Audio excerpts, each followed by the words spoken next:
thing, game with some ridiculous 20% of what we are observing. Impacting the earth to the required density, what is required. Somebody is not doing it. And if you believe the structure to perform, we are fools. Who does the innovation in construction industry? Not contractors. Little bit. थोड़ा बहुत करते हैं हम लोग. असली में कौन करता है? These chemical engineering guys, these equipment manufacturing guys, these people who are supplying us these Trimble and other things, they are doing these innovations, but at least let's respect those innovations. I can't say कि नहीं यार कुछ फर्क नहीं पड़ता डाल दो. तो ये तो problem आएगी. And that's where it starts. Sir, I think you had a question, yes. Yeah. It's not a technical one. Again, with respect to the attrition, you said it. Now, when you say you are there in the HSC for a long time, more than 18 years, and your batchmate and say your juniors, they keep changing the jobs just for a few thousand rupees. They are not losing anything. Can say from day one, their salaries are counted, no probation, nothing is there. But you have stayed for a longer time. Is it a say message you want to give to our juniors, just for sake of a few thousand rupees and hopping throughout the life, say be there, sacrifice that 2,000-3,000 rupees, and at the end say go for the good? What message say for our juniors? I'm in full agreement with you. I think it takes time to build your brand. Let's go by that. Think of it. Like me, love me, like for HCC as a similarly as a brand for ourselves. I still believe professionals, 64 years, his name is Andrew Fastler. And I worked with him on the ceiling bridge.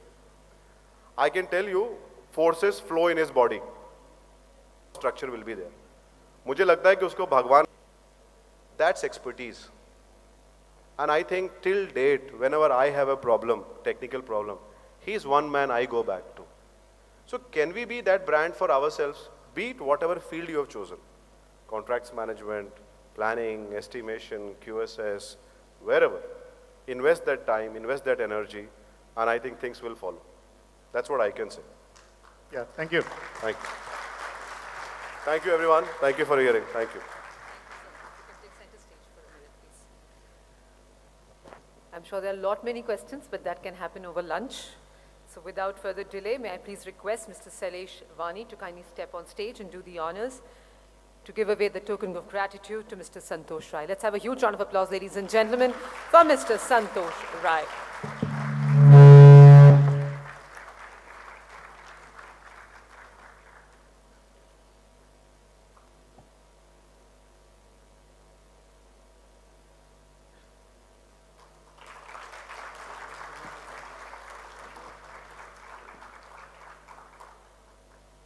Thank you so much. Please take your seats, sir. All right, on that high note, it's time for the first panel discussion of the day. And the topic is Leadership Perspective, Changing Landscape of Real Estate in India, the Decade Ahead. So it's time to invite our speakers. First up, let's invite our session moderator for this session. Please put your hands together, ladies and gentlemen, as I invite Mr. Yayati Kene, Co-founder Association of Global Nicmarians. So, next up, may I invite our panel members, Mr. Brotin Banerjee, CEO, Broban Realty.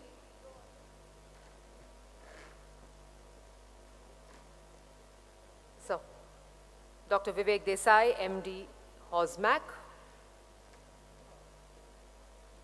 Mr. Srinivasan Gopalan, Chairman, Iris Uniturn and co-founder, Iris Infra. Let's have a huge round of applause, ladies and gentlemen, to all our panel members, our first panel discussion of the day, and of course to our session moderator. Over to you.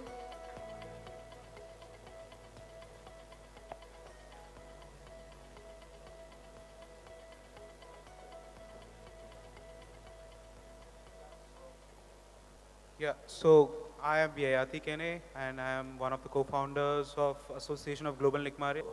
First up, we have Mr. Brotin Banerjee. He was the youngest CEO in the history of Tata's.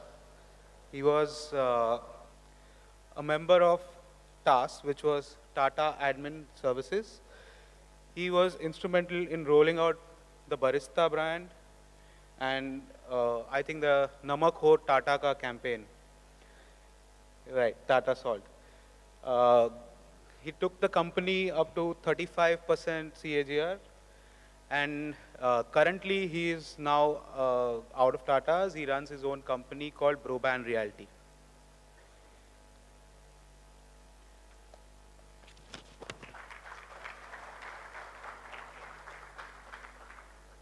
Coming to Dr. Vivek Desai, I think he would like to call himself the odd man out of this panel. He's a medical graduate with hospital management MBA. He's the founder of Asia's largest hospital planning and management consultancy, which is HOSMAC. He's an advisor to MOHFW and World Bank. He is also the chairman of CII for the healthcare industry. And he's designed more than 30 million square feet of hospital space and managed more than 600 hospital projects in India and overseas.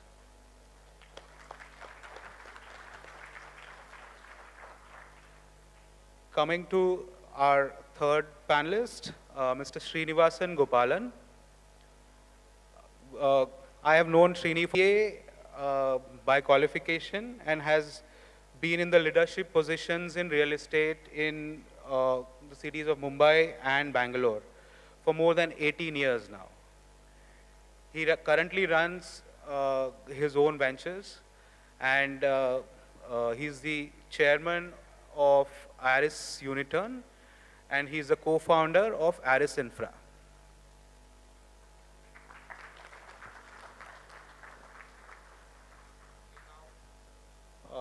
To set a bit of a context to this panel, the idea is to learn from all these leaders that we have here on the stage. So, it is more of a question and answer panel that we are going to have here. So, I would like to, I'll ask the first question, and, we can go in a serial fashion. So, first question to Mr. Brotin is, sir, tell us a bit more about yourself and your journey so far in the real estate space. I was forced to come into real estate when I was asked to come and take over this company. It didn't even have a Tata brand name. It was called THDC, and it had 7 trees or something as a brand emblem. And there was no office, there was no project. The company was, I think, if I'm not mistaken, about 50-60 crores in loss. And there was hardly anybody who was working. A few secretaries who had stayed since the inception of the company, they were there, but there was nobody. All the talent that was in the company had gone away. The brand had been taken away by the Tatas. It was then that I had been put there. That had about 600-700 people, and the average age was not more than 25 or 27. From there I was pulled out and put into THDC, as it was called, as I said earlier, and told that this is what it is. If you want to turn it around, it is good. If you can't, then you can look for another job. So from there we started this journey. We didn't have any money. We started to finish off some which had not been completed. So we took those on. Tried and completed those projects, got in a good finance guy who could help us get bank loans. One more thing, banks were not willing to give money to us because we didn't have the Tata logo. So the interest rates were much higher. So there were quite a few challenges, but with a good team in place, we started to turn around the company. We started to get customers to support us and speak good about the company. We started to do one innovation that we did, given the lack of money, was that we started to do a lot of joint development projects. Later on it has become a norm now, but at that time it was quite a new tool to do a partnership in land. So we used to talk to the landowner, whereby we didn't outrightly purchase the land, where we used to go to the landowner and say that we will do a joint development with you. We will pay you the value of the land plus maybe 15-20% on an increment, but it will be spread over 4-5 years of the project's duration. So that was one new thing that we did, which helped us grow the company in the first initial 3-4 years. That was one. Second was the focus on quality, where we focused on quality. We focused on handing over to customers our low-cost housing projects, Shubhagriha and New Haven, which the first one was at about 3 lakhs and 5 lakhs in Boisar, where probably in the great rush of doing something which was being done for the first time, we started those projects, but the contractors that we got were not very good. And there was a big mistake, and there were a lot of customer complaints on quality. So that was something which then I took on board, and I said that that is something which we cannot compromise. And we changed the entire policy by which Tata Housing was governed. We brought in good people in quality. We started an in-house quality management process called Qualitas, which graded all works. Whatever work was there, there was a certain spec sheet, and it was checked. So we did, while it was being done, the quality tests and checks were being put in place. We had auditors, in-house quality auditors, who could go and check whether the quality, the finished quality was good, or the intermediate quality was as per standard or not. So those were certain learnings that we had put into place. The other learning was on safety. Earlier it was very, often you heard that every year 3-4 people died. So then, I was shocked. I said that how can you be be the CEO of a company and have 3 or 4 people dying? I was very sad to say, many of them came back and said, ये तो हमारा आदमी नहीं है, ये लोग तो contractor के आदमी लोग हैं. So that, how can you have a thought like that, that just because he works for the contractor or subcontractor, he is not your person? That cannot be the case. So we brought in huge safety standards. We brought in people from overseas to help us with safety. They put in place a very focused approach on safety, where we got a lot of awards also later on. But that was the other big thing that we did. Safety and quality were the 2 bedrocks under which we controlled the process and the quality of the projects, as well as the safety of the employees, both the subcontractor and our own team on site. So these were the 2 things which we did very well. Third, as I was saying, that did different kind of project structuring, from joint developments to joint ventures to another very new thing that we did at that time. Now I think few companies are doing it, called development management model, where we only sell our expertise. We don't buy the land, we don't bring in anything. We just come in and say that it is your land, you will put in the capital. If you have the capital, you put in the capital, or we will arrange for capital through the banks for you, and we will execute the project for a fee. So that was called the development management model. That was another innovation that we did in the company, and that was very good for the bottom line. It didn't enhance your top line so much, but it did a great wonder to your bottom line. And your profitability as a company went up quite a lot. So these were the few innovations that we did in the company, both on the business side as well as on the process side of it. Thank you. This same question to Dr. Vivek Desai, but in slightly different, is tell us more about your journey so far in the healthcare sector.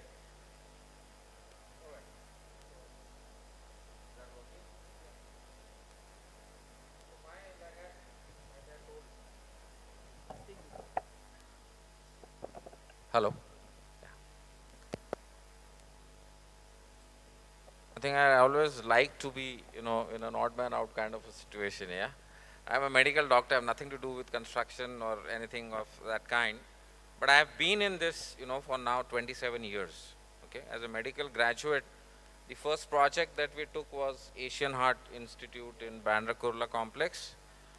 And you will not believe this, when we designed it, we got the project. When I told the client that I am not an architect, you're probably choosing the wrong guy to do this. Yeah, but he said that no, I have a strong belief that you can do it, because he'd seen us doing some project management work in a hospital in Surat. And I had absolute no clue of project management, to be very honest with you, but he quite liked it. And that was the beginning of the journey. But after the design, when the construction started, he said that you should also do the construction management of the project, and he needed to put it up in 20 months. Okay, 2 basements, 75,000 square feet each, and 300,000 square foot on top, centrally air conditioned. It probably was one of the best hospitals that city of Mumbai would have. And I was shaky. You know, I said, sir, this is not something that I can do. I have absolute no clue of how to handle. But luck by chance, I met an old schoolmate of mine who was at that time regional director of a company called Bovis Lendlease. Bovis, I think, globally was one of the top PMC companies. And I took him and I said, sir, he is the guy who's going to work with me. If you are game, we will do this. He said, go ahead. 18 months, the hospital was up, you know. I mean, he was stunned, I was stunned because, you know, I've never done something like that. And, you know, first patient on cath lab in 20th month, the CEO of Cleveland Clinic visited that. And after that, there was no turning back. The second, you know, in line was Hiranandani Hospital. You know, he is a real estate developer. He understands construction very well. But he also thought that he needs help, you know. So that's where I started to realize that, you know, you need project management as a thing. And I was telling, you know, Mr. Professor Kashyap that I was probably went to NICMAR to hire people when it was running in a tin shed, actually, you know, in Pune. And I think Mr. Sunil Rai is there. One of, I think Vishwesh Joshi was second batch or first batch, probably would have been with him, you know. And since then and now, the relationship with NICMAR continues. In fact, I was telling him that we do some capsule course together because managing hospital projects is not everybody's cup of tea. Anyone who has done that, you know, can understand that. It's very complex in engineering. Operating rooms are very different, you know, radiation bunkers. We are doing Tata Memorial's hospital in Parel. It has 8 bunkers in second basement. You know, there will be 4 MRIs, 4 CT scans. It's massive construction. And it needs to be done in a proper manner. You just can't go, you know. So you have to, for a PMC staff in a hospital management company would have learning every day, okay? Because every, you know, discipline is very different. So started with design, actually started with making project reports, DPRs is what was said, and RPRs have to be realistic, other you are in trouble with capital T, okay? So that's what the data that I saw was quite mind-boggling for me, you know. Touchwood, whatever projects we have done till date, whatever we projected, we were in a 10%, you know, swing of the whatever, yeah, of the cost as well as the financial feasibility, you know, because we do, I teach health economics as well. So, you know, you need to have profitability aspect also in mind. Otherwise, how are you going to service the debt, you know? So that's where most of the projects go wrong. So from project reports to design to construction management, and then we added equipment planning, procurement and installation, because that also has to be done very, very carefully. Otherwise, you know, you can land up in big time trouble if your MRI is not properly caged, because it's a magnetic resonance imaging, you know, it can cause havoc if it is not done properly. If you do linear accelerators, you know, it has a very high level of energy. They say that, you know, in about 8 to 10 years time, the steel in the bunker actually pulverizes. You know, that's the kind of impact that, you know, that have, and we are doing 8 in a row in Tata Memorial. So the journey has been good, you know, and I think I would agree with Mr. Rai when he says that a person, when he comes to work with you, he needs to like to work with you. You know, so that's the key that we grow, that we have grown as a company. Otherwise, to do construction management or designing of buildings of that scale is not going to be possible for a doctor, right? So you need that skill set. The other thing which I feel, you know, India lacks, and probably we should concentrate more on that, is the use of technology when you design. You know, when Revit came as BIM model, I got a call from Autodesk way back. I'm talking about 14, 15 years ago, that they are doing a function in Leela, and can we come and present, you know, a Revit design? I said, you are talking to the wrong guy. I'm not an architectural firm. You have to be talking to someone else. But he said, no, if you have done even a small project, please present. And to my surprise, we were the only ones. It was unbelievable, you know, that we got a, you know, award or whatever you call it, and Autodesk then visited us later on to understand, you know, what ergonomically the software does. But what I'm trying to say is that BIM changed the way that we were doing design earlier. But we were able to do that, you know.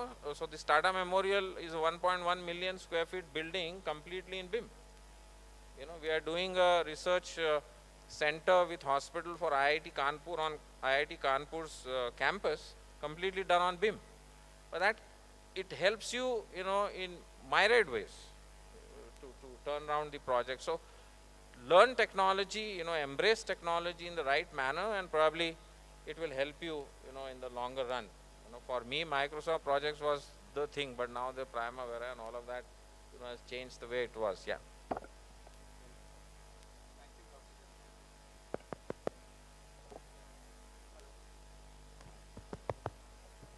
Hello. Yeah. Thank you, Dr. Desai. I think you have preempted and answered a few of my questions that I was going to ask you later. But now moving on to Srini. Srini, tell us something about your journey so far in real estate. Thank you, Ayati. First of all, thanks. I'm very honored to be sitting next to you. So I don't know who is the odd man out. I believe I'm the odd man out. I don't have as much accolades as you guys have. I'm a simple chartered accountant, Tam Bram, born in Matunga, in a 200 square feet house. Somewhere, so we were vaccinated that you have to become a chartered accountant when you are born, right? So, so doctor, you need to find those vaccines. So, became a chartered accountant, Podar mein padhai kiya, whatever. Became a chartered accountant, and along with that, you have to do a lot of things. You have to learn music. So we did that. Then you have to do your cost accountancy because you have no other job other than studying in our background, right? So my background has been this complete Excel sheet, finance, and nothing else, and went to a very, very structured industry, pharmaceutical industry. I was working there for a lot of time, and somewhere in 2006, 2007, when just before Lehman happened, there was a bug that bit me and said that you try real estate. Okay, so I went into real estate, and as soon as so that was August or something is when I got my appointment letter in Vadva Group. I didn't even know the full form of FSI, nothing I knew. But they took a punt on me, so I said, they must be intelligent. So I went by their judgment. So went there in August, and September Lehman happened, and Vadva was fully backed by a bank called Wachovia. Wachovia fell in October. So I went back to Mr. Vadva and said, do you still want to hire me? Already you're on a troubled water, you're going to take a more troubled guy into your company. He said, you come, as it is, the sea is rough.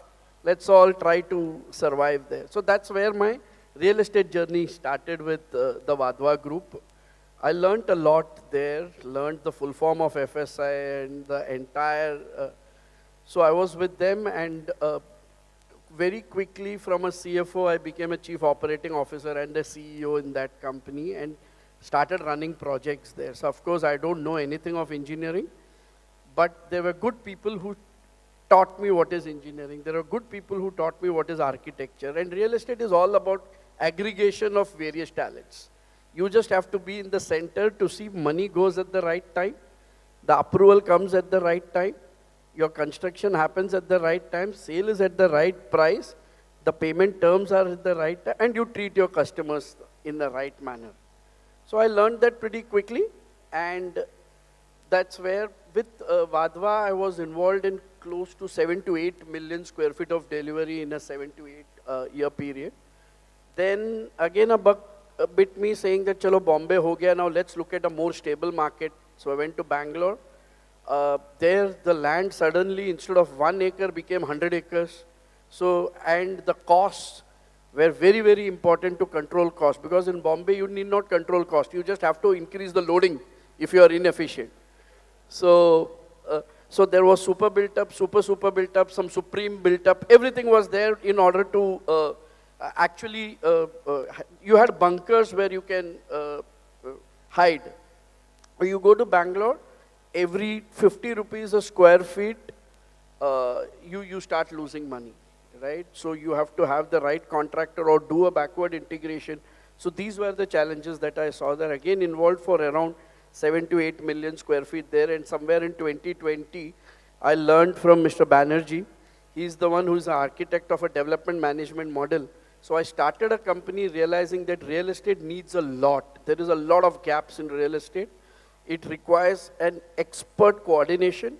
It requires extremely good talent. It always requires money. So that is where we started this company called Aries Uniturn, sir. Our job is only to do development management projects. It's a fee-based income. Money is yours. Everything is yours. We provide, so we do help in providing last mile funding wherever projects are stuck. We do help, so we have a separate company which out of our own balance sheet, we give credit even to materials like steel. Generally you have to pay advance there. We try to provide steel on credit, steel, cement, every material that can be bought. So we have a software for that. And of course, the management is nothing but gray hair. So we are 180 people in the company, sir. Last year we did a 900 crore turnover. And I'm happy to be sharing the stage with both of you. I mean, very, very honored to be here, Yayati. Thank you for inviting me. Thank you, Srini. Thank you, Srini, for being here. Sorry? I said thank you, Srini, for being here. Okay, let's move on in this discussion a bit and to a slightly different, angle here. This is a question I would like to ask for, so basically, like Dr. Saab said that, there has been a lot of technology which has changed over time. Now, that also actually goes ahead and changes the employment scenario.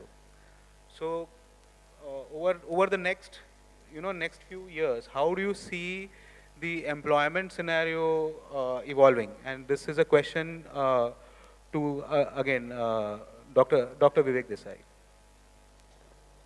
So I mean, employment scenario in your industry and not my industry.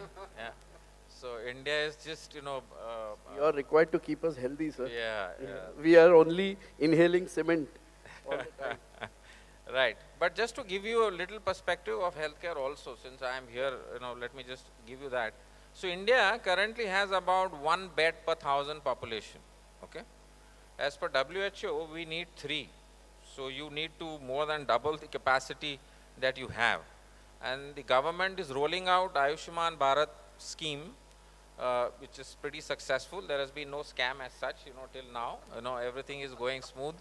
And what we understand, I am part of a Niti Aayog, cell where we meet every quarter, to discuss on India's healthcare. So one thing that you probably might find is this 5 lakh insurance might be doubled, and there is a move to also bring the middle income, which is what India is all about, right? So if that happens, it will just explode, So this capacity thing is what you guys have, have to figure out. We need about 800 to 1,000 square feet per bed. And I need about 2 million beds to be added, 20 lakh beds. You can do the math, right?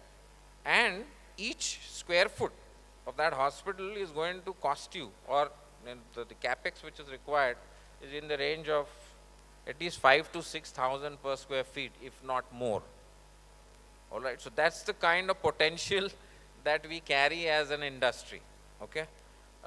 Having said that, so that opens up hell of a lot of employment, opportunities for every kind of thing. It's not only construction, because if you spend 100 rupees on a hospital project, okay, the building takes 60. The medical equipment is only 30. It's the other way around. Everyone thinks that medical technology takes more money. No, it's not.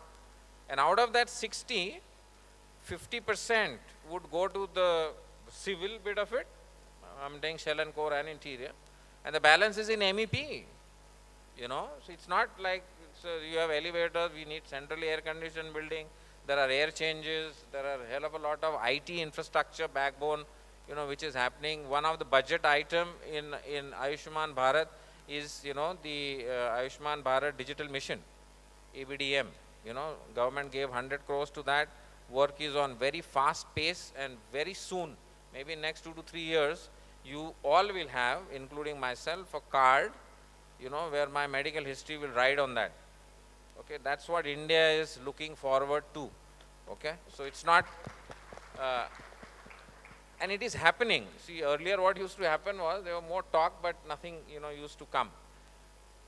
Give you some more figures. The number of medical colleges have doubled since 2014 to now. Okay, number of aims have gone up to 21. Each aim takes about 1,200 crore kind of a budget, even more than that.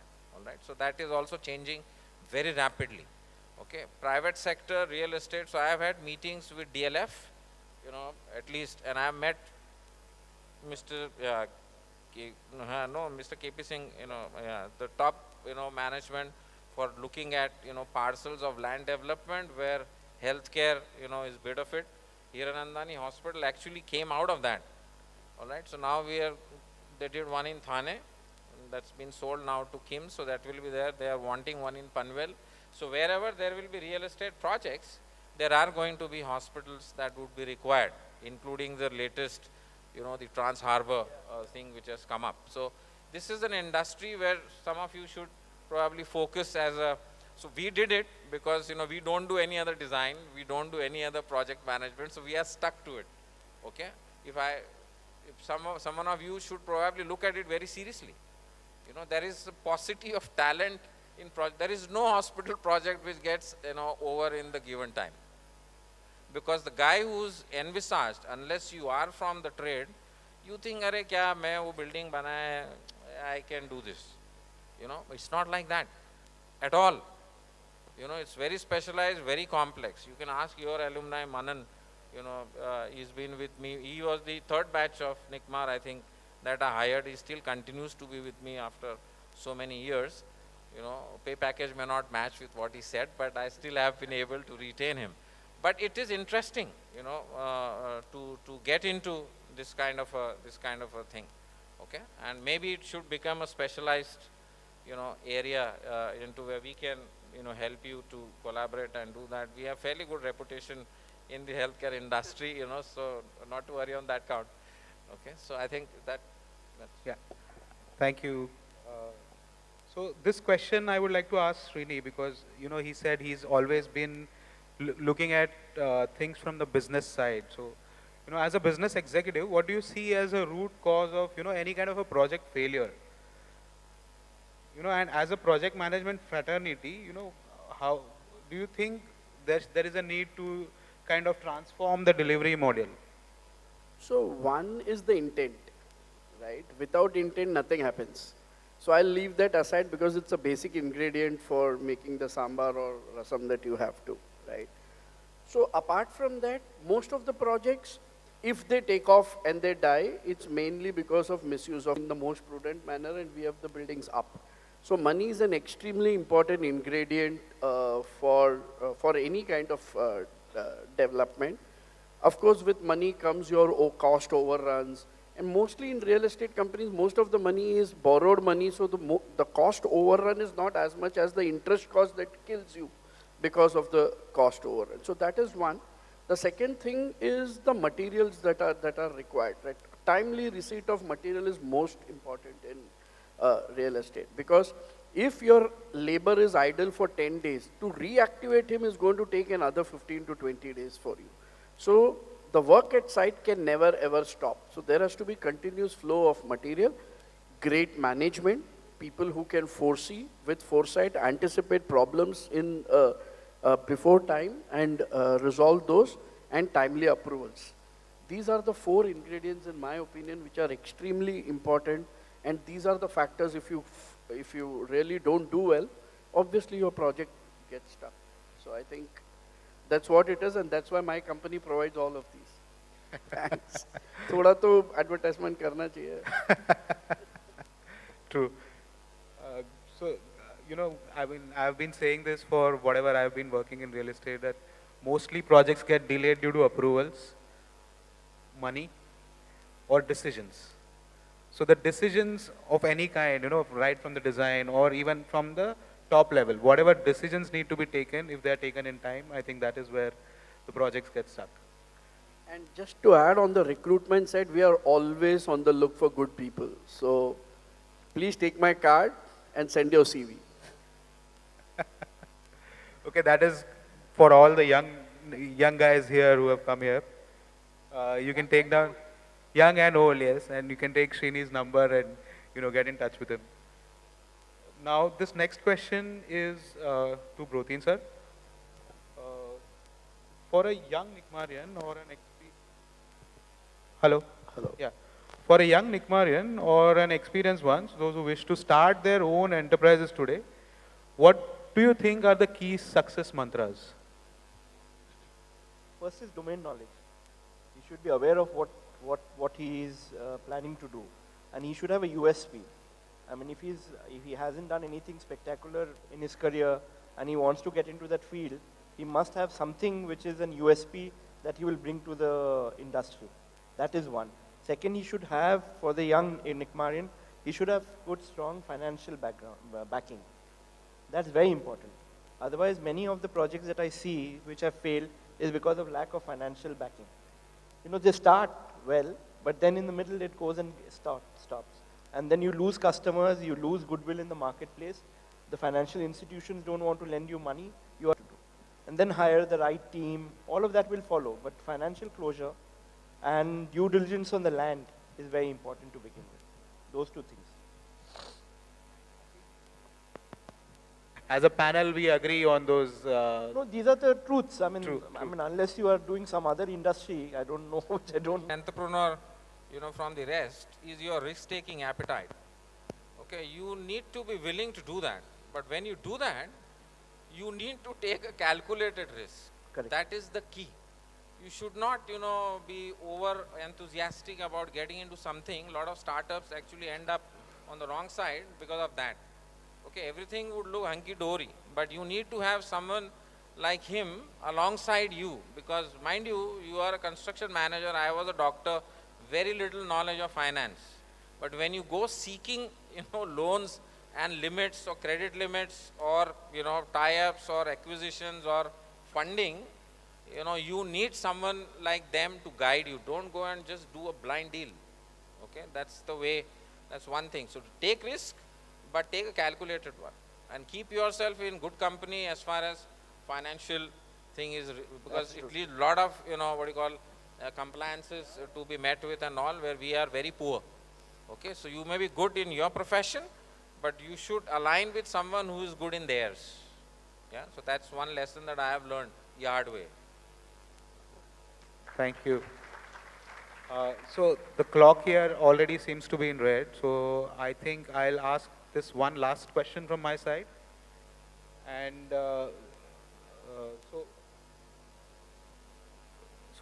not a last question, I was just trying to say that let's open this panel up to more question and answers from the audience.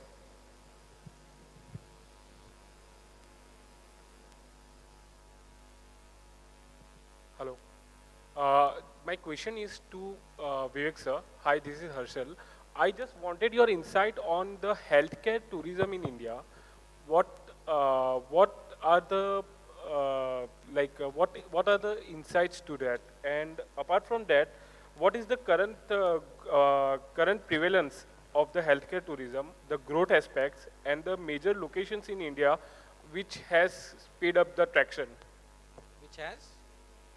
Sorry?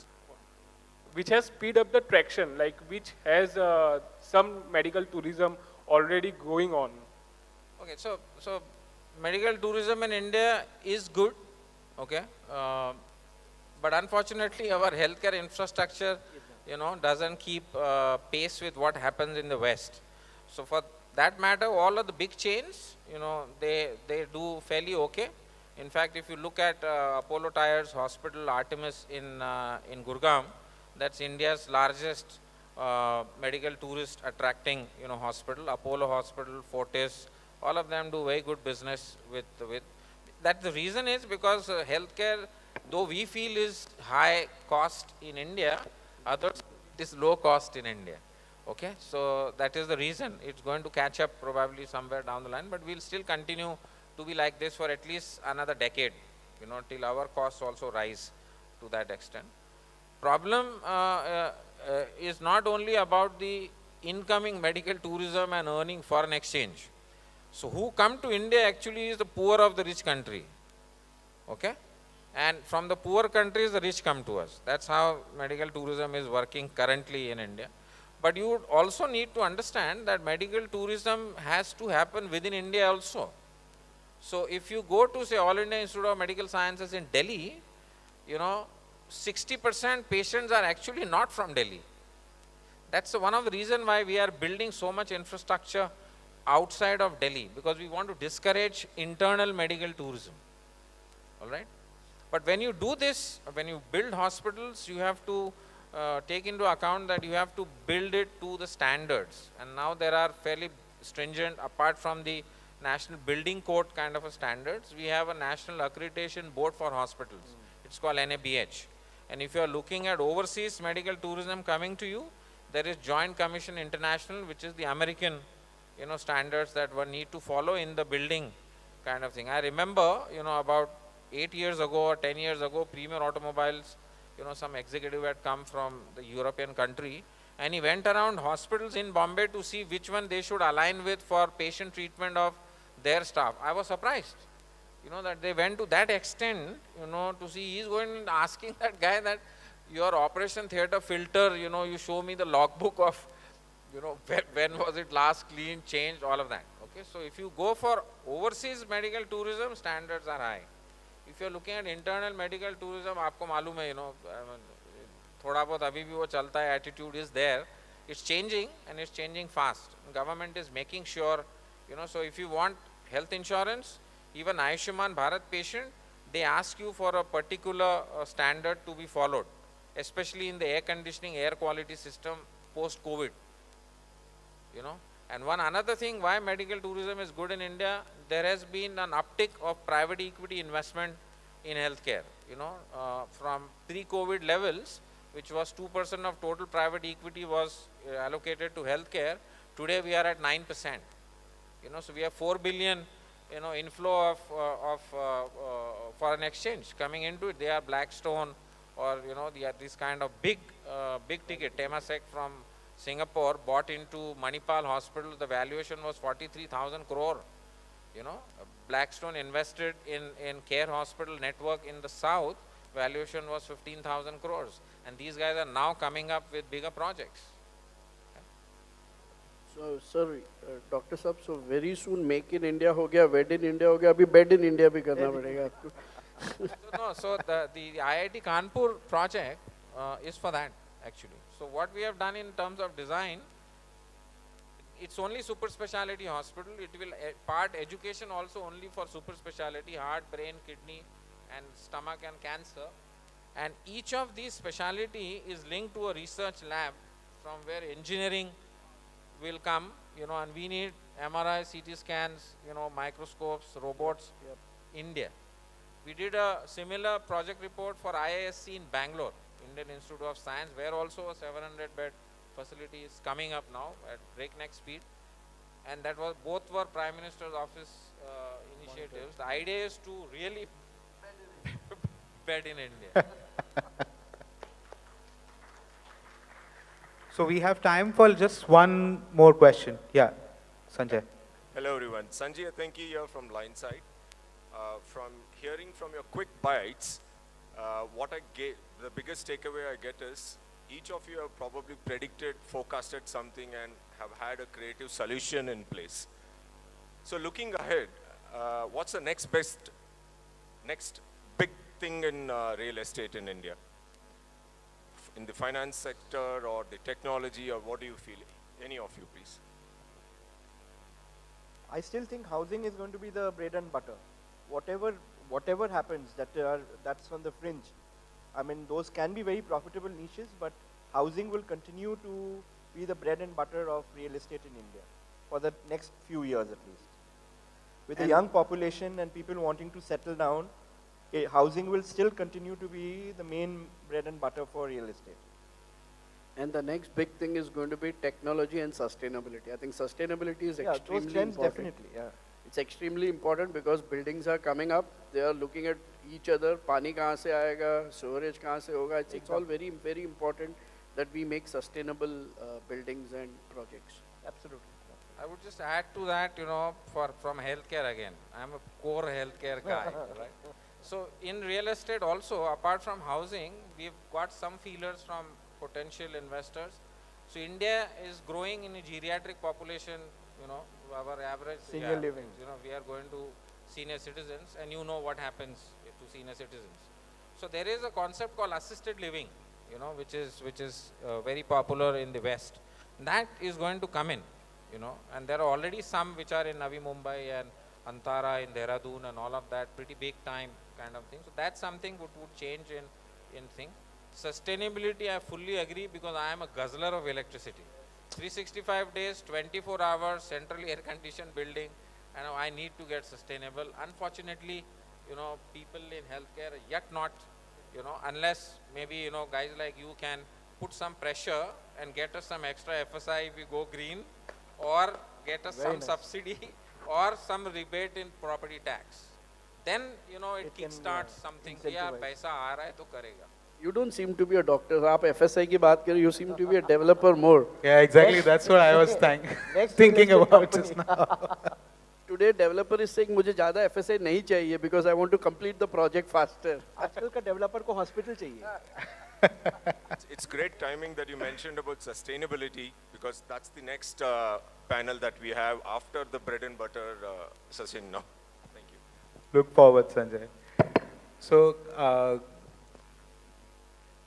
In short, keep buying homes by roti, kapda, makan. उससे हमारा भी घर उसी से चलता है. Bed also. Yeah, bed also. And bed as well. बीमार भी पड़ो. This question to Dr. Vivek Desai. Am I audible? Yeah. So, like, government has done a lot of things for IT sector, creating IT SEZ. As you are saying that we have to maybe triple our capacity for medical infrastructure, and real estate is a prime partner for it. So do you think government is thinking in a line of medical city where SEZ and lot of incentive has been given to promote that? That's question number one. Since he has said one last question, so I want to take the leverage to Mr. Brotin Banerjee.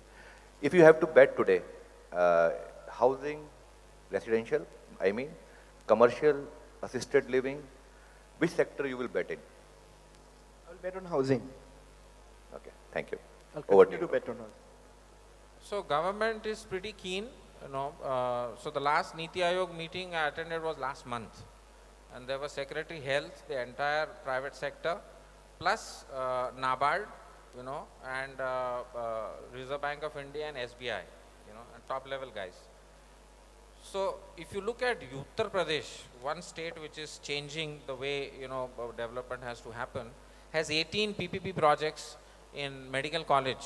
You know, the medical college is a pretty tricky business. You know, the capex is about 1,500, 1,200 crore plus. So that is something which government is looking at.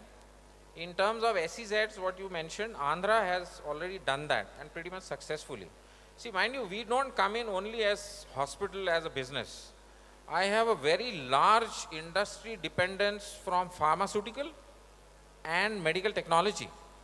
You know, health insurance is another, you know, kind of thing. And then I am actually the probably second largest employer after Indian Army, you know, in terms of nurses, what boys and what not. So every, you know, so government is seized of that fact. The other thing, you know, which they are doing to promote this and bring in more, so Ayushman Bharat में क्या होता है कि आपका जो credit period है वो 60 to 90 days चला जाता है, 90 days probably more. So hospitals are very hesitant. इतना पैसा मैं फिर कैसा रोल करूँगा? So in the last meeting, taking from construction industry example, I just mentioned, you know, to the CEO of NHA, National Health Authority, कि sir आप इनको जैसे हम करते हैं, you know, 75% बिल आप दे देते हो, है ना, 25% हम सर्टिफिकेशन के लिए रखते हैं. So when I mooted that idea, actually they liked it. So they said we may not start with 75%, but हम 50% आपका रिलीज कर देंगे. That itself will be very big. एक, you know, बाईपास सर्जरी के लिए 2-3 लाख रुपए का बिल तो सरकारी अस्पताल में भी आयुष्मान भारत में बन जाता है. उसका अगर मेरे को 50% मिल गया, you know that. So I think in coming days, the industry looks poised for growth. Okay, बस ये है कि housing के साथ में सर एक थोड़ा hospital भी लगा ले और पैसा अपन इनसे ले लेंगे. I think that soon will be a amenities as a USP for the residential large development to have a good medical facility within their township. That's correct. Thank you everyone. And I'd like to thank the panelists here, Mr. Brotin Banerjee, Dr. Vivek Desai, and Srinivasan Gopalan. And I'll hand it over to Pooja now. Thank you so much to our session moderator. Let's have a huge round of applause for Mr. Yayati Kene for facilitating it so beautifully, and of course to our panel members. I think this was the right mix of all the panel members. We had a great time, so thank you very, very much.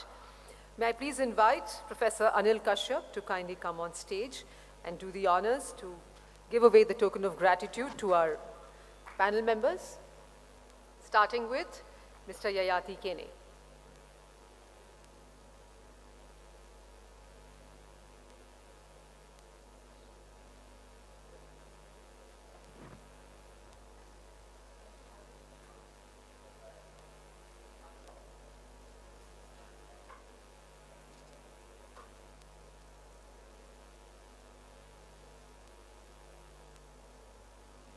Let's have a huge round of applause, ladies and gentlemen, as we present it to Mr. Yayati Kene, who's also the session moderator for this session.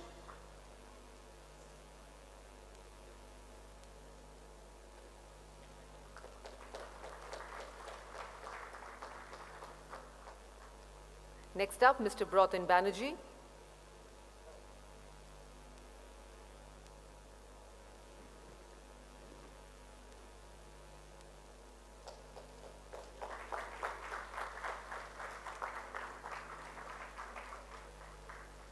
Next up, Dr. Vivek Desai.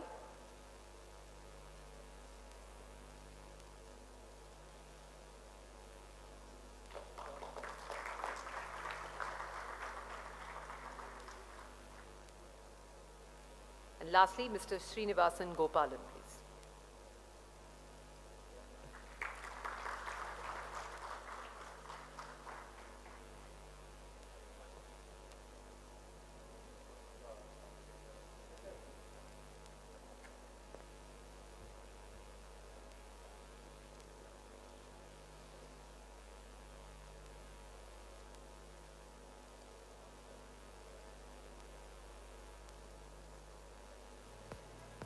Thank you very much.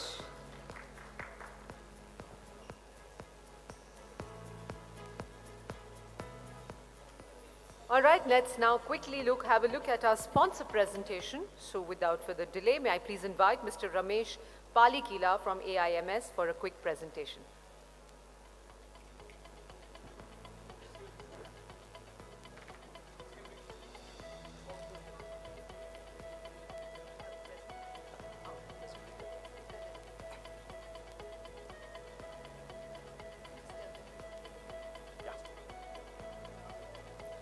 Good afternoon to all. Thanks to AGNI management team and as well as the NICMAR alumni for giving me a small opportunity. I know the lunch time is nearby. It's not much it's long time. It's only 2 minutes, my speech. And AIMS, I established in Dubai 8 years back, and I've been living in 18 years in Dubai.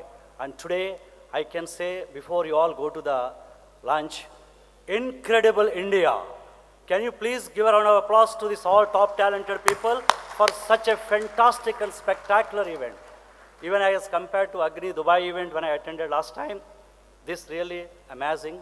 And I would like to thank my gratitude to the lot of teachers here, of course, NICMAR professors, for all of you, Gurudeva Bhava, definitely. And I'm an aspirant to study in NICMAR. I'm not from alumni, but I love NICMAR as a campus in Hyderabad. Later, once I aspired to study, I could not able to affordable to study, but later, I aspired to give my guest lectures last from decade year, and even in Dubai, all the events of AGNI, we are the sponsor. And basically, I'm a chartered quantity surveying professional, and currently been established the 3 companies, 2 in Dubai and 1 in Hyderabad.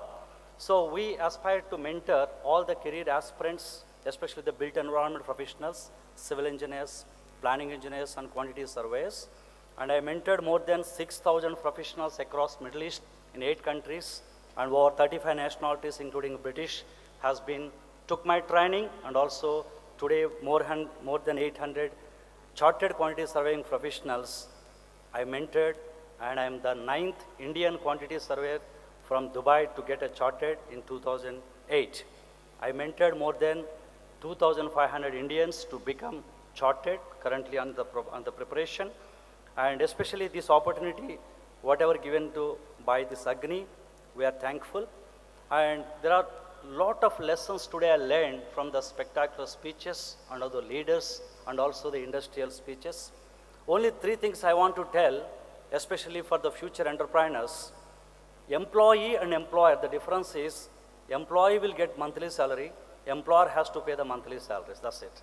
For that, as aims when I started, for all young people, aspiration, inspiration, motivation, and success. These 4 letters is required for every professional to reach their target. That's why I kept a motto, join aims to accomplish aims. And for the young professionals, tomorrow morning, 9 o'clock to 12 o'clock, I am conducting a free webinar. It's for Indian professionals. I circulated my flyer in the AGNI group. Please, if anybody interested to learn about career aspirations and being a global Indian, which I can tell you that 2030, India is the future. India is the future. Can I hear this word from everyone? India is the future. Please, trust it. That incredible India when I see in all airports, our airports are spectacular as compared to the global airports what I have seen. That's why trust my words and no need to go to the global countries. Even I put back my vision back to India before I retire 2025. Aspire to inspire before you expire. That's what the motto which I established. And thank you once again. I would like to play a small video of my aims, and I would like to request them. And once again, thanks to all the people for giving me such a global opportunity. Once again, thank you.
Thank you so much, Mr. Ramesh.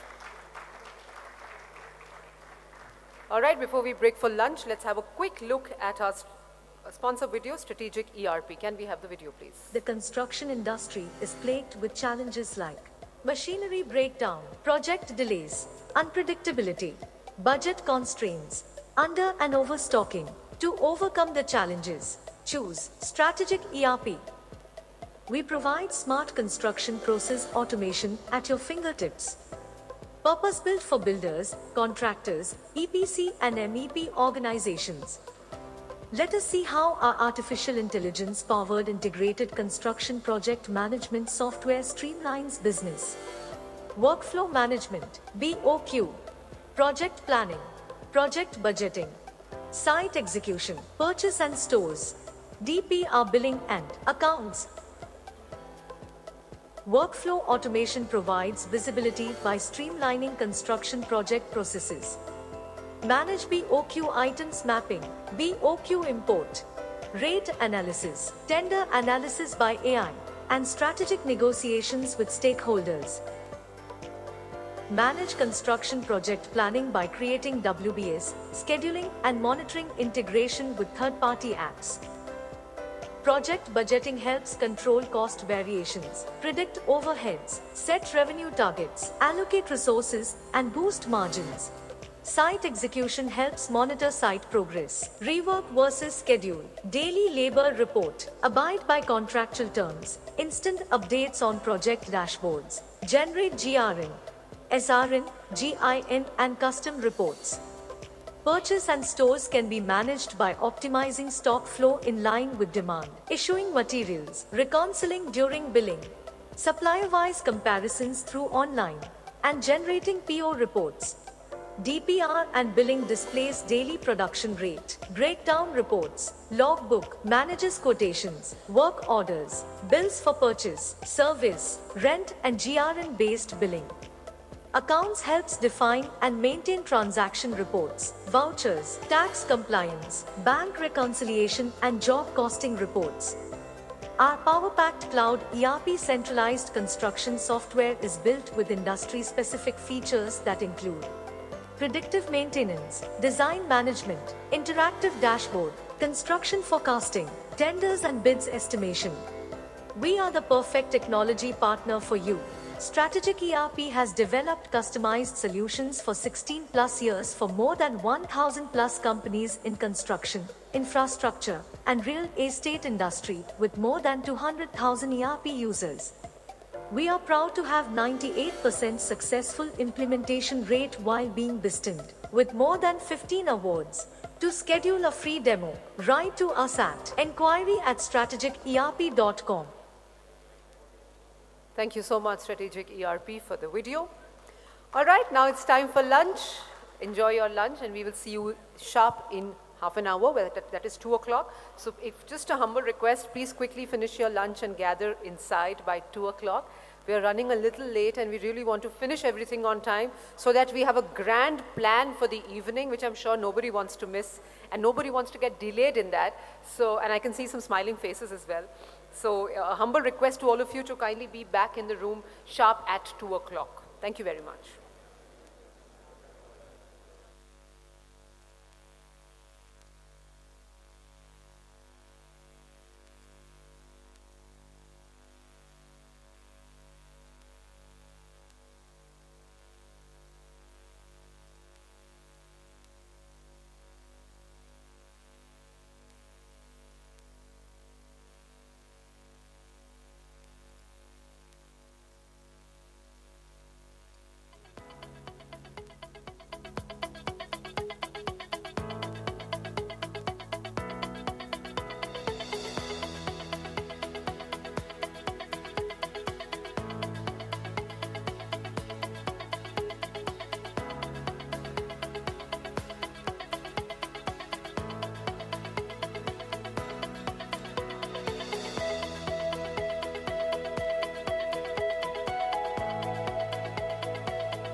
if I can request, I can see a couple of guests arriving inside. If I could also request you to share this with your friends and colleagues, that they can please step inside and take their seats, please.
Request all the guests to kindly be seated.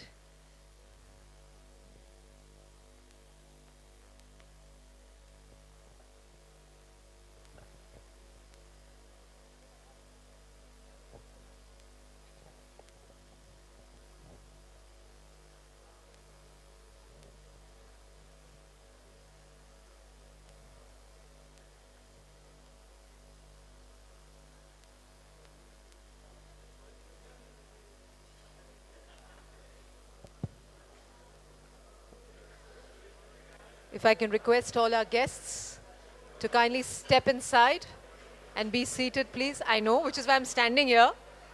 I'm sure I'll only call you to step inside, so.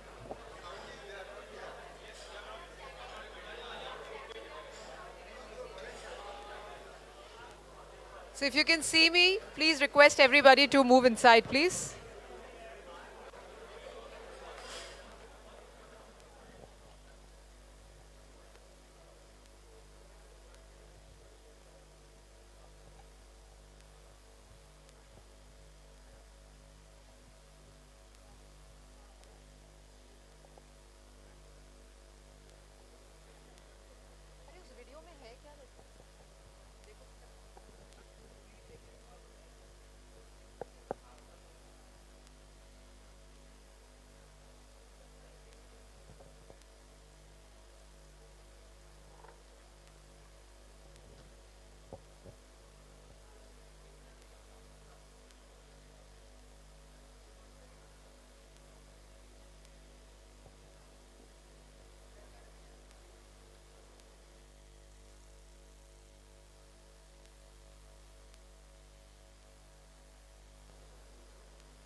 Now that we are in the room, request everybody to kindly also be seated so that we can begin the second half of AGNI ASPIRE 2024. So if I can humbly request all of you to kindly be seated.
Hello.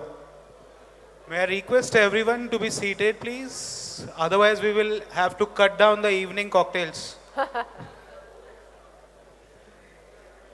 May I request everyone to be seated, please?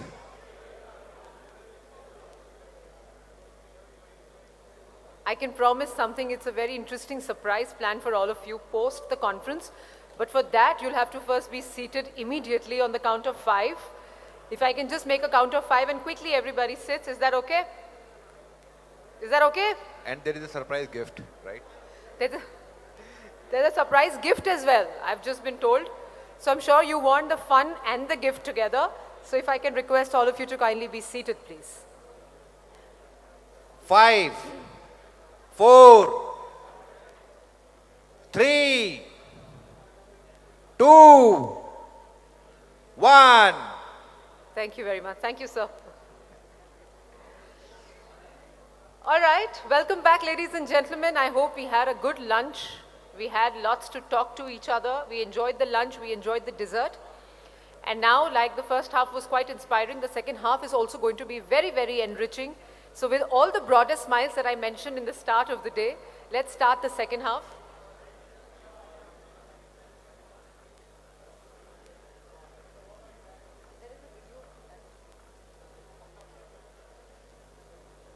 So are we ready for the enrichment in the second half?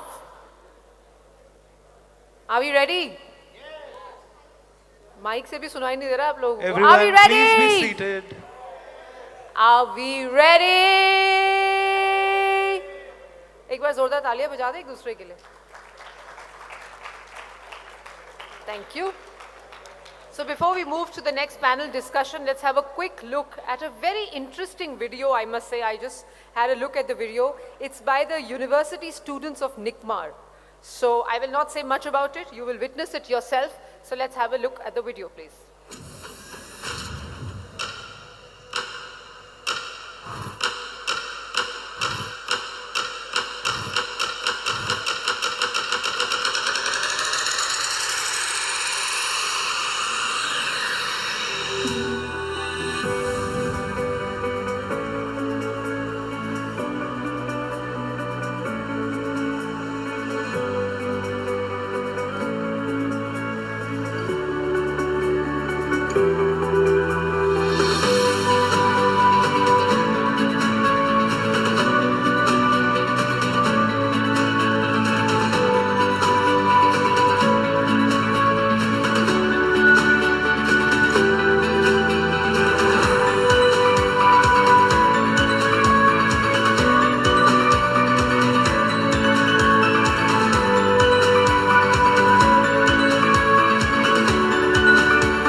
Such a waste of time trying to keep this love alive.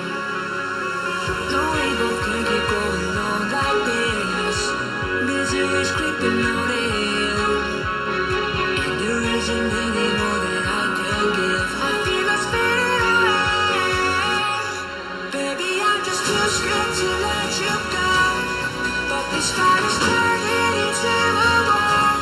Trying to make it work, but it just gets worse. Guess it's pretty clear that we're out of love.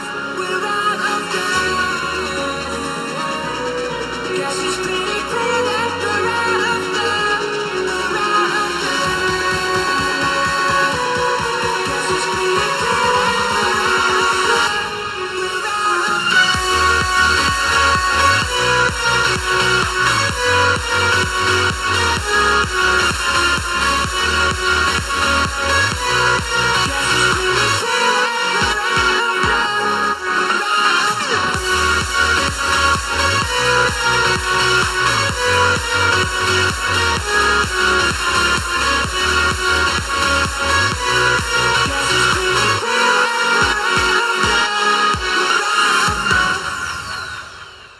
मेरे बिना मैं रहने लगा हूँ, तेरी हवा में बहने लगा हूँ। जाने मैं कैसे तेरा हुआ हूँ। मुझे तो लगता है मैं शायद तेरे दिल की दुआ हूँ।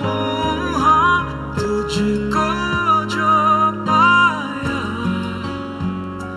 आहा तो जी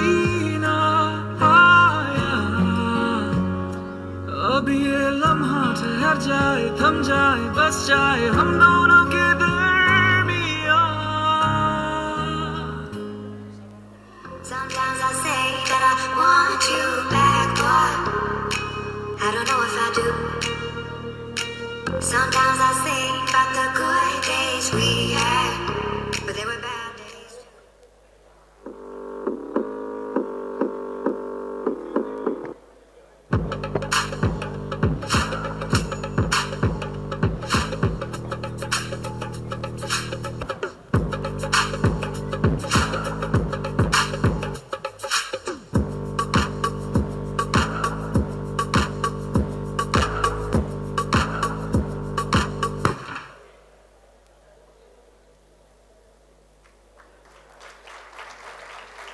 Many congratulations, Nikmar University, Student Council and everybody. Okay, how many of us actually felt nostalgic about this? Please raise your hands. जोर से करिए. हक है आप लोगों का. With both hands, I like that. And how many of us want to actually go back there? अभी भी कम हाथ उठ रहे हैं.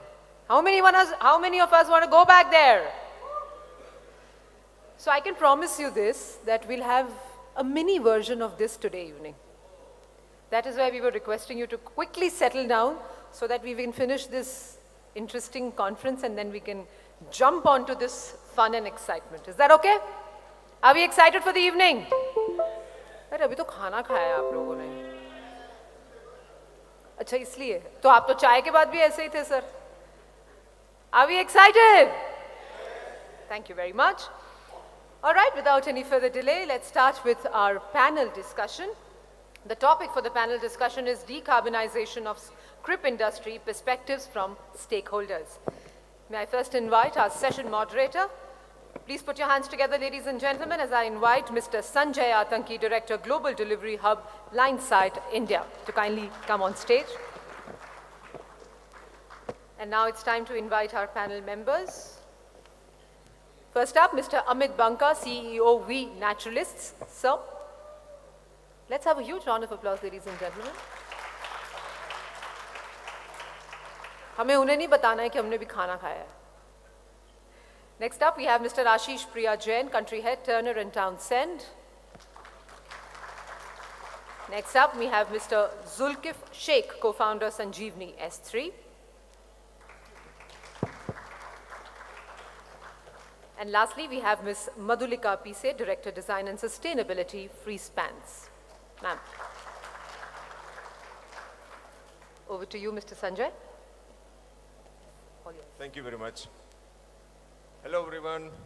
Vanakkam, namaste, namaskara. Had a good lunch, I suppose. Can you see me? Can you see my screen? I think some of us are still in that zone. But the interesting thing is today's topic, decarbonization. My daughter was asking me, why are you not home today? And I said, I'm talking about decarbonization. And she goes like, why don't you just call it decarb? So can we agree we shorten the term here and save some time too, for the sake of today's event?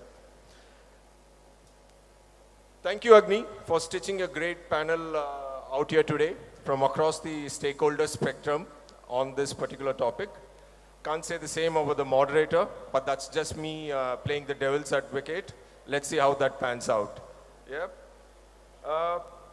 I am Sanjay Atanki. I'm a director at Lineside.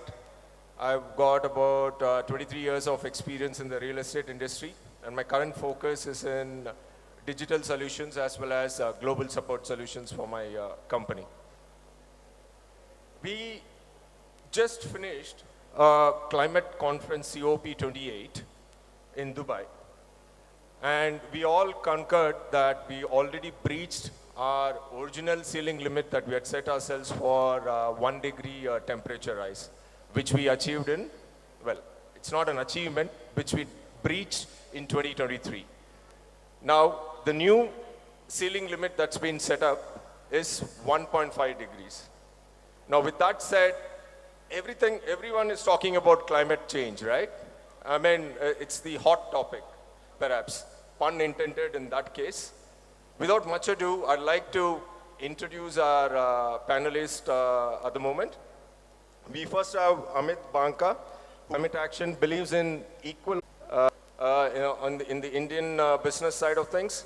He's got over 2 decades of experience in project management, cost management, net zero, and of course, digital solutions of late. He's also an avid bird watcher, and that's not the reason they both are sitting next to each other at the moment. He enjoys traveling, enjoys nature and adventure sports also. And the last one is also an attribute. He's one of my biggest competitor. I have a piece of advice, Ashish. Watch more birds, focus less on the company. But jokes apart, always a pleasure to interact with you. Thank you, Sanjay. Thanks for having me. We have Madhulika Pise. I got your second name right? Thank you. She's a principal at Free Spans, and amongst many other things. She's a green building consultant, primarily into hospitals and industrial projects.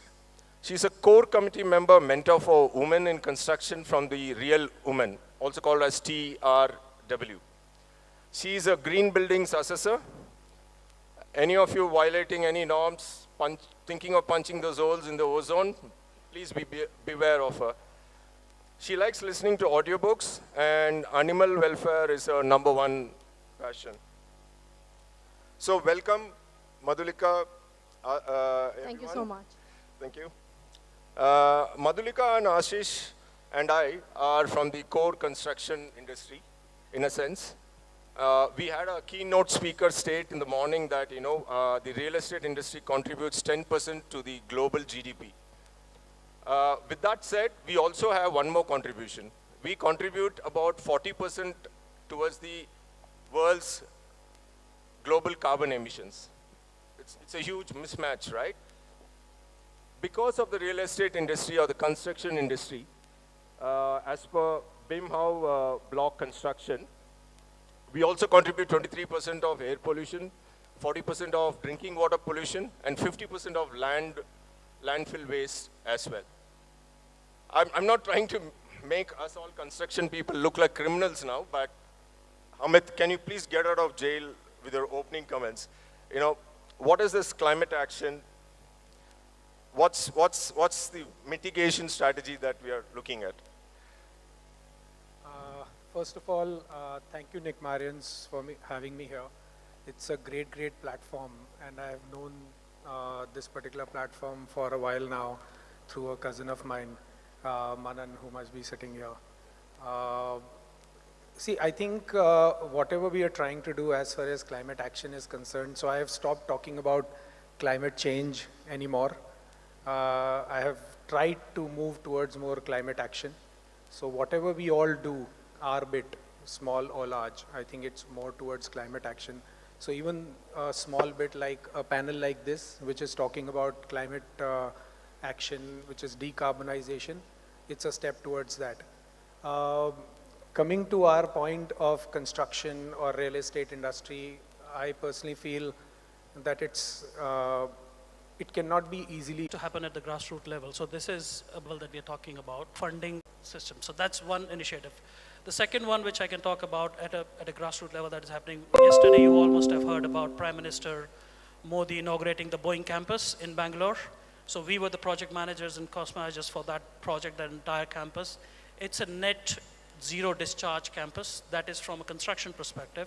But another thing that you would have heard about there is the Sukanya project, which Boeing has launched, which is about enabling and empowering local people at the local grassroots level. So that initiative by Boeing is to really empower the women in aviation and giving them that ability to learn about what can be done in aviation and bring them to the main stream of work. So this is from very high level perspective. And I know every big organization, you name any organization in India, they all have these programs.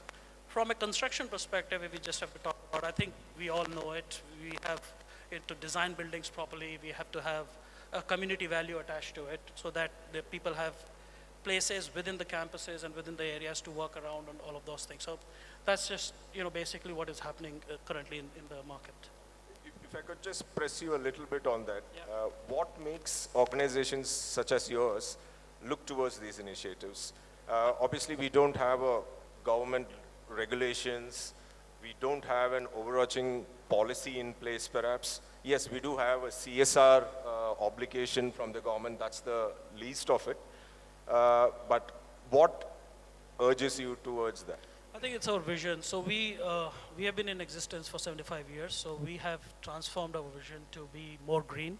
And that is where we are driving. This is a top-down, bottom-up approach where we are, not just us, we are encouraging all our clients to also get to that level of becoming more green and having more sustainable developments. And we are promoting that, like campuses that we're talking about. We're building those kind of campuses where it's net zero discharge. So that is where we are bringing in all this efficiency.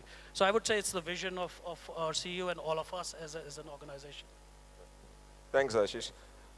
Madhulika, I mean, you are a green building consultant. I'm sure when you started off, you were going, selling your service in a sense, right? I mean, it's at the end of the day business also, but are you seeing a shift in this paradigm? Is there a paradigm shift of people coming to you voluntarily asking for your services? Well, Sanjay, what you did mention, yes, when we started off, there were like, people, handful of green building consultants, 5 or 6 of us, actually. So now, if you go to see, yes, there is a certain amount of awareness which is there, and but equally, there are still people who are not aware of it, about it. And people who are aware about it, they don't know. The only thing is like, let's get a green building consultant on board and we'll get a green building. So we are actually handing over the responsibility to someone. That's not what actually. A green building consultant is holding hands, guiding you through. Actually, the work has to be done by you, each and every person, stakeholder in the project. So each country does make a commitment. We are going to go net zero. India says like, 2070 where we are reaching. So what happens is, how will a country reach that goal? Country cannot reach the goal by themselves. It has to filter down to the industries. Okay, so even if there are no policies, there are definitely these exchange which do take place between the industry and the government, where they'll tell you that you have to. So each company will set their own goals, okay? So there are many industrial houses today who will tell you that our net zero goal is 2025, 2030.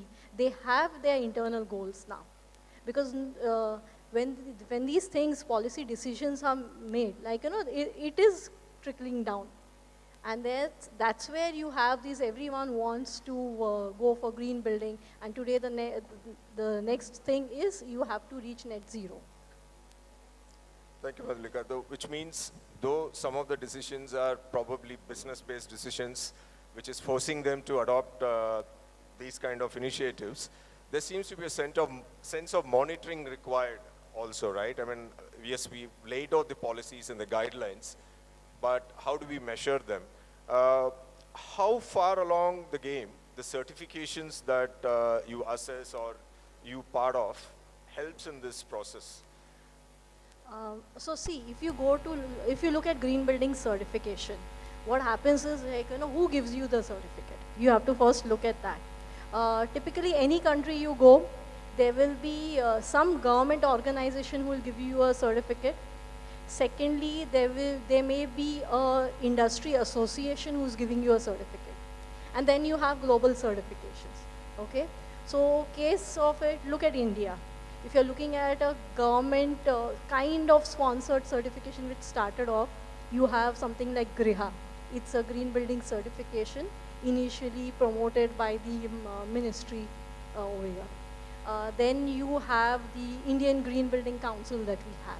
Again, it is promoted by the Confederation of Indian Industry. Okay, it comes under their umbrella. And then you have LEED. It's a global certification. Then you have EDGE. Again, it is global. It's a global certification promoted by the International Finance Corporation. So you have these certifications. They have their benchmarks. You have to meet those benchmarks. So people go for these voluntarily. Basically, these are still, all of them are voluntary systems here. So when they go for it voluntary, and you also, I think to some extent there is also the peer pressure. When you are there in the market, somebody is doing it and you know your competitor is doing it, you have to look into it. So, I mean, so what we are hearing now is there is a policy statement, but there's not perhaps a clear-cut policy in place when it comes to these matters. It's voluntarily organizations like ourselves, many of us out here, and individual clients or individual customers, they would want to be doing it, isn't it? So, how effective has it been from your consultancy perspective? If we were to achieve a net zero goal, I mean, I'm not saying all of us have to be doing net zero, right? But what's the incidence has it been? And how do you account all of this?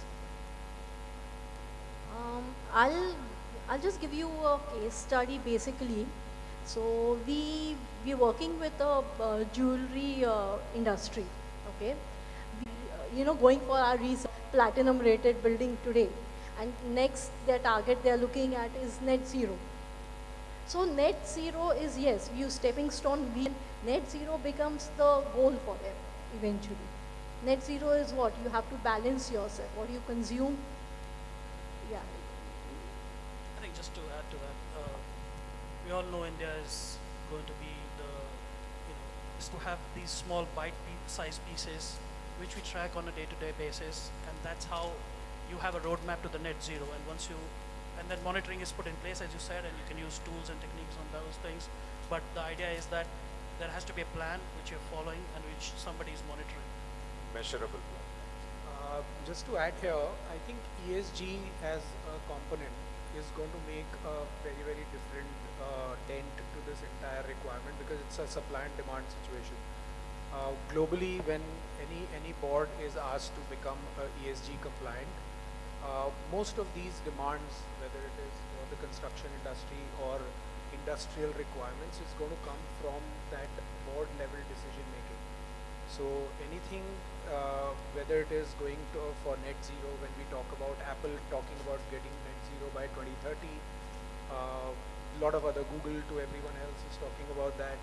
This all is going to come from the board level, primarily also because the green financing is going to make a lot of difference. COP28 this time has been talking about green financing for last 2 years, but it's going to get more and more prominent as we move forward. So moment you start creating a ESG level guideline at the board level, probably your fundraising cost might go down by 50 bips or 100 bips, right? And that itself for a larger companies can be a big motivation for you to do it. So a lot of these things are going to fall in place based on how the world really create their own supply and the demand. Decarbon negative?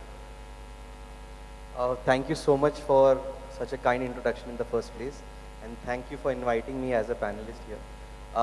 The first thing I would want everyone to understand that instead of skipping generation, we should tag them along and educate them in a way that all the problems that we are facing in our day-to-day activities with respect to decarbonization or decarb, we need to build capacity by introducing different modules in the form of what kind of carbon that is getting emitted in the form of maybe liquid waste, solid waste, air pollution, and depending upon the parameters that are being set, we need to build capacity among those coming generation and make a big team or a better team which can mitigate the requirements and tackle the problem that we are facing now and that will be facing in the future.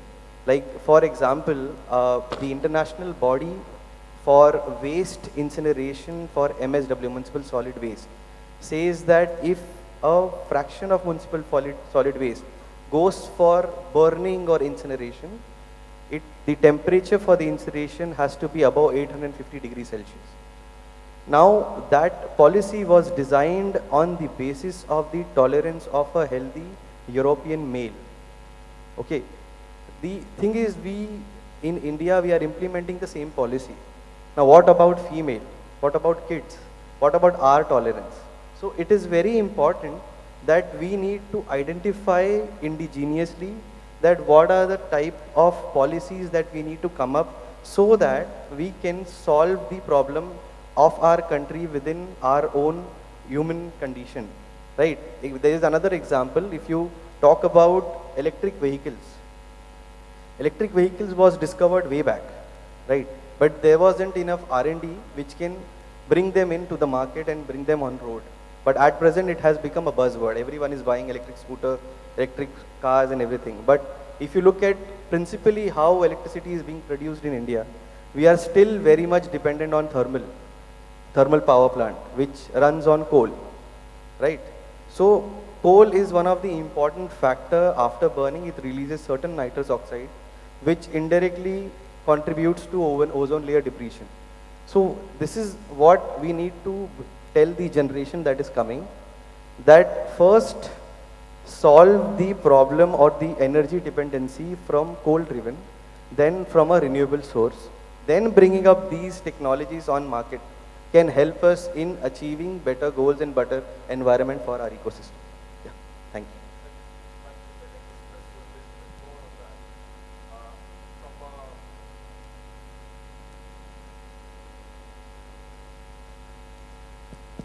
If I could just press you a little bit more on that one. From a construction perspective, have you come across any innovative technologies or products that can actually contribute directly to the real estate professionals out here from a decarb perspective, please?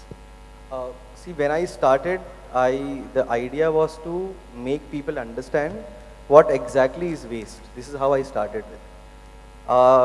Looking at the construction industry, I recently came across many organizations who do segregation of construction debris also, right? There is a way, if you are going for a redevelopment program, there is a way how you are supposed to take the building down or the construction down. That is where a tier 1 city like Mumbai or Bangalore is failing, that segregation is not happening. We are just demolishing it and everything is put in one truck and it is getting dumped somewhere outside, maybe some periphery area of tier 1 city. This is where I came across some organization who can help you in deconstructing or demolishing these structures in the right way and taking out or extracting every constituent of it and making another product out of it. So this can be one of the way of have heard the name of AFR, alternate fuel and raw material. So the cement industry has been informed from the central government that they have to start looking for alternatives for coal. At present, cement, the major fuel that is being used to produce cement is coal, and maximum of them is getting utilized by the cement industry. So there is another term called TSR, thermal substitution rate. So the amount of coal required to get be produced to produce cement. So how can we replace that? So solid waste has a clear solution to it, because we all produce inorganic fraction of waste in the form of plastic, paper, leather and many stuff. So if we can segregate it, if we can manage those kind of waste, that can help in mitigating the AFR requirement, because the CV that they require is very much similar to coal. And the studies that we have done, it clearly tells that it is less polluting and the emissions are much, much better in comparison to that of coal. So these are the two things which we can start working on. And yes, there are certain problems. Even the cement industry say that our job is to produce cement, not process waste. So we are working with certain technologies. We can help in providing the right material so that the cement industry can or mitigate or can reach the required point of AFR that the government have set. I mean, obviously, we as real estate professionals, as designers, as constructors, as consultants, we need to make ourselves, educate ourselves a little bit more on an important aspect which is developing, right, called EPD, Environmental Declaration, Protection Declaration. Madhulika, if I can just give us a little overview. Is the real estate industry in India do we have all these EPD materials? Are they self-declared or it has to be certified by somebody? It's actually a good business to be in, actually. Yeah, actually, if you go to see materials having the EPDs, that is environmental, like, product declaration, which is there. So we actually, very handful of materials actually have those declarations in India. And globally also, definitely, there are materials which have.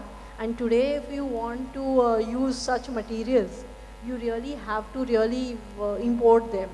Some major materials like steel, cement, you will get those declarations. But when it comes down to those smaller materials which are not used to a high extent, even things like plywood for that matter, getting those declarations are difficult. One needs to educate the body of manufacturers, traders, that these declarations are important. So I think the certifying bodies, they are working with them, trying to educate them. Because what happens is these declarations are something which also have to be kept in the public domain. You can't just say that, and these declarations, what happens, it's a testing done, right? It's a third party testing. So some third party is going to give you the certificate that yes, these are the parameters in which your greenhouse gas emission, right from your raw material sourcing to manufacturing, your transportation, everything, what has been your emission, everything is included in that, which you can also say is the life cycle assessment of that particular product. So this is evaluated by a third party and they issue you those certificates.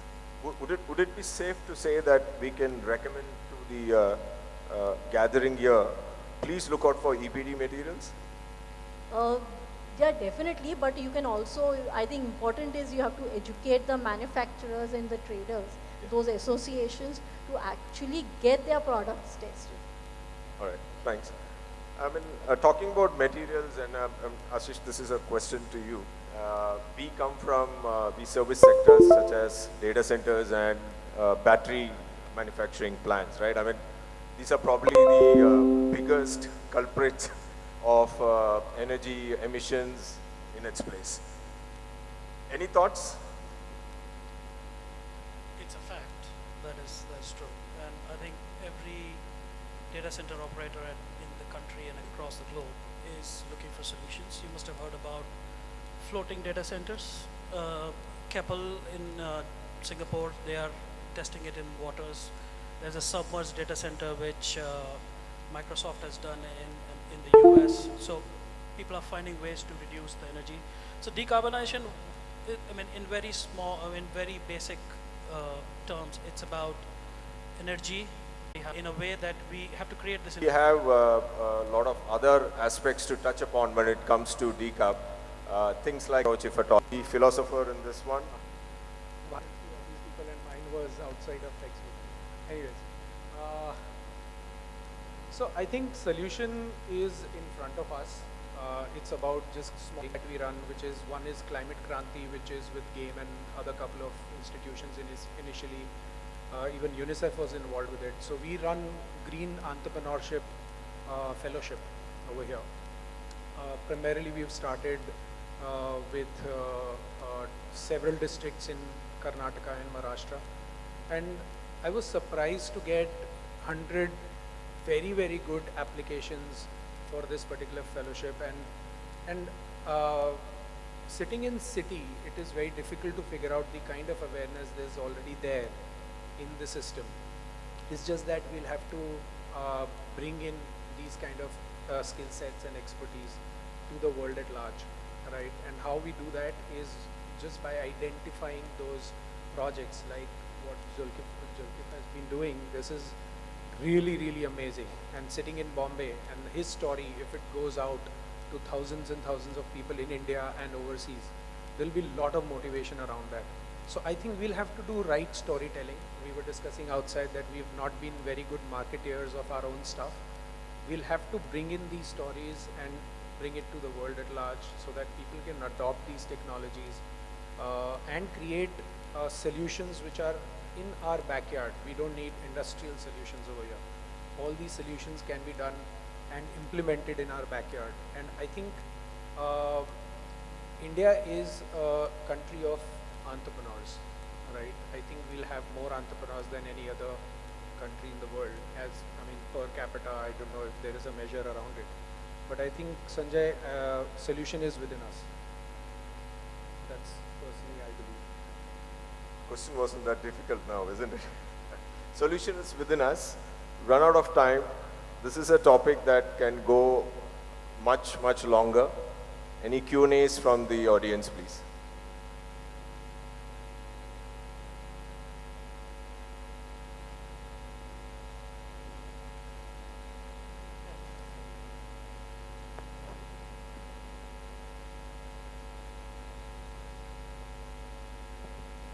Hello, am I audible? So my name is Pooja. I'm from the 22 batch. You have to put the mic a little closer. Am I audible now? Yes. Yes. So my name is Pooja. So my question was regarding because we mentioned ESG. I just wanted to ask regarding this thing that ESG is also mentioned as a positive change since it's been implemented abroad in a lot of companies.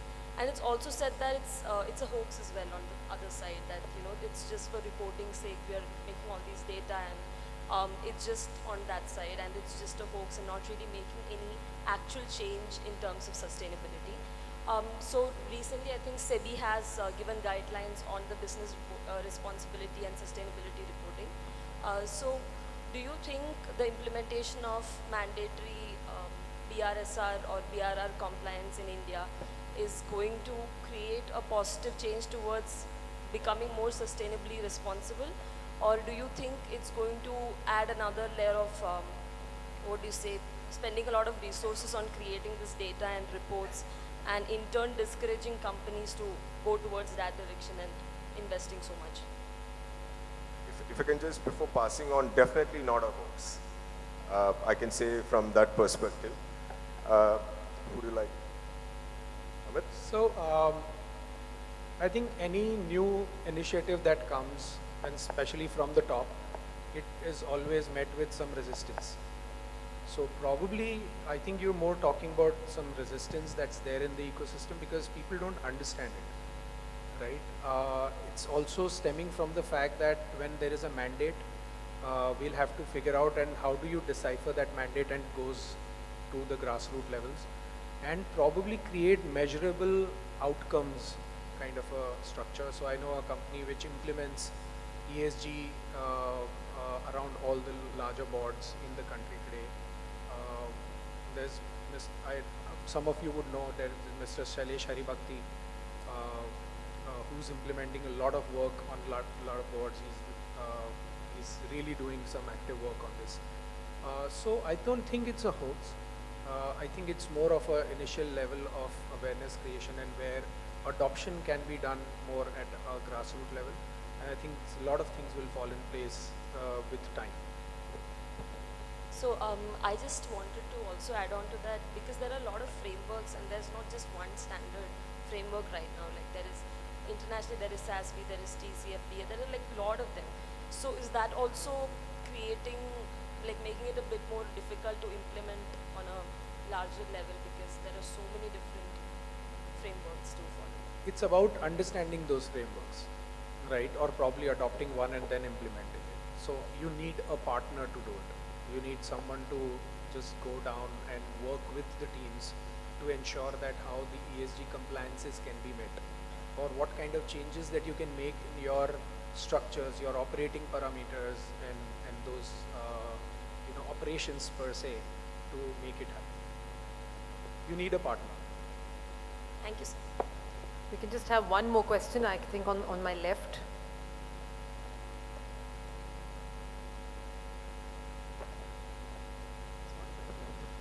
Good afternoon, everyone. My question was, we are talking about decarbonization, and in fact, very recently I was there. I am doing a project for a major compressor manufacturer, and their Swedish team came and asked me what is the carbon footprint of water which is going to be supplied. So, I mean, first water and carbon footprint, no. Then this gentleman told me that you go to the dam from where the water is being pumped up, find the capacity of those pumps, go to that water treatment plant, find the power consumption, and that is my carbon footprint of water. So in India, is there any framework which is establishing that, for example, I am this manufacturer, this is their carbon footprint. I am this manufacturer and this is this carbon footprint. Because decarbonization, what we are discussing mostly anywhere is more on the energy front. That we want to be more energy efficiency. But nobody is, working on this direction. If there is something, please, I would like to hear your views from the entire panel, please. So there are certain bodies like IPCC, CSE, CII also, who come up with these calculations which can help you in calculating what is the carbon footprint of a particular product, right? And there are many parameters which we need to take care. What is the electrical equipment? Okay, how did that equipment came to your place in the first place, right? The vehicle that was coming, you're taking the water or whatever it is, was a diesel driven, petrol driven, CNG driven, LNG driven. So there are all the parameters that are there as per IPCC. So, and our organization have been doing these studies for past 8 years. So things are there, don't worry about it. They are there. In fact, again, it's a top-down approach. Unilever, I know that they are working very extensively on actually giving a small QR code on each label of the product, which will tell you what is the carbon footprint of that product. And you can choose and say that, yes, I want to go a little lesser on carbon, so I'll choose a product which is less on carbon. So there's a lot of that is happening. Again, it will be a top-down approach. I'm being told we run out of time. Just a last word. Thank you all, not just for today, but all the efforts put in on the pre-session as well. It's been fun working with you all. I look forward to working more in the future as well. Thank you. Thank you, Agni. Thank you so much. Thank you, everyone. Thank you so much to our session moderator and our panel members. If I can request you to kindly be on stage. May I please invite Professor Anil Kashyap to kindly step on stage and do the honors, please.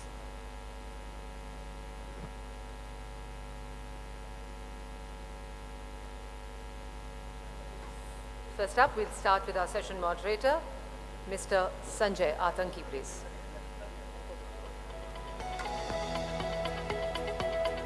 Mr. Sanjay Atanki.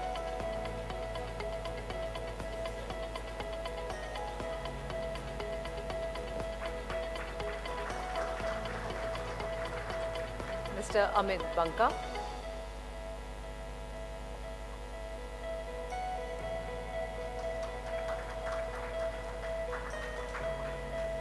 Mr. Ashish Jain.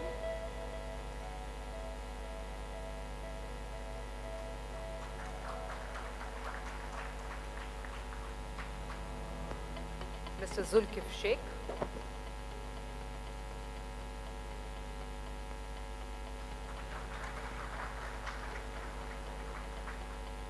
And Ms. Madhulika Pise.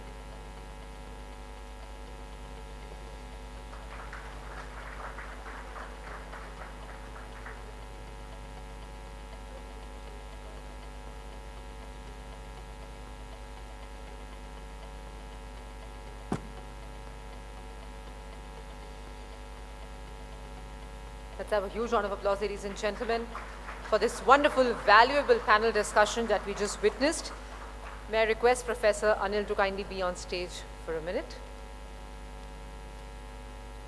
So I have a very exciting announcement, and there's going to be some awards that's going to happen right here, and the name of the award is Outstanding Alumni of the Year 2024-25. So the first up award for the topic of the award is Social Impact Award. And the award goes to Mr. Chetan Loni. Please put your hands together, ladies and gentlemen, for Mr. Chetan Loni, who wins the Social Impact Award under the Outstanding Alumni of the Year 2024-25. I would also request Professor Koner and Professor Vandana Bhavsar to be on the stage.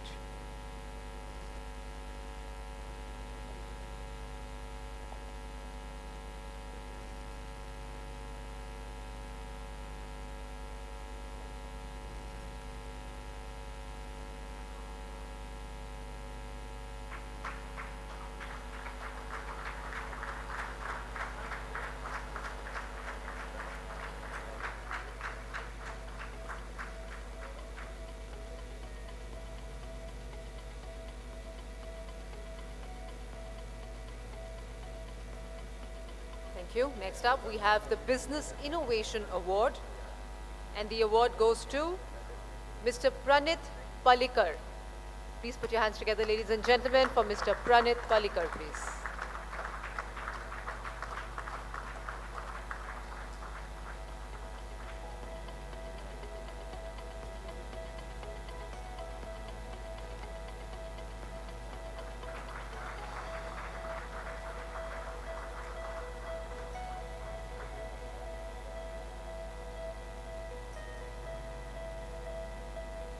And the last award in this category is the Career Excellence for 2024-25. And the award goes to Mr. Devendra Patekar.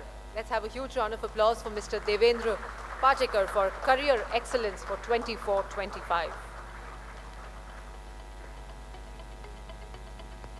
Many congratulations.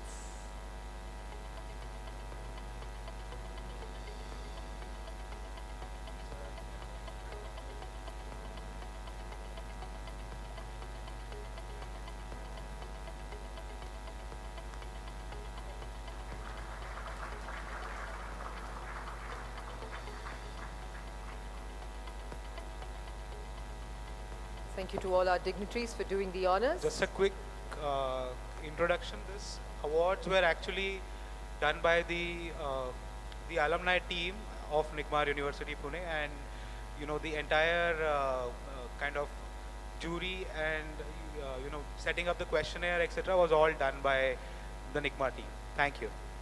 Thank you. Please take your seats. All right, before we move on to the next panel discussion, let's quickly invite Mr. Kush Agarwal from Yellow Sky to kindly step on stage and do the presentation.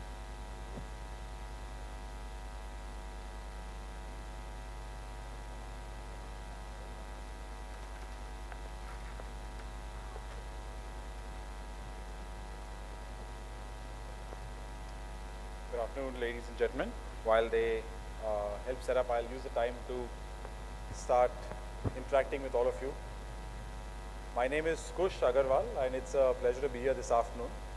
I come from a very different background than all of you, and it's almost intimidating to be in this room.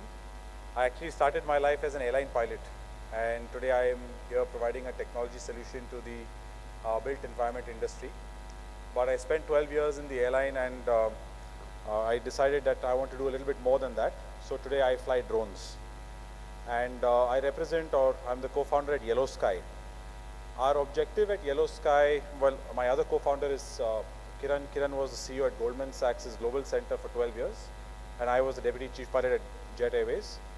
Our objective at Yellow Sky, we've had these fantastic discussions on technology, on problems in project management, and how sometimes it's difficult to adopt this. Our objective has been to take a technology as innovative as drones and break it down into something practical that can be used in your various businesses in a easy to adopt manner. And essentially we take care of the entire pipeline, right from flying the drone to processing the data to converting it into a visualization platform and generating reports that are contextual to you. So think of today's presentation less as a sales presentation. Think of it more as a sort of demonstration of what this fantastic technology can do.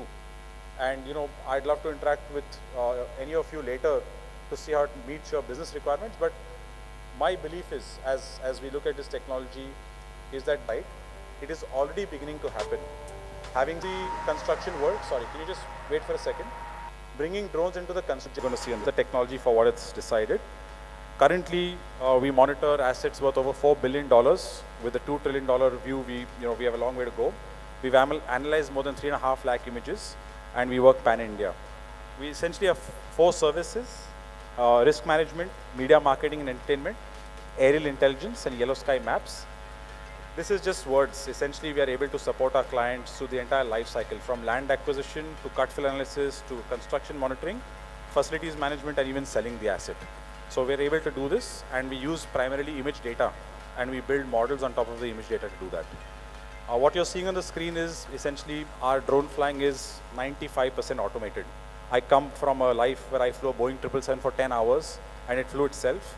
So essentially our drones fly themselves, and this allows us to have scalability. We operate pan-India, with very high quality and reduce dependence on our operators. Our operators are skilled, but essentially the drone does all the heavy lifting.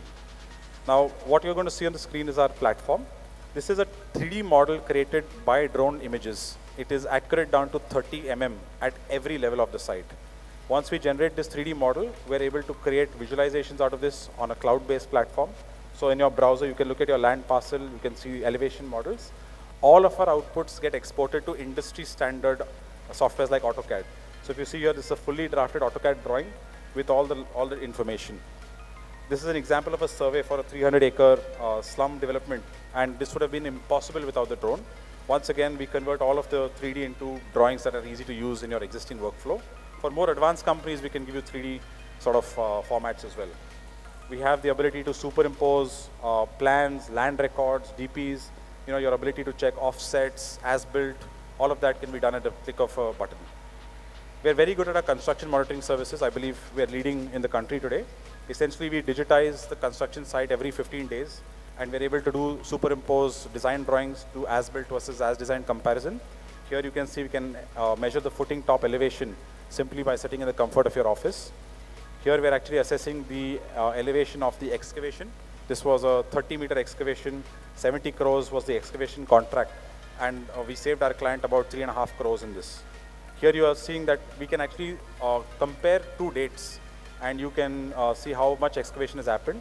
We convert this into a report where you can actually validate your vendor's running bill, and that becomes the potential for saving.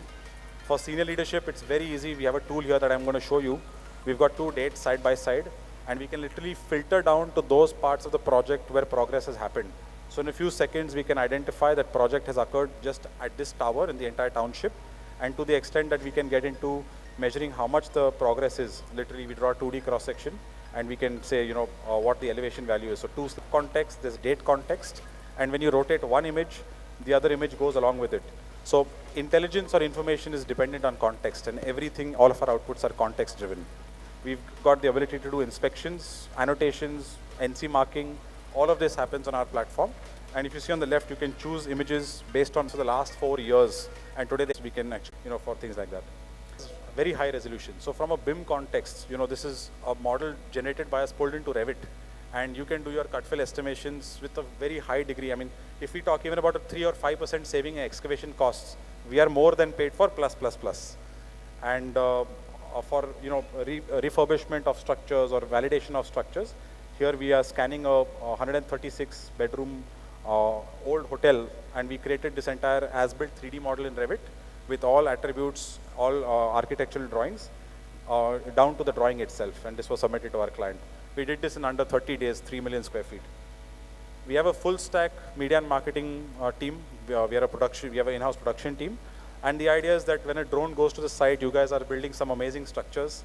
The aerial vantage point is still beautiful. So we do also use our project monitoring visits to generate content for our clients. We help our clients showcase to their clients infrastructure, accessibility, the beauty of the actual project, could be the status, if it's a BTS project, how it's coming across. We also have interactive tools, for modern sales. This is our, what we call a floor picker, where we've taken 360 images, different times of the day, different vantage points. This is typically useful for residential and commercial real estate. So the point is, we're a full stack solution. We visit the site for project monitoring, and we support the client with marketing as well. These are just some examples of very engaging marketing content. This is a project right next to the new Trans Harbour link. So all of this footage is captured with a drone, and we even go to the extent of coordinating these actors for our clients. So we do this from a residential commercial project, from an industrial project, and more recently we've been taking on airports, high-speed rail, metros, things like that. Our engagement with NICMAR has been very fruitful, thanks to Professor Kashyap. We signed an MOU with NICMAR last year, and we've been engaging with students.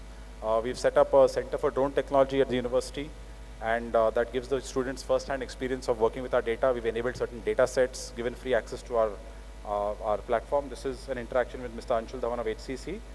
We've also published 2 papers together with NICMAR to validate that this actually works, and students were involved in that. Just a little bit of our impact in 20,000 videos with 65 videos a day. We're adopting this technology and generating this. This is just a little bit about us. As a company, we are 50 people strong now. And we've safeguarded assets worth $4 billion in the last year. And we're a pan-India operator, probably India's only pan-India operator that gives end-to-end full-stack solutions. So, sorry, that was quick. But yeah, look forward to working with all of you. And why I love these forums is it gives us a chance to learn. We are very focused on industry solutions. Technology is only an enabler. If it makes sense to you, it's only then that you're going to be adopting it. So look forward to engaging with you as and how convenient. Thank you so much. Thanks. Thanks, Ayati and team.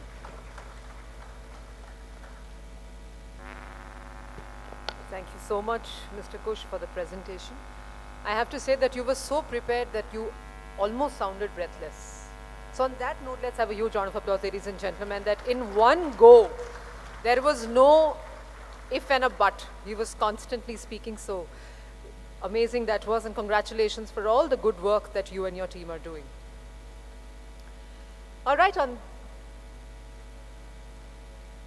sorry.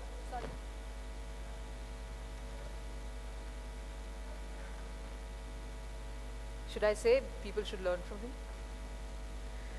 All right. So on that note, let's move on to our next panel discussion. You can see the stage is being set. The topic for this panel discussion is managing project complexities, changing landscape of project delivery. And may I please invite our session moderator on stage first. Please put your hands together as I invite Mr. Raghavendra Singh Bisen from AGNI PSC to kindly step on stage. And our panel members, first up, let's invite Mr. Krishna Suryavanshi from IKEA, Mr. Ameya Gumatse from Country Head, Linesight, India. Let's welcome them. Mr. Atul Shirke, Deputy Managing Director, Turner International, India. Ms. Alok Dipti Shah, Director, Westbridge DPE and LLP. Mr. Vishal Shah, Executive Director, Gleeds. Let's have a huge round of applause for all these esteemed dignitaries right here on stage. Over to you, Mr. Raghavendra.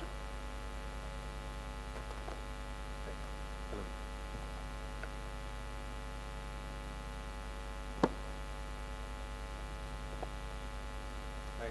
Welcome, everyone.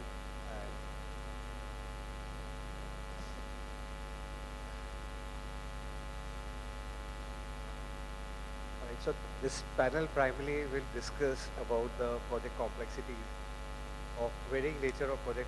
The reason we have people from the consulting side, the execution side, is to get a varying perspective, infrastructure, construction, interiors, right?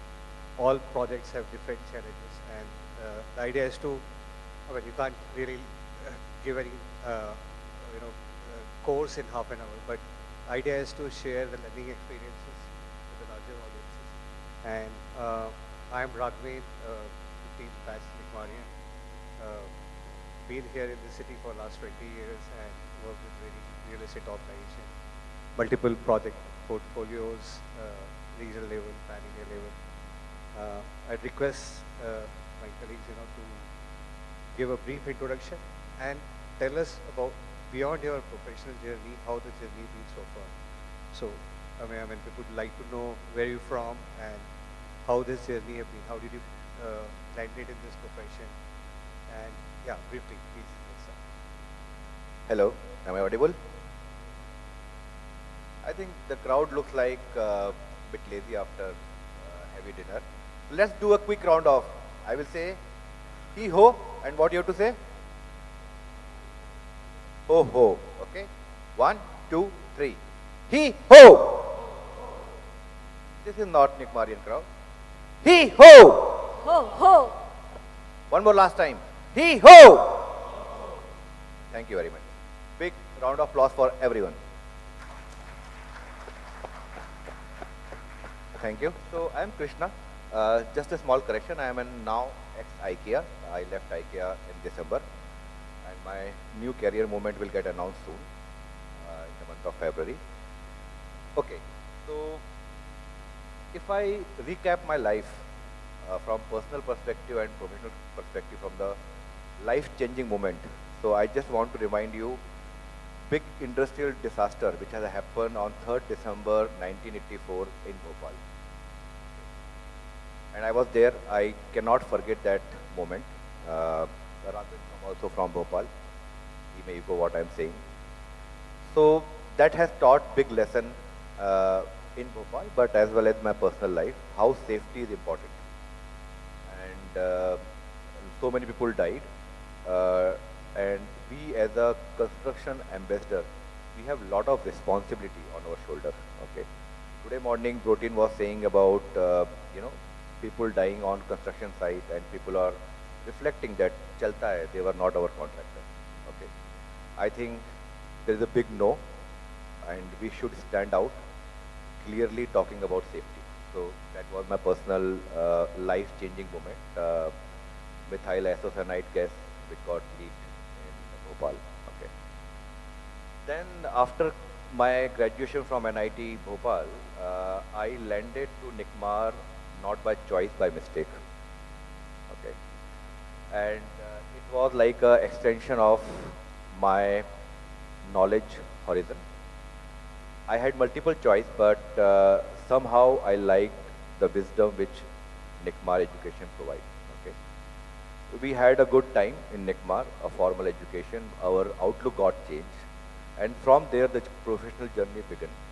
And since then, opportunities on our door and knocking every day for the lot of potential, lot of work which we have responsibility to deliver in the world.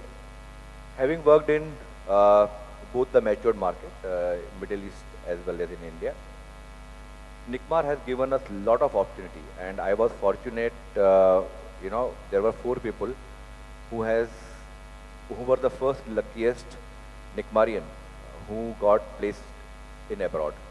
And since then, the door is wider and wider. And as we were learning today from the NICMAR app, that we are across the world, and we are around 8,000 plus alumni registered in app.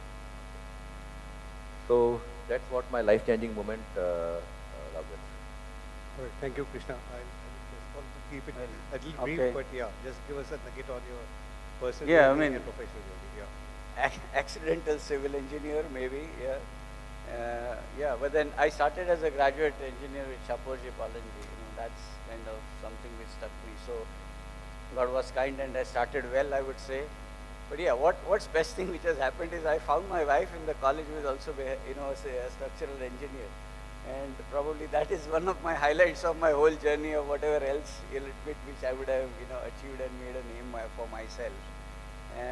But yeah, I mean, I realized that, management is something which was my go-to thing. So, and I was again fortunate to get management roles very, very early in my life. And then it all continued. And another thing is, like, in 27 years of my career, this is my 14th house I am living in. So that's what civil engineers are meant to be. So that's a little bit about myself. Thank you. Fantastic. Thanks Raghavendra, and thanks Kumar and Agni. So I'm Atul keep Shirke. your mic a little closer. You able to hear me now?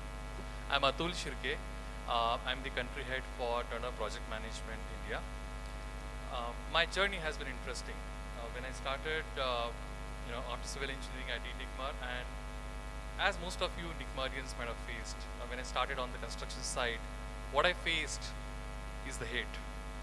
Because most of our seniors, they did so well that they climbed the ladder so fast that the colleagues around who are non-NICMARians really started hitting. And ours was 17 batch, so 16 batches before had actually created that kind of buzz. It was difficult actually to break the ice and really to make them understand. But yeah, the kind of value I think NICMARians bring to the table is something that was not really perceived and not well taken. But slowly I think now the atmosphere is changed, and it's about working collaboratively with your teammates and having the similar kind of understanding. Otherwise, when somebody grows faster, the other person doesn't grow. What are the things that really are to be seen at? So from that perspective, what I would quote here is, yes, being a NICMARian, because it has broadened the horizon, have given a different vision, and we all started working on multiple dimensions. I think we carry a different advantage, and that is what needs to be continued. When I moved forward and worked on multiple sites and worked on, so I chose sites over the companies, the project sites, the experiences, the thought of becoming well-rounded person, and ultimately when I thought, okay, now the experience is okay and we'll have to move on, I chose a different field, which is business development with Turner, and that too after 18 to 20 years of experience. Having chosen that field, which was a really challenging one, it really was exciting because you get to know about everything on the business. You get to know HR, accounts, finance, which otherwise you would not get a chance to really handle, right? And that's how last 5 years the company has grown. I have also grown in my profile, and recently I've taken over this role. Looking forward to continued support. Most of you are also my clients, which is good, and I would like to take support from all of you Nikmarians and move forward. Thanks.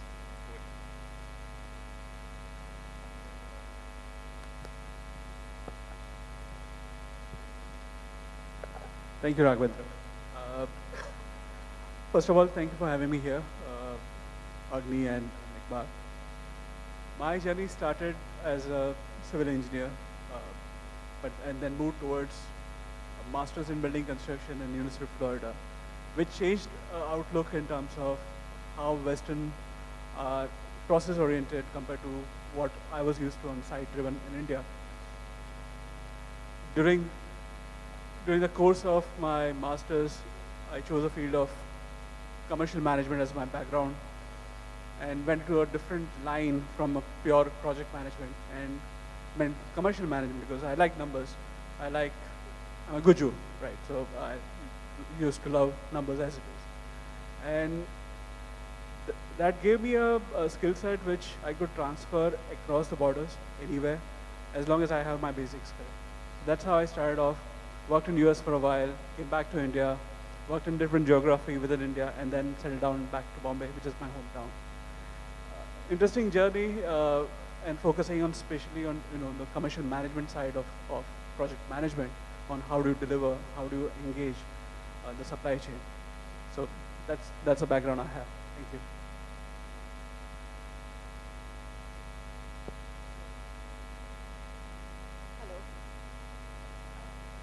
Good afternoon all.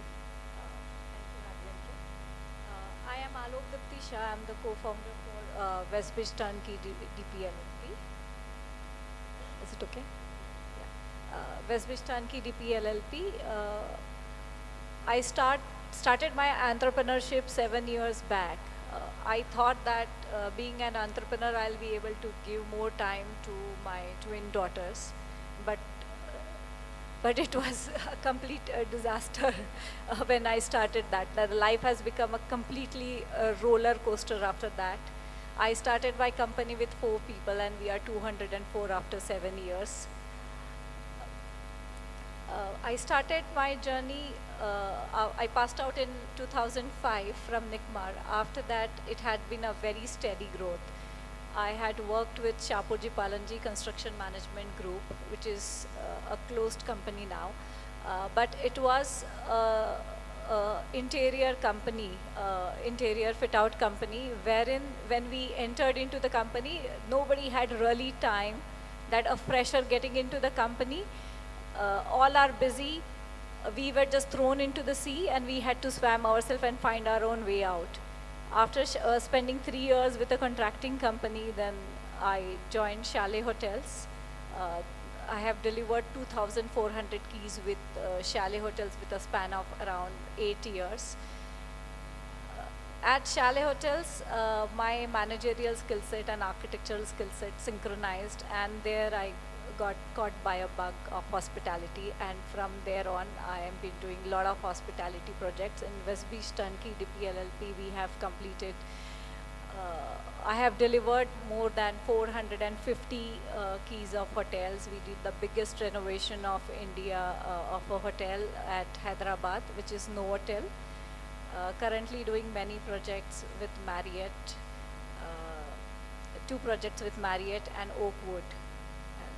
and so far going ahead, venturing into high-end retails now, and looking forward for more. Thank you everyone. I think interesting journeys we have. The whole idea was to share a little bit on that. All right, so managing project complexity, right? As they say, if you plan well, when what gets planned, gets measured, gets done. But I'm sure you all have experience where the better planned projects or not so better planned projects, ultimately it's also the execution which really differentiate the project success. Right? So my question is to Amaya, you and Vishal. Would you like to share that one experience where things have been planned extremely well, but for a reason or for a project complexity, caught you by surprise, and the project completion, or the project success was at stake? And what is that you have done to ensure that you recover it back? If you'd like to share a couple of experiences there. Yeah. To Abhay, you and okay. Yeah. When I'm yet to do a project which is kind of not failed and not planned properly and everything else, So every project has a story, isn't it? So there are plenty of examples, So I mean, my first, I said Shapoorji Pallonji, I made a big mistake on the site, and the building was, kind of out by 300 mm, 347 to be precise.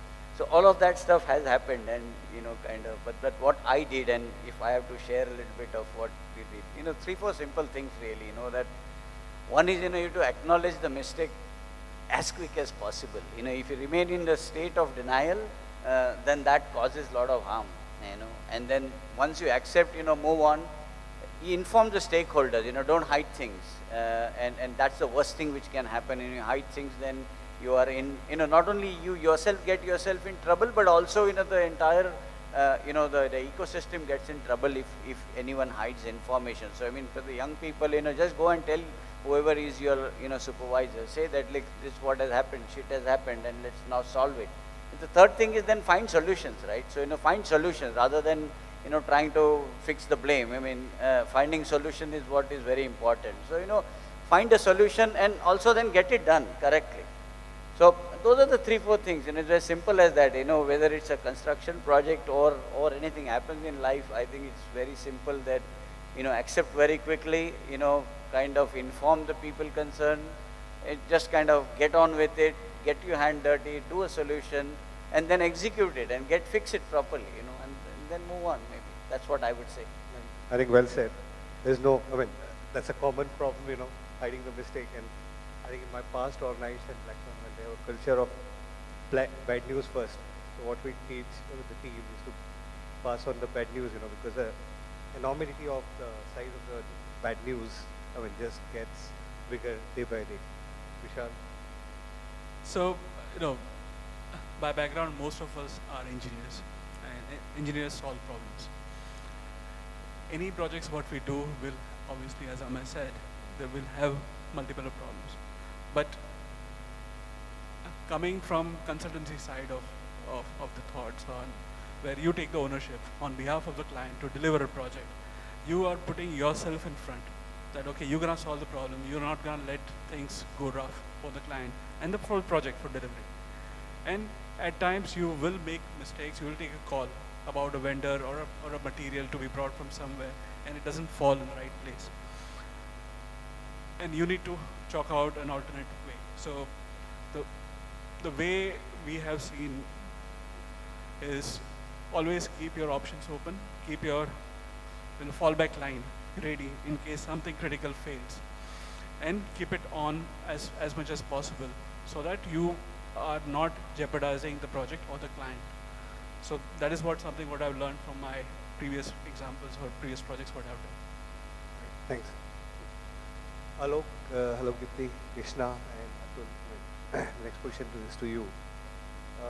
If you have to share with the younger Nikmarians, or experienced one, what are your 3 key project management mantras if you have to share? I mean, what are those 3 guiding forces which you have seen is a short success for the project?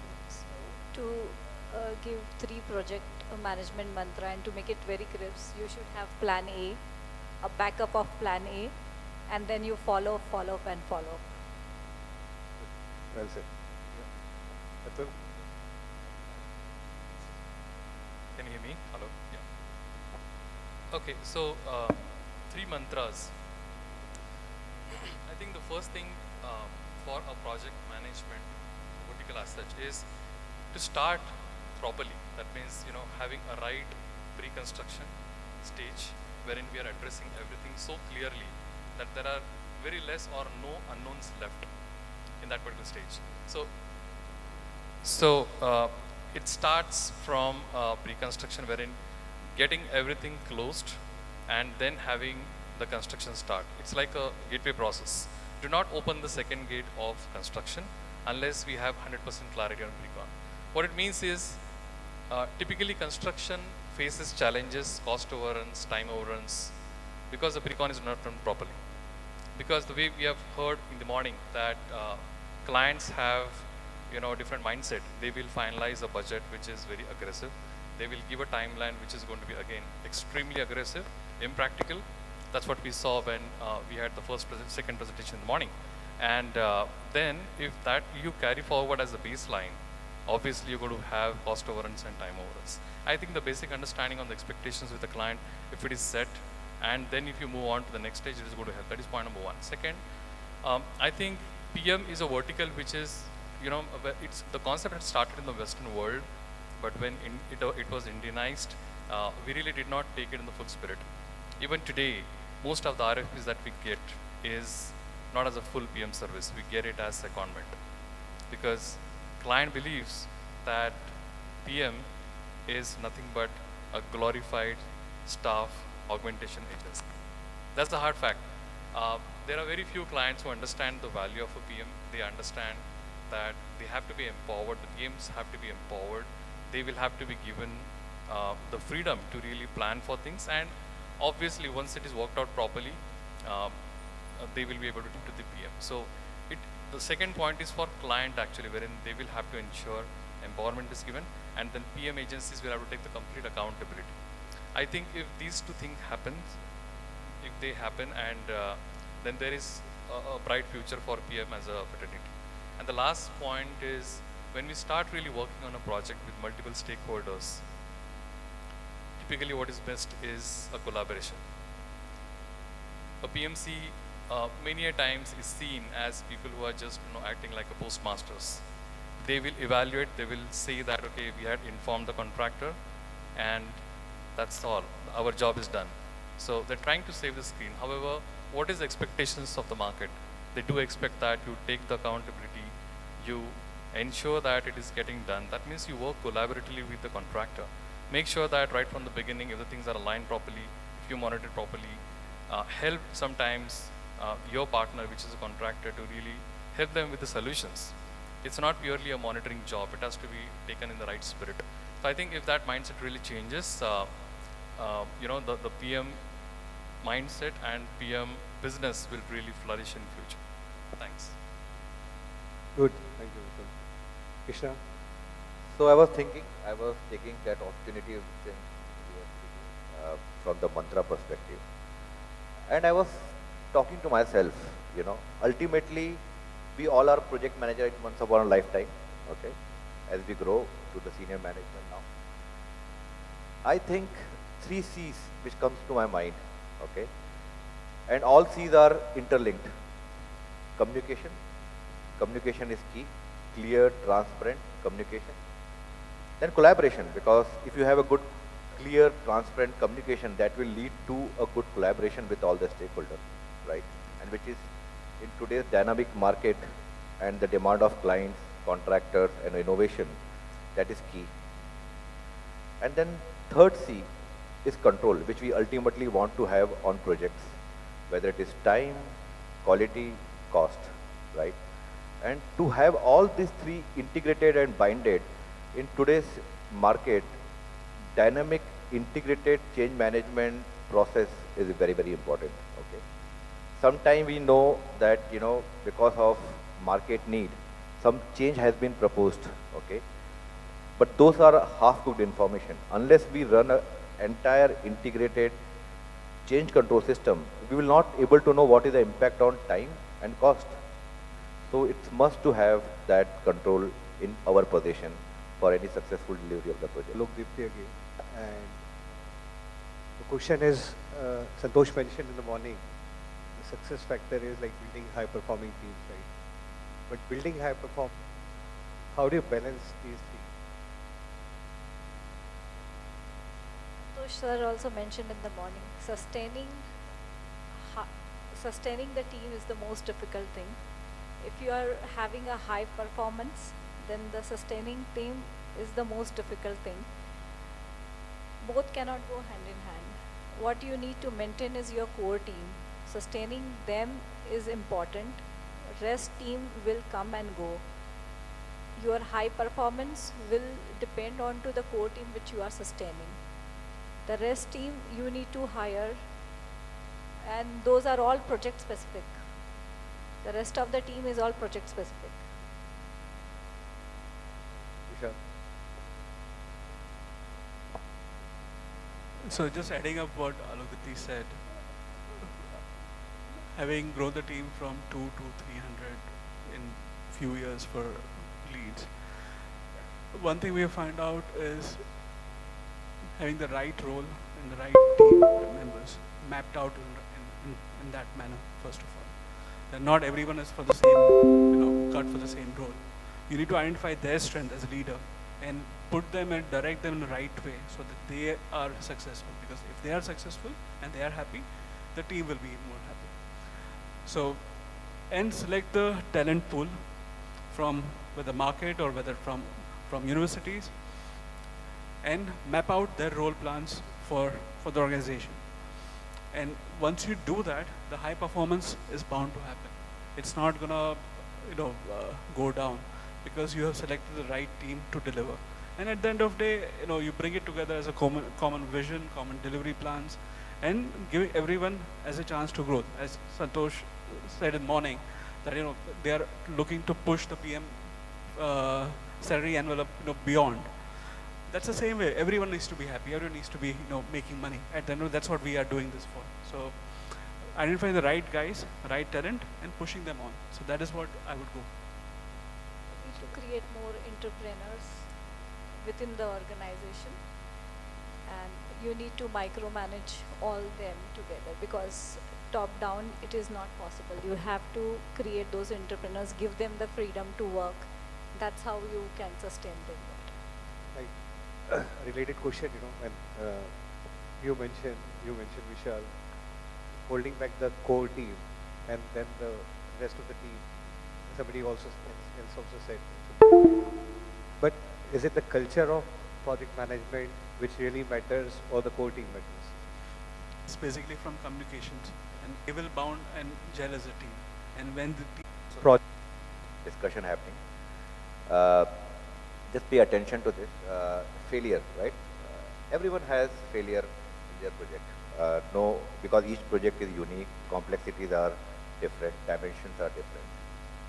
But Nickmarians जो होते हैं ना, वो या तो सीखते हैं या जीतते हैं, हारते कभी नहीं. And the sooner you realize the failure, acknowledge it. First step, as Amaya also said, we have to acknowledge that failure. Unless you acknowledge, you will be keep going on circle on blame game, unnecessary friction among teams. Acknowledge the failure. That's the first step. Okay. Then understand the root cause analysis, because that will give you the recovery plan to bounce back. Do a proper impact analysis on the project, and with the wise collaboration with the right stakeholder, we need to have a recovery program and see how the overall objectives are being aligned to those goals or not. So that's my take on failure. Right, thank you. Just last question, Amaya, to you and Atul. Amaya, you've been in the industry for over 20-25 years now, right? Demanding clients, cutthroat budget, demanding project needs, right? Cost, time pressures. Everywhere, your family needs, everything. So how do you manage, talk about work-life balance, which at least for the first 10 years of career, I have not heard. work-life balance, when Saturdays, Sundays were all, but today they talk about work-life balance. So how do you manage that, and how do you manage the burnout within the team? So is it a question which personally what do I do, or it is about? No, it's about your take on that. Your take on how to keep the team motivated in spite high pressure. It's in place is what kind of I have, well, not, that is what, is very important. Then only you get to that whole potential which, everybody has potential, right? So like, not because we sit here, we have more and, audience have less. It's all same. And then, then there is personal thing of, how do you unwind and stuff like that. So, there are various ways of doing things.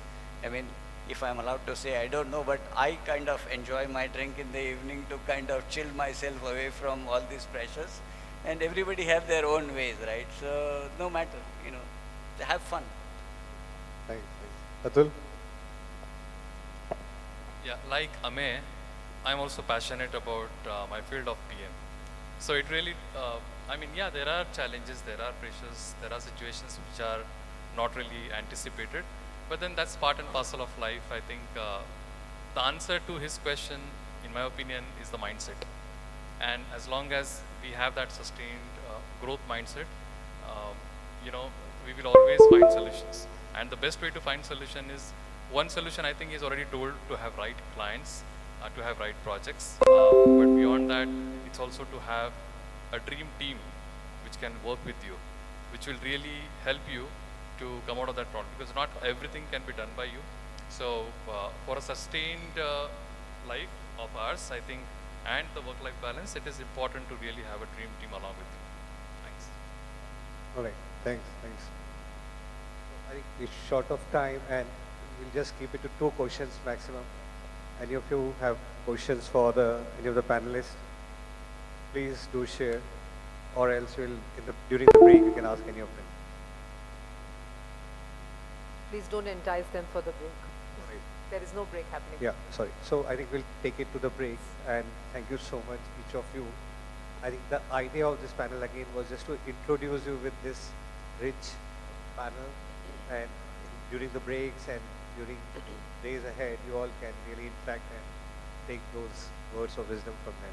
Thank you so much. Thank you. Thank you very much for this wonderful panel discussion. May I please invite Mr. Nipun Mistry to kindly come on stage and do the honors.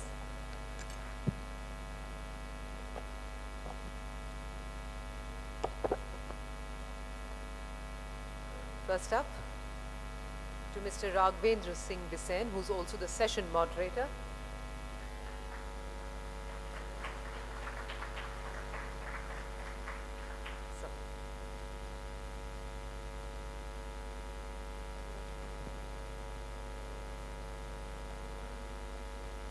Ladies and gentlemen, to Mr. Raghvendra Singh Bisen.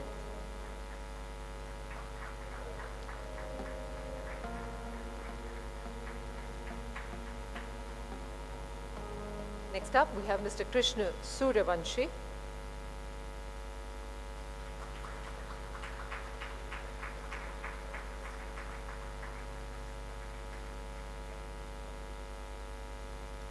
Mr. Ameya Gumatse.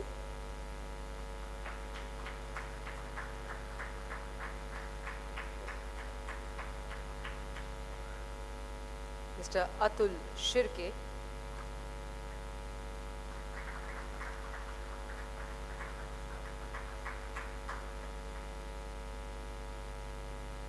Ms. Alok Dipti Shah.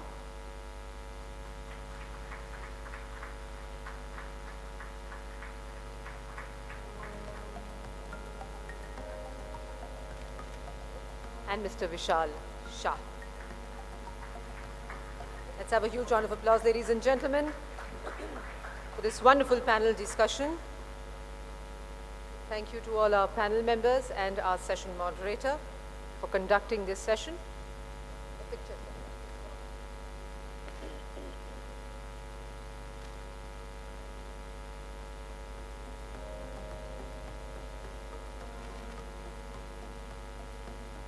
Thank you. All right, next up, for the AGNI Mentorship Program, the announcement of the same. May I please invite Ms. Sangeeta KS, Provisional Steering Committee Association of Global Nikmarians, Mr. Akash Dalvi and Mr. Ganesh Kanelkar to kindly step on stage and share the announcement with us. Ms. Sangeeta KS, Mr. Akash Dalvi and Mr. Ganesh.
Good evening, everyone. So, technical issues, sorry for that. So, one question which I want to ask to all of you, is there someone who did not have a mentor in their lives? Please raise their hands. Someone who did not have a mentor in their lives. So every one of us had a mentor at many different points in our lives. So I had mine in my first job, I'll be very honest. And he was, he guided me what the person I am right now. Same, and it's not necessary that you have one mentor in your lives. It can be many different people who come and guide you at different phases of lives. Okay? So that's the reason this program wants to achieve through the platform of AGNI, and which the details, in just a couple of minutes, we will be displaying that to all of you. So that's about the mentorship program, the necessity, the reasons what Sangeeta will take it forward. But mentorship is important. That's the reason, that's the point which I wanted to make before we start.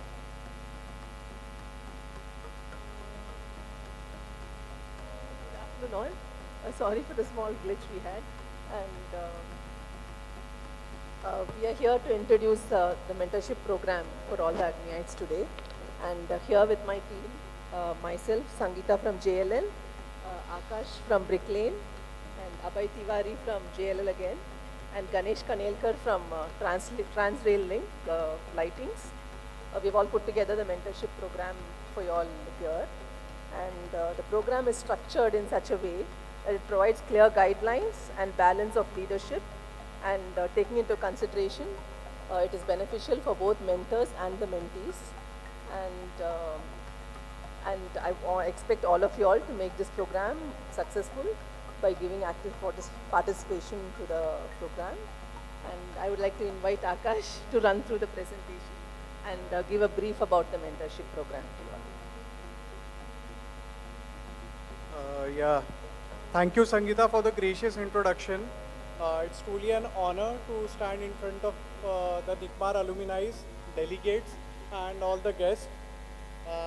So basically, this mentorship program is not just a testament of the NICMAR alumni's bond, but it is also an initiative wherein it will foster growth, collaboration, and eventually it will foster success within the community. So let's delve into the presentation quickly. Yeah, can we change the slide?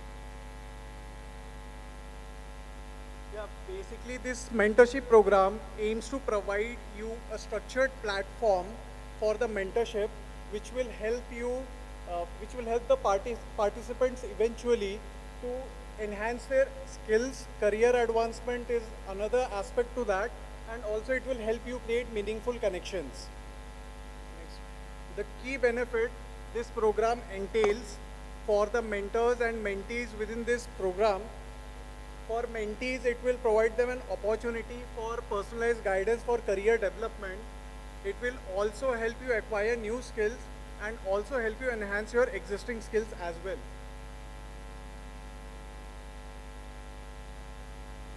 Yeah. And also there is always an opportunity of networking within this within this mentorship program. Now for mentors, this program will give them opportunity to showcase their leadership skills, improve their leadership skills, and also boost their confidence. Now this program is also going to expose them to newer and different perspectives of various participants that are going to be interacting with them. And also it will give them a satisfaction and increased happiness and a sense of purpose that comes with the program. Now this program will span for a duration of 3 months. Now within this program, the participants will have an opportunity to do one-on-one interaction, virtual interactions basically with each other, and eventually they can fulfill their goals which they have come for in this program. Now in this mentorship program, the matching of the mentorship groups will be done based on the area of expertise of the mentor and the interest areas of the mentees. Now the registrations for this program will start today, and the applications will be closed on 31st of Jan. So the registration can be done through the Google Forms which will be floated on respective AGNI groups. Now here is a broad timeline of the program that we are going to run. Now this program will basically the registration, once we accept all the registration on 31st of Jan, so the groups will be formed and announced by 17th of Feb, and we are planning to schedule the kickoff of mentorship program on 18th of Feb. Now it will span for a duration of 3 months and it will conclude by 19th of May. Now I will hand over the stage to Abhay for the thank you note. My initial question to all of you was, who did not have a mentor in their lives?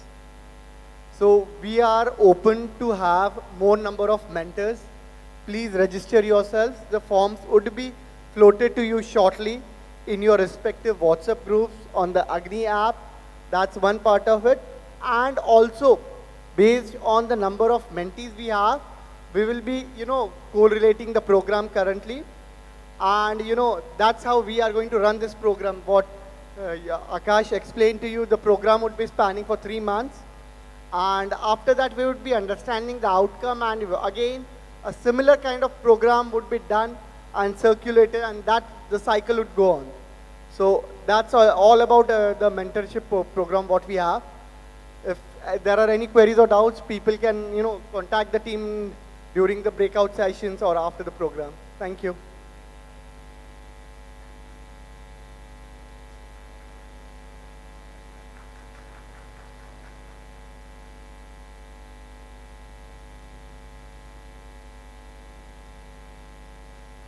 Thank you so much, team, for sharing this AGNI mentorship program. On that note, we can quickly have our tea and coffee, grab tea and coffee, it's right outside, and come back so that we can start the next panel discussion, so that we can prepare for the evening more excitedly. So quickly go, please grab your tea and coffee, and we will see you inside in the next 5 minutes.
All right, request everybody to kindly be seated.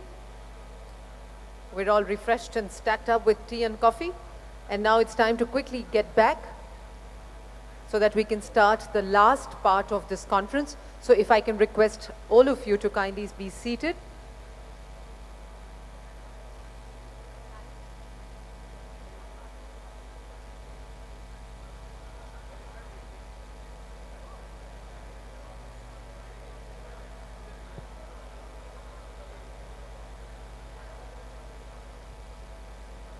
I would request everybody to take their seats, please. The panel members are waiting.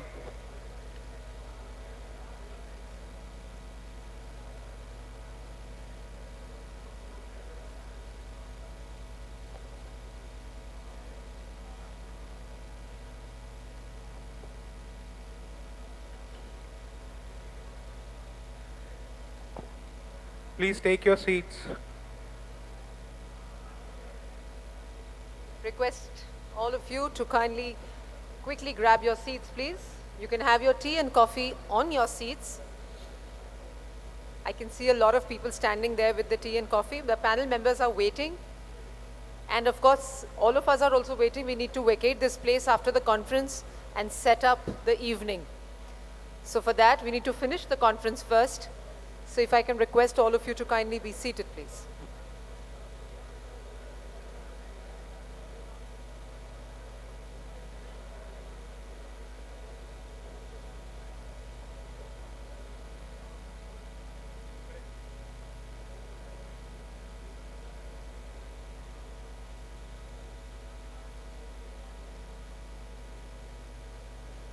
Request everyone to please take their seats.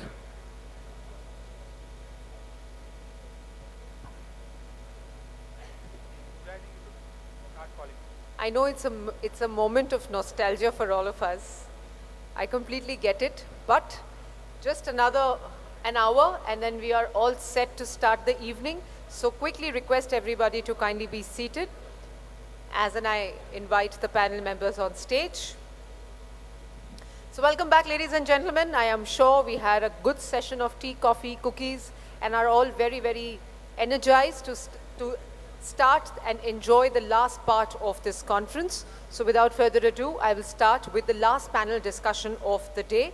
And the topic of the panel discussion is Unveiling the Skills, Blueprint for Technical to Strategic Leadership, which is a CHRO perspective. Director C and Recruit. Please put your hands together, ladies and gentlemen, as we invite our session moderator, this wonderful lady whom I see walking up on stage, Ms. Falguni Rathore. Next up, Mr. Jonathan D'Souza from Wellspun One. Ms. Charu Gulati Everstone. Mr. Mahesh Gera from Rustomjee Developers. Mr. Shekhar Bharna from Turner Construction. And Ms. Bosky Arora, Mindspace REIT. Please put your hands together for this esteemed panel members and the session moderator right here on stage. It is so wonderful to see.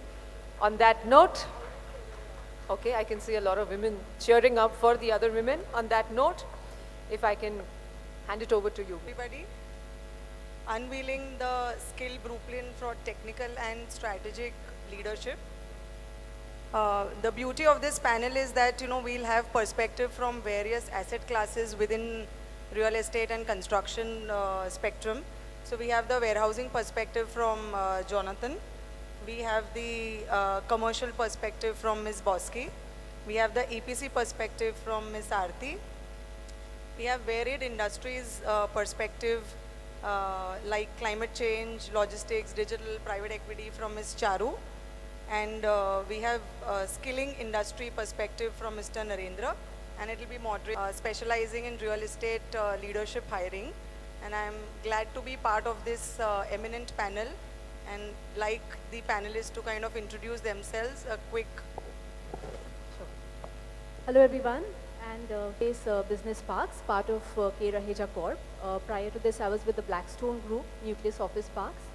Have had a stint with DHL Logistics as well, and talent learning, and now end-to-end HR. Thank you. Good evening, everybody. Narendra here from the topic perspective, but also as being part of NICMAR, but more so in the context of being a program coordinator and a faculty at Hyderabad campus. And that's where we started the flagship program of quantity surveying and EHS in NICMAR, which then went on to even get added into the Pune campus also. So firstly, congratulations to NICMAR on getting the university status, both Hyderabad as well as Pune. In fact, I was very much aware of the Hyderabad being given already a university status.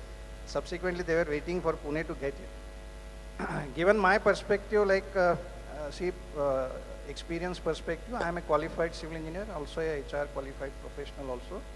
After having worked for industry for 28 years, I thought of, well, maybe now it's time to go back and see if possibly I can do some contribution in maybe some kind of development activity. And that's where I looked upon this opportunity and I immediately jumped onto it. And this is the place where I wanted to be. 28 years I have been into the industry, and last 2.5 years I am heading this on the other side of the table. I'll talk more about it as we move ahead. Thank you. Hi, good evening everybody. I am Jonathan D'Souza. I head HR for Welspun One. So been part of the team which started up this company 4 years ago. I have been in HR for about 20 years in my career. And yes, like Ameya said, I also enjoy my drink in the evening, and that's one of my motivations to stay healthy. Right? So I would like to thank NICMAR for inviting me here today, because part of the story of Welspun One being successful has been that we have had a lot of NICMARians who are part of my team, and we've really seen a great contribution coming from NICMARians which have helped us be successful in a short span of time. So I'm very grateful to you all for this. Thank you. Thanks, Jonathan. Thanks, Falguni, for having me over. My name is Charu Gulati. Been with HR for almost 25 years now. Part of the Everstone Group team. This is how Falguni introduced. We are a private equity firm, heavily invested in real estate from an industrial and logistics parks perspective called IndoSpace. A lot of you would have heard about it. I personally believe I like to deal and I like to promote humans over resources. And that's what I keep talking to people and promoting human psychology over human resources as a function. We don't use HR as a terminology inside. We just say human capital. How is it that we can continue to raise them? So that's a bit about me. I look forward for the session, Falcon. Good evening all. My name is Aarti Govekar and I work at Turner India. Regarding me, about me, I come with about 16 years of experience, of which the past 6 years I have been with Turner, literally grown with the organization, so here I am. Prior to this, I had my own entrepreneurial stint in the talent acquisition space, so I kind of relate to Falguni. And prior to that, I have worked with companies like JP Morgan and CRISIL. Being with Turner India, taking care of the entire HR gamut, right from talent acquisition to performance management, learning and development, employee engagement, you name it, under the HR gamut. So also to add on, something from my own personal journey that I would like to add here is, in my, I have seen a recent shift myself from being a technical leader to a strategic leader, so to say, in the HR domain. So really looking forward to this particular topic, very, very interesting. So looking forward to this conversation today. Thank you. Thank you everybody for this introduction. I'll begin with few set of questions now, which are on the skill expectations, and then move towards examples of excellence. I'll start with you, Aarti. We see that Turner India has been hiring people from construction, EPC, and real estate sector. Can you tell us a little bit about what skills do you look at when you hire some senior talent at Turner? Sure. I'm sure everybody here would agree that when we talk about senior leadership hiring, technical skill sets are a given, correct? Yes? So keeping that aside, I mean, of course, that is a given and that is something that goes without saying, right? What we look for when we hire senior leadership is the passion and the zeal for a holistic perspective. importantly, also having the knowledge of newer construction technology. I think we are going into that direction where everything is becoming one. You know, the whole world is getting interconnected, so to say. And importantly, being aware of the newer construction technology is completely crucial in this day and age.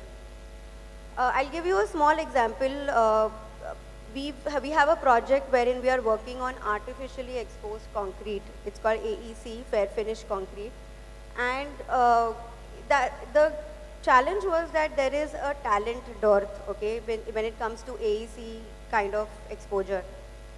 So what we did was we have our global experts available, subject matter experts from Turner Constructions US, and we have trained our people here so that we are able to take it forward.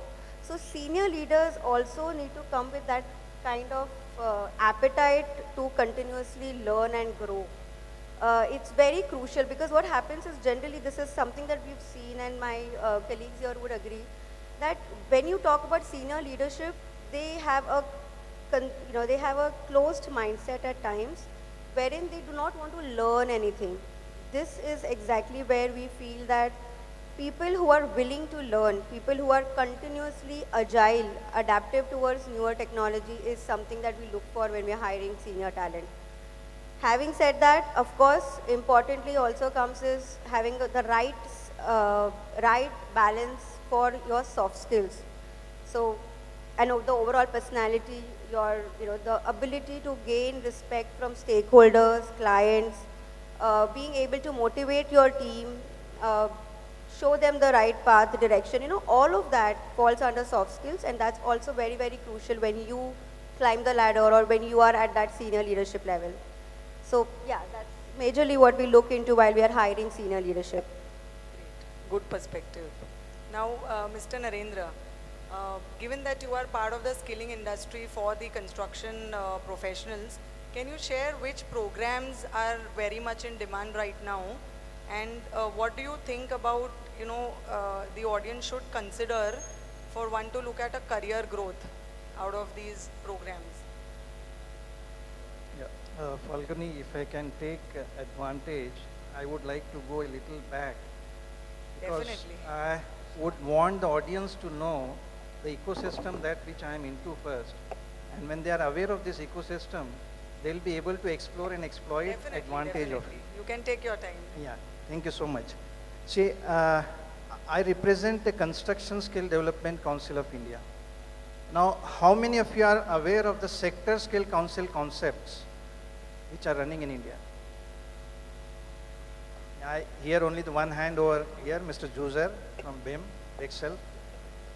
But see, today there are 36 sector skill councils in India.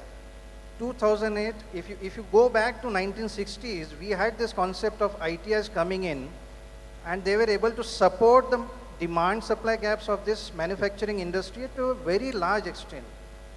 However, when the service industry started picking up, that is where they faltered, and probably they were not able to provide that demand supply gap. And that's when the government came out with initiatives like allowing a ITI to be run by a private on a PPP model. But still that could not see the light of the daylight. Maybe for some success here and there. So way back in 2008, government created this National Skill Development Corporation, which is with 49% government equity and 51% private industry.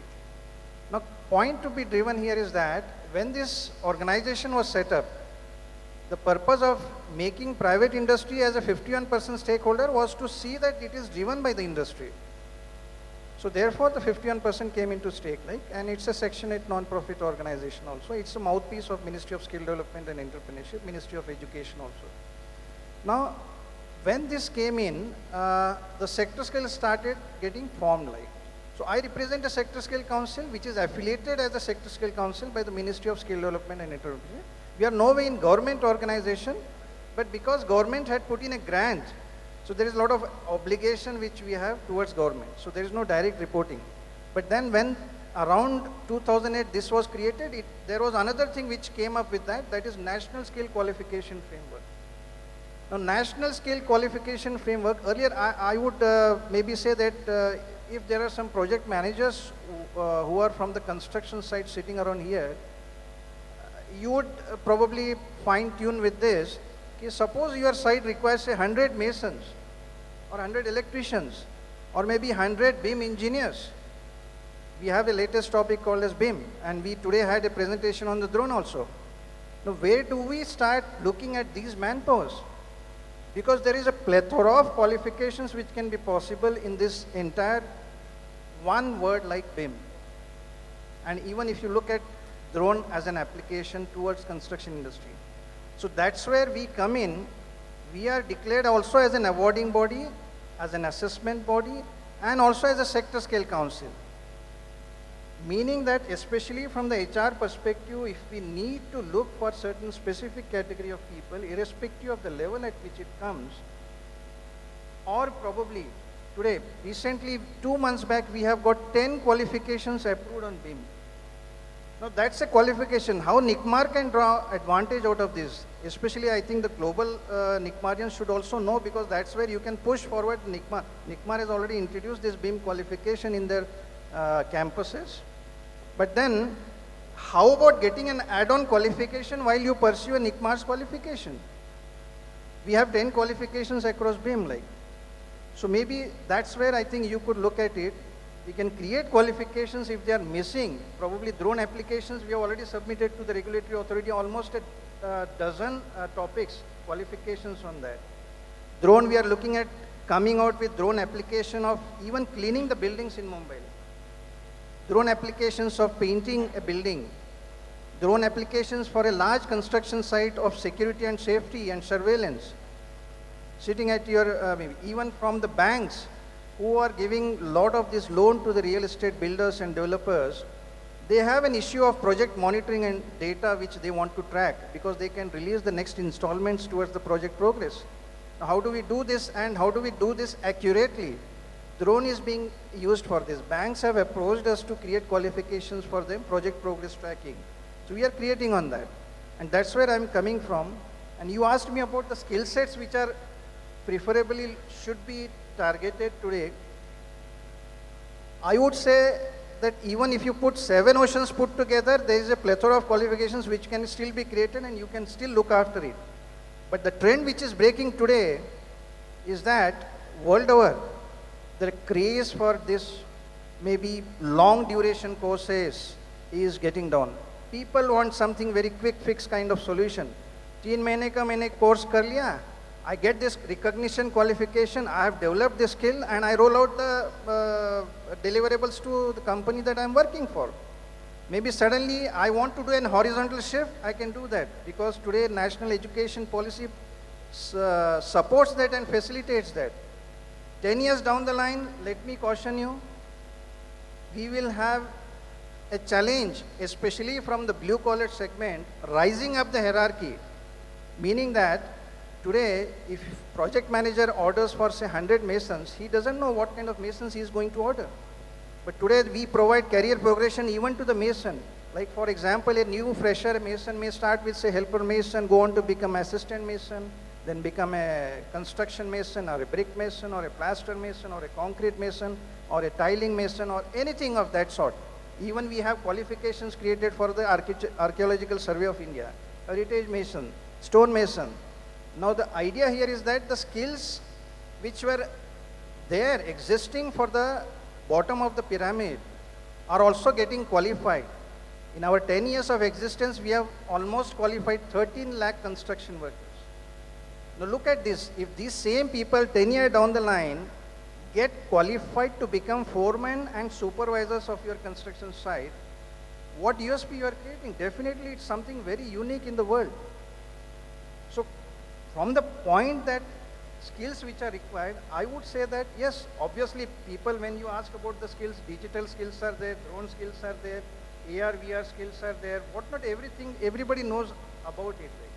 But then how it is being utilized, how it is being, how you can look forward to gather that qualification and use it to explore for your advantage and for the industry's benefit. I think there is a plethora of messages which I have in mind. I don't want to consume your time. Let So me, if I have what I been specific understand to is your that answer. each level, at each pedigree, there will be different skills which will be required for them to hone.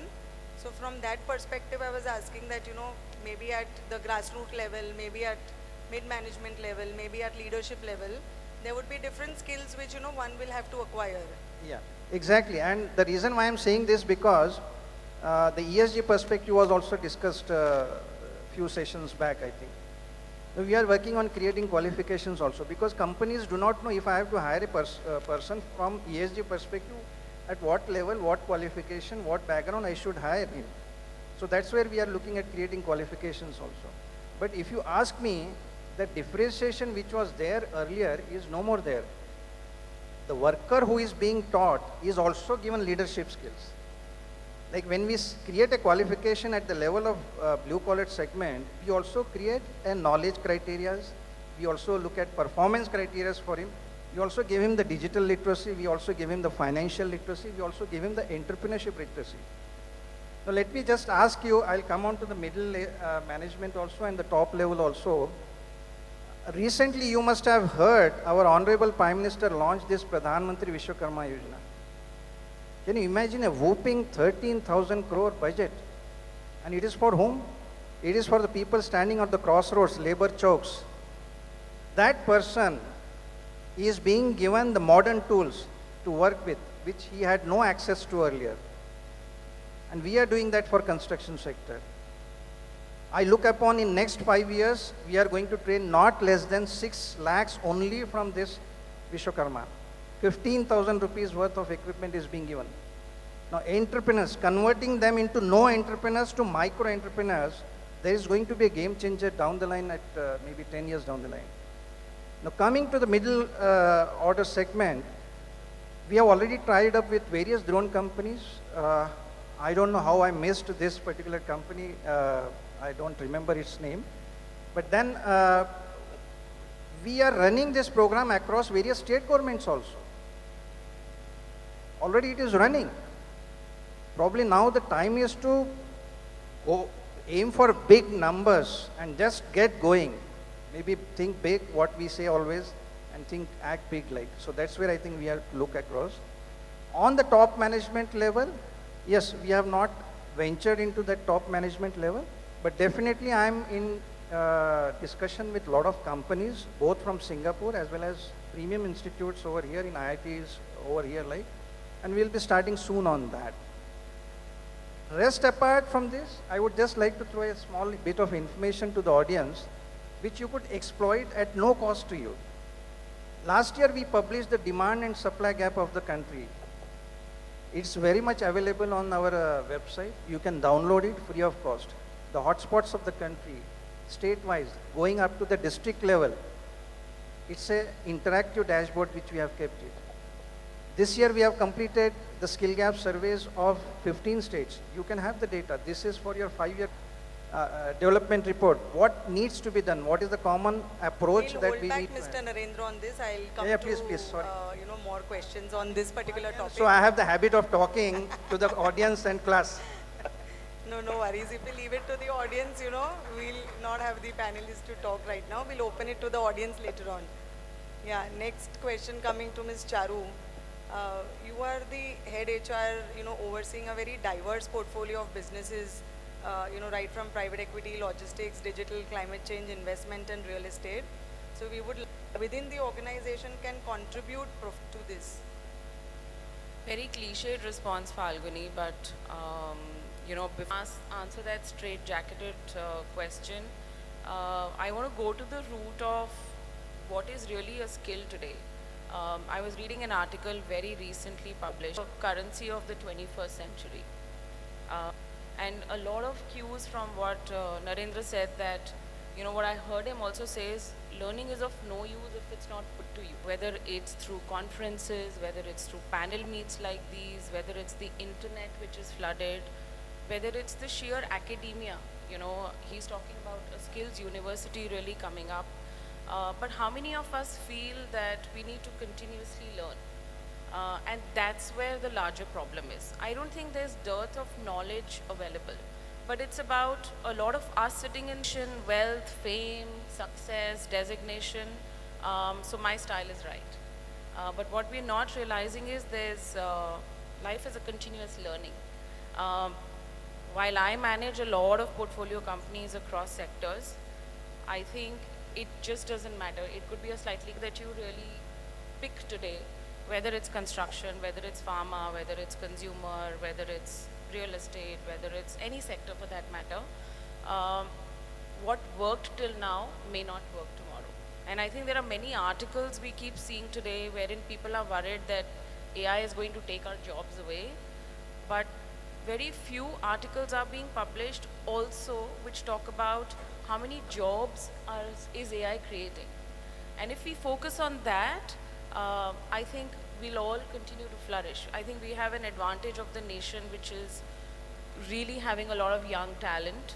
And if we continue to keep learning, coming to a specific question like this, let's accept that there will be skills which are transferable and it's easy to kind of continue to hone them, like, you know, Narendra talked about people leadership skills, networking.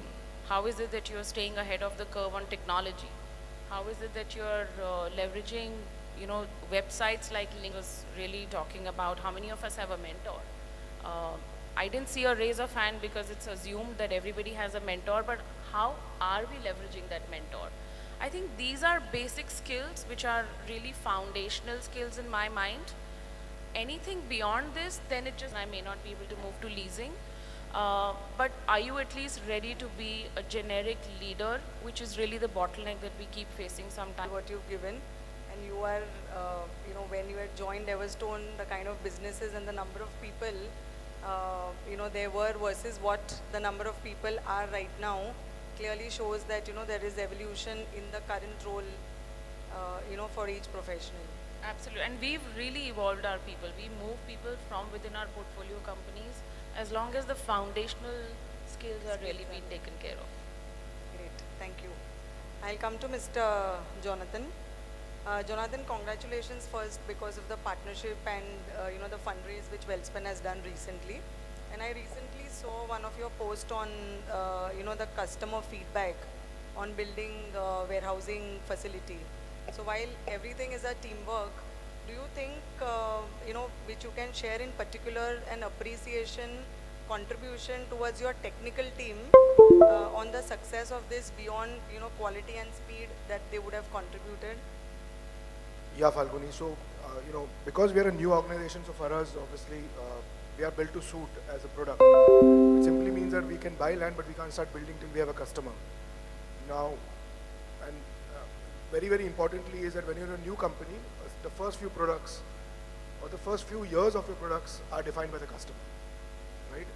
So there are always two challenges you're trying to solve, is that from a run-of-the-mill vanilla product, which is a simple box which we all are trying to build, which we call a warehouse, to what it is today and what will be in the future, right? The technical teams have to play a huge role because the technology is changing. So today, while we are talking BIM, actually in my company we don't talk BIM at all. While we use BIM, but we are using a lot of new technologies in terms of how we are designing the product. And they're going beyond BIM, right? So BIM has to catch up there, is what I understand. And believe me, I'm a chemistry graduate, so I have no understanding of civil, right?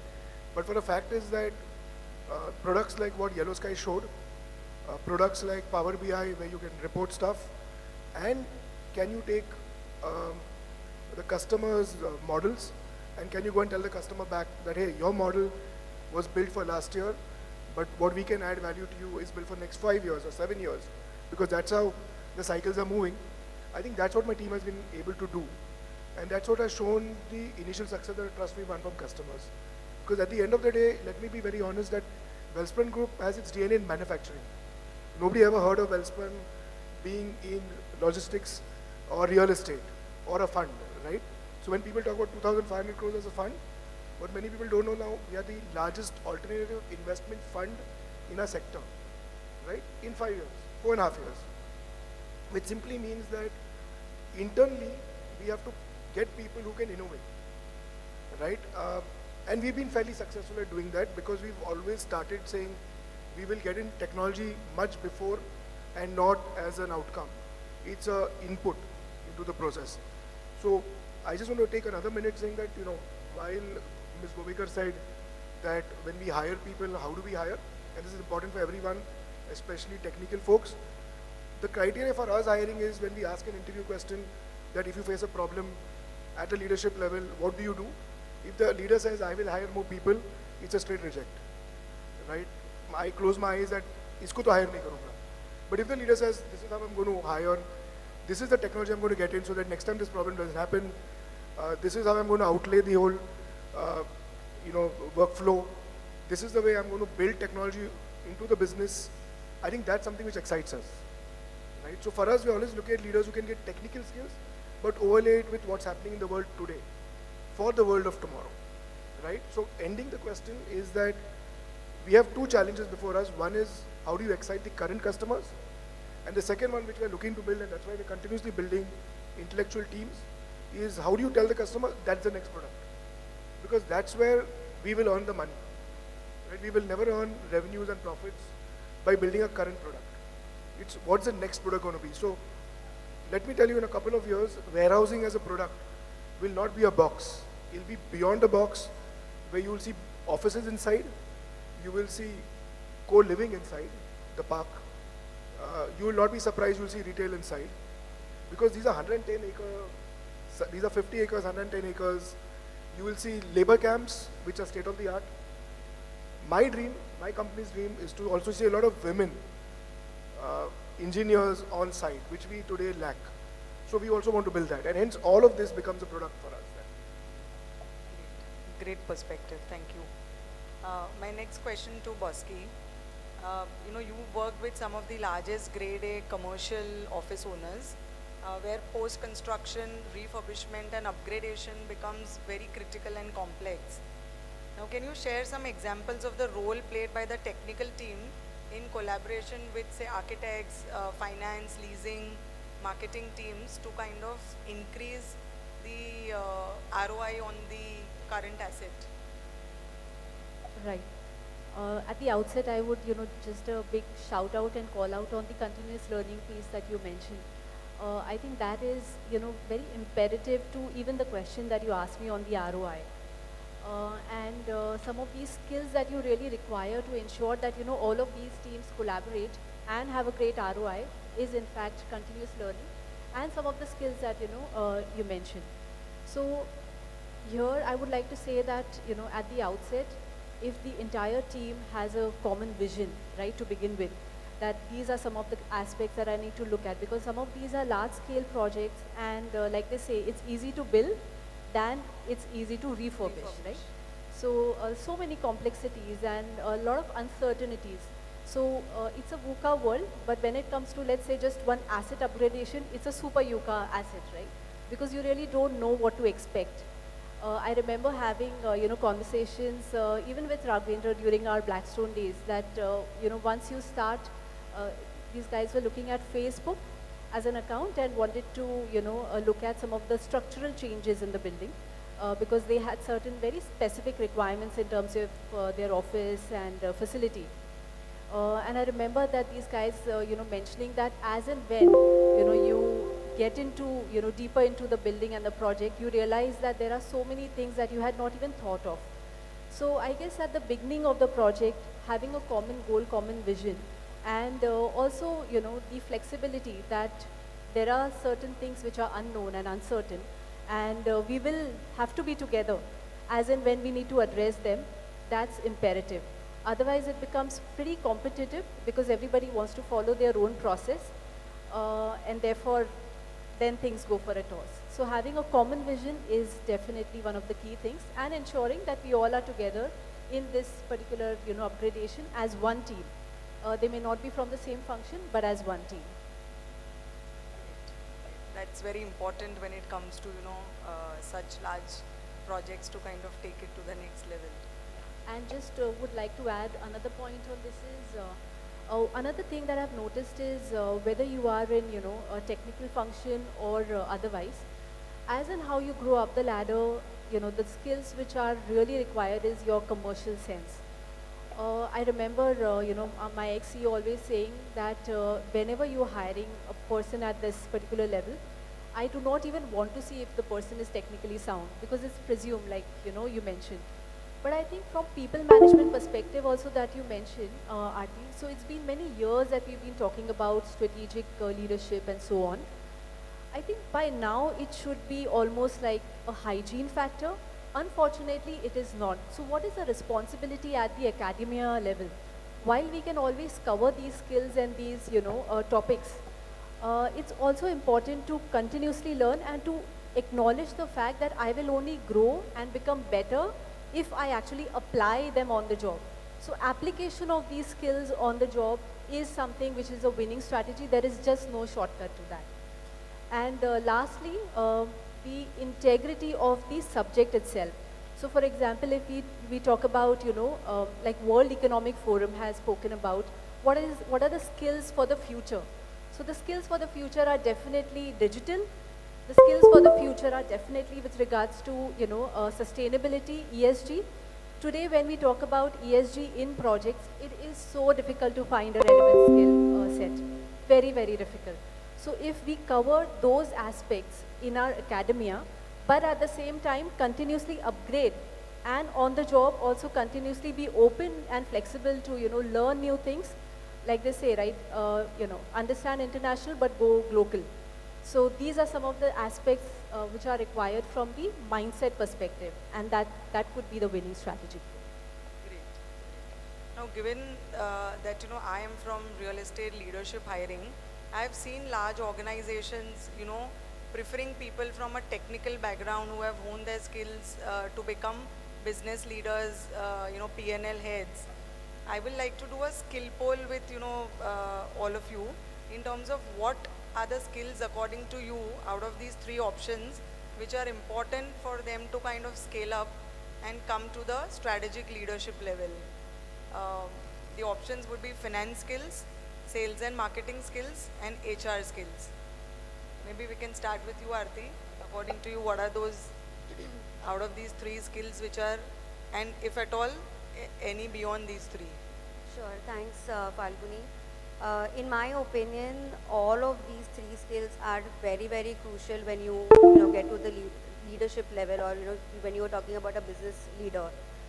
However, since I have to choose one, I will definitely choose HR, considering while we absolutely. I mean, the reason being, of course, not undermining any other function. While we talk about numbers, numbers do not have a mind of their own, people do. So it's very, very important to understand people, and especially when, it's the sector that I come from, I'm from the PMC sector.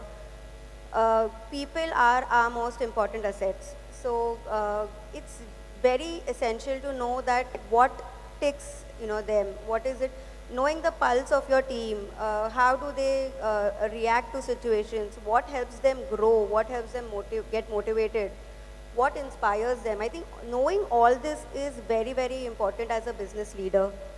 When they are connected to you, when they feel you, when they know you when they know you as a business leader and they feel that, okay, this is the person I'm working for, I think half your job is done. So that's something that is very important in my opinion, and that's why I chose human resource. Human resources, great. No, I think HR is a very important perspective, and HR skills for technical professionals not only come in terms of HR but also in terms of team collaboration, talent management, employee satisfaction. Leadership people need to look at all these aspects within the team to kind of foster I'd this. just like to add quickly also that since you mentioned this, as a business leader, it's important to understand all of this. Like what are the learning and development initiatives that you can do for your people? How can you give feedback through performance management? How can you keep your employees engaged, through various other initiatives that you do? Like I said, the connect is super, super, super important. And that's where understanding these things, that fall under the HR gamut are very important as a business leader. And if you are that person, I believe, your business will flourish and, you'll have a very sustainable and successful organization. So, yeah. Thanks, Charu. think it's a very biased question. I don't think the audience will appreciate it. But before I answer the poll, Falguni, I think for any organization to be successful, the three pillars are people, process, technology. You know, you have experts to build processes, you have experts to build technology. There are very few experts who excel in the art of people management. It's a very complex subject.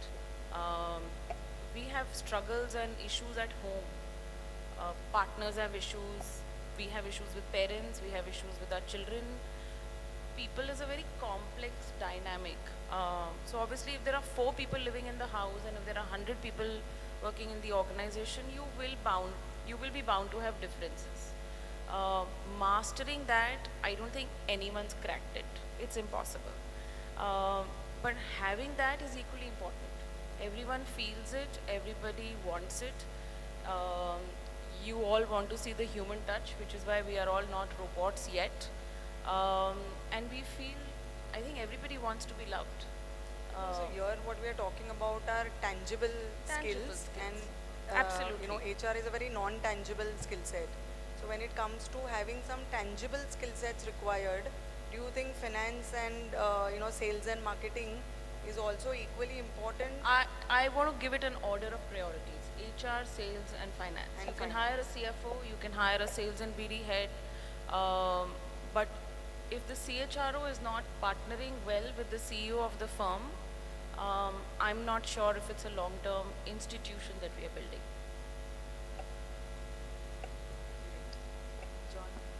So I'll give it a little different twist to this answer because it's a very tough question to ask, right? But let me... There is no right answer. There's no right answer actually. So let me give it a journey to the answer, right? So the journey to the answer is, assume you're starting out from NICMAR 2 years into your career. You want to grow. What will you grow to? A manager? Hence you need people skills, right? That's your first step. Now, you're a manager, you want to become a leader. What do? Leadership is influencing skills, and hence you need sales and marketing skills, right? So that's your second part of the journey, which you should master. Because even selling a problem inside, if you're a good salesman, the chances of you getting a good support to solve that problem is higher than you being a AGNI aunt, or you going cribbing about the problem or blaming people, right? The ability to influence is something which you have to build between mid-career, which is manager to leader. And then you'll get promoted as a leader for sure, because you would have, after 20 years, you'll have enough technical skills to say that you can run faster than everybody else, right? But staying there and staying at the top, you have to have commercial acumen, you have to have financial acumen, and you should start picking those skills up at manager level. So learning why will my decision add value to the company, how will it add value to the stock price, how will it add value to the EBITDA, should start at manager level, but you should master it or at least get a handle of it at leadership level, because that will what will make you stay there, right? You will not be able to stay there because unfortunately the language of business is capital, not people capital, it's capital, which is money, right? So this, you can, I mean, unfortunately, we yet not so matured that, you know, where you can say you're a good people manager, but you're bad in making money decisions. You'll have to sack those people, unfortunately, with your bad decisions, right? So the leadership journey is, you start with getting good people skills and master them at early life. Mid-life, you get good sales and marketing skills, because if you can't sell, you can't lead, you can't influence. Leadership is about influence. And finally, once you get that position, commercial acumen, financial understanding, being able to get the CFO to do what you want to do, because, hey, you need to run the business at the end of the day if you're a CEO, right? And keep being there, you need to have financial skills as well. No doubt about it. While I vouch for all the skill sets that everybody has put in, I also believe in one fact, that today, while most of these skill sets, what my earlier panelists have said, can be gathered by, as a matter of fact, as a knowledge gain. But then what is the missing link today is predominantly of that are behavioral based traits which are missing. Not all of them, but majority of them. See, one of the skill sets which is required for you to rise up in the leadership positions, whatever it is, because I firstly don't believe in leadership positions, because I look at even the worker leading on the ground as a leader to lead his own team to build a good wall or do a good ceramic tiling over there. That's how I look at it. But then having said this, one of the main important criteria, the first criteria which I would like to give more weightage is you may not be expert at your domain per se, but knowing the pulse of the operations on the shop floor is very much important. Second thing which comes is your decision making capacity, right or wrong. And the third is more importantly about the delegation skills. Not, you don't need to do everything by yourself. How do you look at delegating jobs down the line? And these are a few, maybe there are many of these like this, but these are the few things which I feel are missing, and that's where the focus should also be more. Because learning how to read a balance sheet, definitely I can attend a program and maybe learn about it. But then, how are these traits taught? And that's where I would give more importance also to one of the few minutes presentations which we had from some of them on the mentorship. Look for a good boss whom you can work under, like learn a lot of things. I would say that, okay, the young people should, who are getting into the industry, beg, borrow or steal, knowledge defies the law of diminishing returns. Take knowledge, generate your skills, apply it. कुछ टूटता है, फूटता है, गाली मिलता है, doesn't matter in construction sector. Learn it and proceed. But if you stop, then that's only going backwards. Like, and that is where I would give importance on, especially looking at this specific sector from personal. Thank you. Great, thanks. Firstly. Right. So I think it's a mix of all of these skills for sure. And one thing that I'm a student of psychology and behavioral sciences, and coincidentally just yesterday I was facilitating one session on behavioral sciences. So it's all about ensuring that while I know my results, I know what I'm going to achieve, but at the same time, if I compromise on the respect, if I compromise on the human capital, obviously someday it's going to come back. So it's definitely a balance between the two, and people skills as much required as your technical skills for sure at any given point in time. And as many models, many HR frameworks have suggested, the higher up you go, you should be able to just in a jiffy understand if there are any flaws in an Excel sheet, for example, or any analytics. But at the same time, how much are you able to influence your people and motivate them towards learning culture and culture of growth and development? That's something that is the X factor when it comes to leadership. And in this particular forum, I would like to ask, a lot of us are consultants and have gone our own way. How many of you think that you definitely would have probably grown in your org, if you were associated with ever, if you had more and more people skills and strategic skills?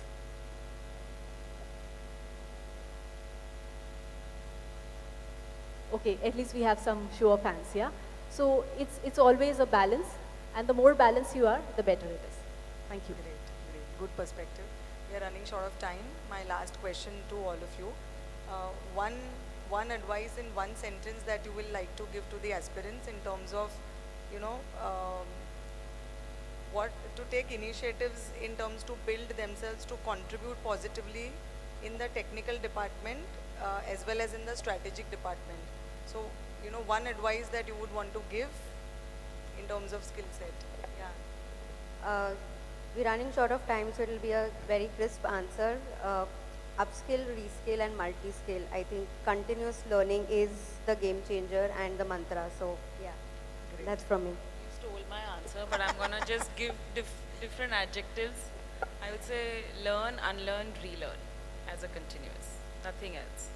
I want to do a poll with the audience, Falguni. Yes, of course. Go ahead. Given the average age of the audience, I'll just twist the question both ways. How many of us do WhatsApp video calls with our aging parents? Okay, great. Everybody does. And how many of us get irritated with the way the calls happen? Phone ठीक से नहीं पकड़ा, आप क्या दिखा रहे हो, सीधा करो, म्यूट पे चला गया है, पॉज हो गया है. How many of us? So if you get irritated using WhatsApp as a technology with our parents, why should organizations not get irritated with us when we are not learning? That's my punchline. Excellent, excellent. Yeah, so I'll take on from what she had to say because it just leads into it actually, but you're so right, right? We put a lot of investments in technology, and then the only people who don't embrace technology are people, right? It's very strange, right? And my only advice to everyone is in the room is, please embrace technology. Please take the effort to learn it because that's the only way you will have more time in life and you will become more productive. See, the challenge of organizations is we want people to be more productive. That's the challenge you're trying to solve at work, nothing else, right? And hence, my humble request is please take effort to learn digital, to embrace digital technology. Companies are spending humongous amounts of money in technology only to see 10%, 15% adoption, which is a fact of life, right? So please spend 2 hours of your weekends just to embrace, learn new technologies and skills which will make you effective. Figure out if you can, every week get an hour extra at work. That's good enough. It's a good measure. That means you're learning some technology which will help you be more effective, and then pass it down to your team.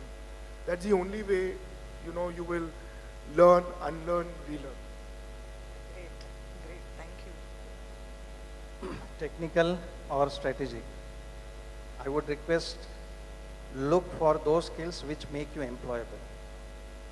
Irrespective of whether it is Industry 4.0 or 5.0, look for those skills which make you innovative, look for those skills which make you employable. Employment is just then the outcome of what it. Thank you. Politically correct answer. I would just like to say that whichever skill you pick up, I think it's all about how deeply embedded it is into you. So ensure that, on the job you're actually practicing it. Develop small little nudges, whether it is in a way of, pictures, quotes, or, small little, practice sessions, but develop those things around you so that you are always motivated to, improve on those particular skills and compare yourself with your yesterday and keep moving, keep growing. Thank you. Do we have time? Can we ask? Please raise your hands. Oh, there's one.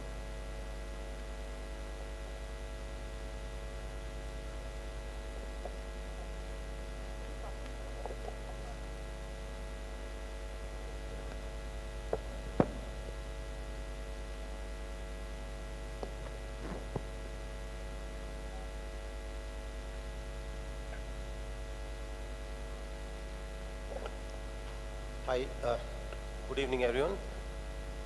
My question to Ms. Charu is, you used a very nice term that technology and skill is going to be the currency of 21st century. Well, and I do agree that we have to give a lot of importance for skill development, and government, as Mr. Narendra said, is spending a lot of money to upskill unskilled and semi-skilled, people in India. But at the same time, we are facing a lot of problem of unemployment in India. Okay. My question is, with the advent of the new technology called AI, how is it going to affect this, closing of this gap? Why I'm asking this question is because I'm actually seeing this happening in my house. My son is already an owner, 18-year-old son is already owner of a startup. And he has done everything on his own, only at the click of button. So he has not used any services from anyone. Right from developing his own logo, to developing the program, to developing all the necessary requirements for his company. He and his friends together. So already he has, कहते हैं ना पेट पे लात मारा है किसी के, मतलब 3-4 लोगों के पेट पे तो उसने लात मारा है. So how is it going to affect the business as a whole, employment as a whole? See, I think it's a very political question. I don't think there is and I made that statement that I think we are all very fearful of technology. We are fearful of digitization. We are fearful of artificial intelligence. But the fact also is all of this is also creating multiple jobs. But who are getting these jobs? People who are continuously upgrading themselves into the new technology are continuously getting jobs. do we all agree that a real talent domain expert is not sitting at home idle? Someone or the other is obviously picking him or her up.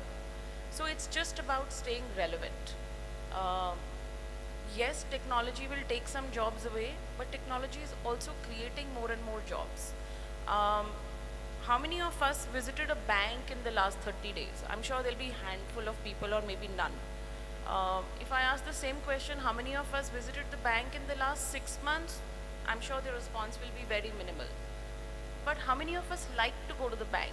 We don't. The ease and the click of a button has made our lives very easy.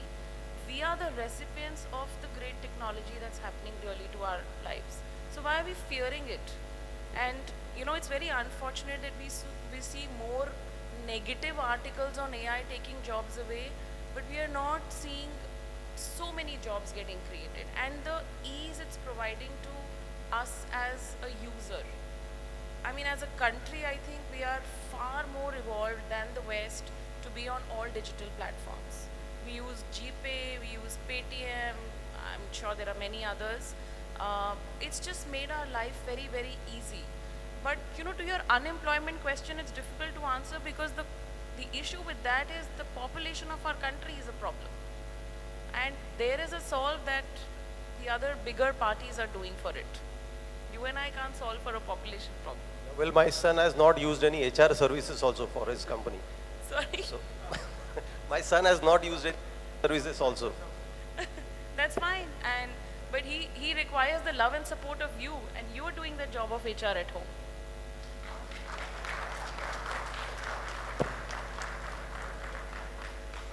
If I may answer a different perspective to your query, see, as I said, we had posted this research, demand-supply gap, last year. Now, there is a dearth of 45% of people in construction sector only, domestically only. Question is that where the supply is there, the demand doesn't exist. Awareness doesn't exist. That's the only thing. We have employment opportunities which exceeds all oceans put together, but then this is the issue. The second issue is about the mindset. All over the world, people prefer घर के सामने school हो, इस बगल में college हो, पीछे office हो, ये बाजू में मार्केट हो. Are we going to the job where they are being made available? That is what we will have to answer. Thank you. All right, that will be all. Thank you very much to the lady with the mic, please.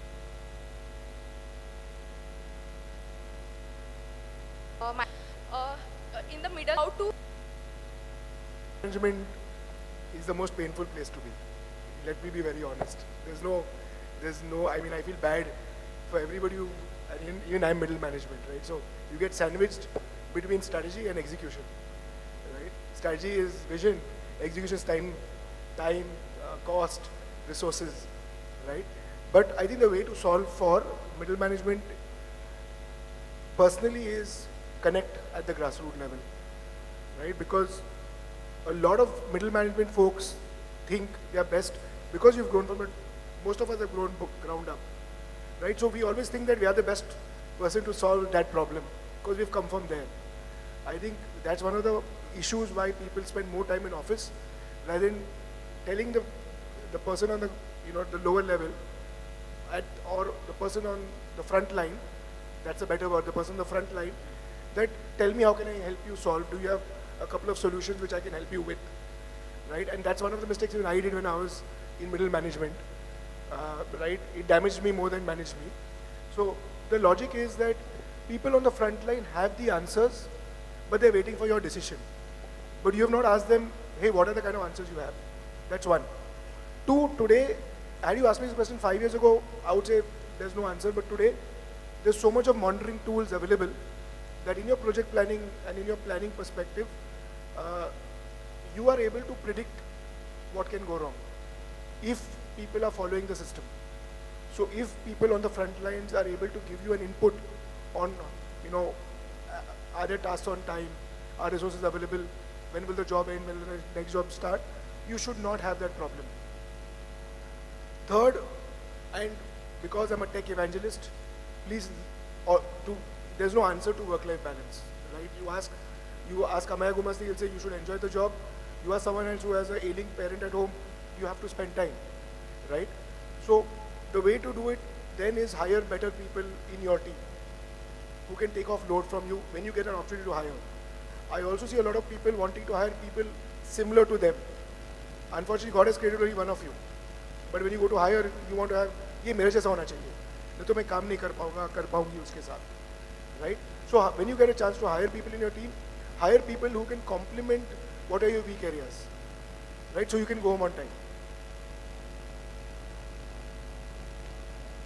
I'll give a very emotional response to this question, Jonathan, if I may. You know, and this has been my learning. Work-life balance is all here. If we love our jobs, I think we just manage. And as a woman, we play many roles. No offense to men. We have to be a good daughter, a good wife, a good mother, a good girlfriend, a good daughter-in-law, and the list is endless. Problem with us is we want to excel in everything. There is no need. Who are you competing with? You don't have to be the best daughter. You don't have to be the best mother. You don't have to be the best daughter-in-law. It's all in the mind. Just do your best. We all bring work home, and it's okay to take home to work sometimes. 10 to personal calls at work, no problems. As long as you're good at your job, managing it well, balance automatically happens. But that's been my personal learning, no offense to anyone. You love what you do and you'll find your way out. All right, thank you very, very much for such an amazing answer to that. Absolutely well said. So all of them completed their last statements by sharing 3 words. I also want to end my statement by sharing 3 words, how the panel was according to me. Of course, it was encouraging, enriching, inspirational. And I also want to add one more word to it, and I would say it was very mindful. The reason I say that is because every member has been very mindful for the answers that they've given. It has been so real, it has been so relatable to their lives, and hence they've given these examples, which is quite easy for us to understand and perhaps take it in our lives. So hence the mindfulness. So thank you very, very much on that note. Let's have a huge round of applause, ladies and gentlemen, for our session moderator, our panel members, for such a powerful and a wonderful discussion. Now to do the honors, we have a very special guest amongst us. So with a roaring round of applause, let's welcome Shri R.A. Rajiv, IAS retired, ex-Metropolitan Commissioner, MMRDA. Sir, thank you very much for your presence. If I could request you to kindly step on stage and do the honors, please.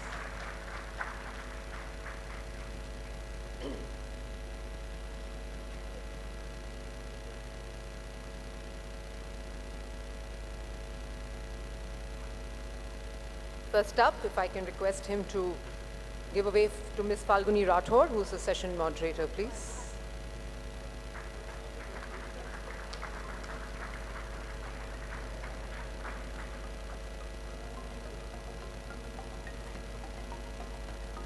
Next up, can we give it to Mr. Jonathan D'Souza, please?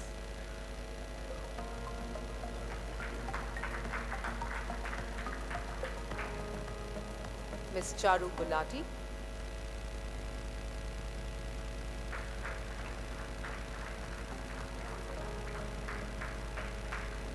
Ms. Aarti Boykar.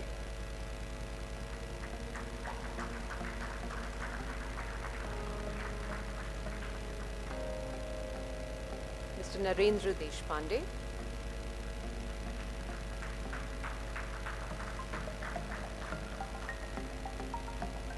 And Ms. Bosky Arora.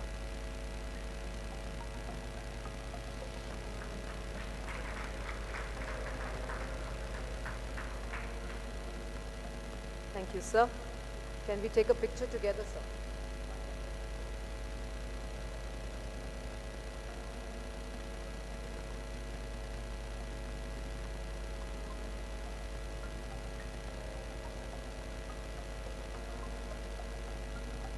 Thank you.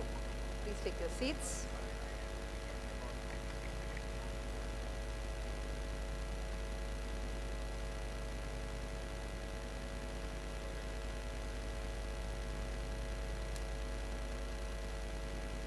On that note, let's have a quick look at our industry partners video, See and Recruit. Can we have the video, please? A fast-growing global executive search firm dedicated to driving business growth and fortifying clients' employer brand. With over 4 decades of experience, our founders have built Seek and Recruit to be a process and knowledge-driven firm. Our core values successfully guide us in all our client engagements. Our clientele includes marquee names in the real estate and financial sectors. Backed by our speed and accuracy, we take pride in having fulfilled 1,500 plus careers. We have 60 plus members backed by a strong management team across our offices in India and Dubai to support our clients. In each office, we do serious business while having fun. Yes, we give a lot of importance to fun at work and work-life balance. We humbly stand as a seasoned search partner in our industry and are keen to assist you in hiring your leaders and future leaders. See and Recruit. We do what fits your culture. Thank you, See and Recruit, for the video. All right, now it's time for a dialogue where two esteemed people are going to come here right here on stage. As I mentioned, our guest of honor is here with us, so he's going to come along with Miss Chris Geeti. So if I can first request Miss Chris Geeti to kindly step on stage. Mr. R.A. Rajiv belongs to 1987 batch of IAS, Maharashtra cadre. Career spanning for 35 years, have mainly worked for 10 years in urban development, 4 years in environment and 4 years in finance, in addition to other sectors at state as well as central government levels. Worked as Principal Secretary in the Finance Department, Government of Maharashtra, before which also worked as Joint Secretary, Finance Department of Atomic Energy, Government of India. However, it's his long tenure in the urban development sector as Joint Municipal Commissioner and Additional Municipal Commissioner in Mumbai and Municipal Commissioner of Thane City, which has shaped the professional journey. Alongside this, experience in finance and environment has helped in handling urban issues with more effectiveness and efficiency. Rajiv ji has started Urban World Consulting and is working on transforming urban infra projects. Please put your hands together, ladies and gentlemen, with a roaring round of applause for our special guest of honor, Shri R.A. Rajiv. Over to you.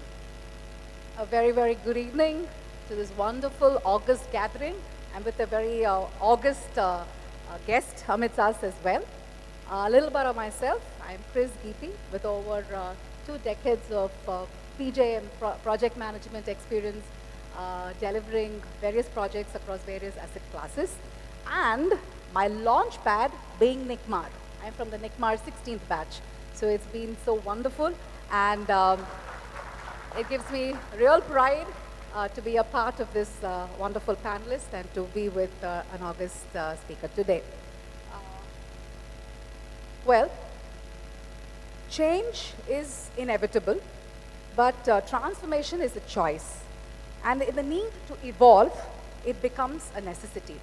So I would like to ask Rajiv ji, transforming Mumbai city, managing and steering through the complexities of city development project. Before we go there, we would like to know a little bit about your journey, from where you're from, what inspired you to be an IAS officer, and what kept you charged over these 3 decades of challenging responsibilities.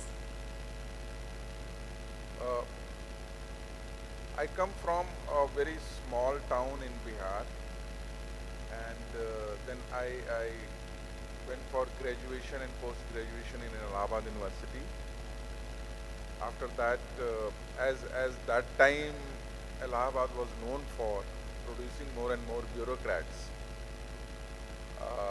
which no more is the case with Allahabad University now, as has happened with most of the educational institutions in India, mostly the universities, that barring few universities, most of them have deteriorated in their discipline and academic performance and sorts of that. So I appeared for, first I got selected into IPS and then into IAS in 1987, allotted to Maharashtra cadre, and here I am. The thing which motivated me to be in civil service is something, I come from a family where my parents were in academics.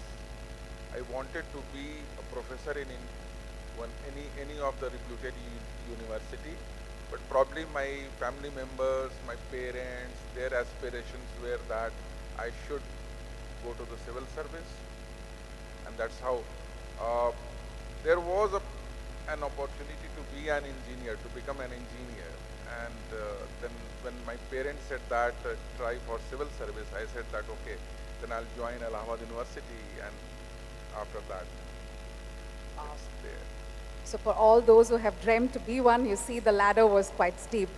Well, sir, I would like to ask you, according to you, the vision of cities of future, the transforming of sprawling, fat, expanding urban megapolis like Mumbai, there have been initiatives in cities like Europe and US where the industrial towns like Chicago and London have been transformed.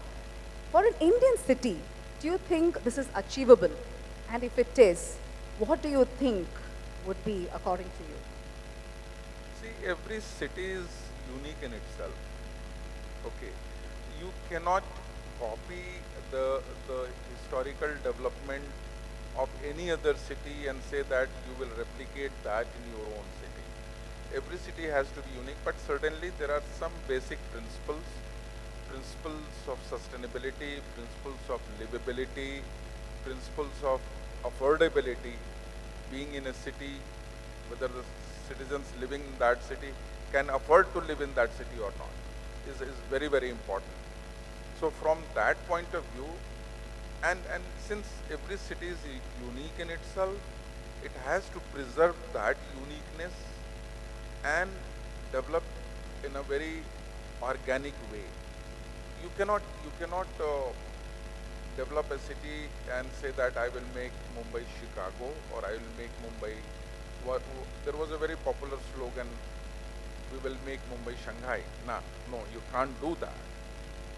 You can't do that. You can't make Mumbai, you can't compare the urban renewal process of New York and say that why can't Mumbai have the urban renewal process of the same magnitude what New York had. Or you cannot say that if you want to introduce cycling on the roads, you can say that it will be as good as Copenhagen and Amsterdam. No, not that way. But it has to be developed and planned that way, keeping in mind the citizens of Mumbai, the history of Mumbai, the heritage of Mumbai, and at the same time making it livable, sustainable, and affordable, so that people can love it. People are in love with the city. Everywhere you go and say, you have the selfie point, I love Mumbai. By creating that selfie point, you cannot make people loving that city, But certainly there are so many other things, so many other issues. Like if I can talk about the way people commute in Mumbai, the suburban trains have been the lifeline of Mumbai. And there was a time when 80% of people used to travel by suburban trains. And then they used to walk, or for a shorter distance, they used to have a taxi or bus to reach their first and last miles. But over a period of time, this 80% has gone down to 60%. Now 60% and less people travel by suburban trains. Every day there are 8 to 10 accidents happening fatal accidents happening in suburban trains of Mumbai. The reason being that the population which increased in Mumbai could not find space, and you could not increase the capacity of suburban trains. And in addition to that, the public transport system was not increased or some additional trains where there some capacity increase could not happen. So metro was being thought about, was being planned about for a very long time. But then there was only one metro line which was constructed and started in 10 years of time. So in that backdrop, when MMRD started constructing metro lines in 2015 and 16, the Bhumi Pujan was done. And now you have 2 more lines added to Mumbai. There is an urgency in that all the lines should be done as soon as possible. But then there are so many challenges, which we will talk about later.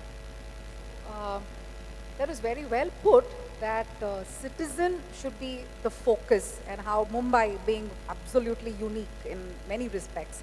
So talking from learning what you've been doing, what would you be the main takeaways, of Mumbai Metro and monorail projects?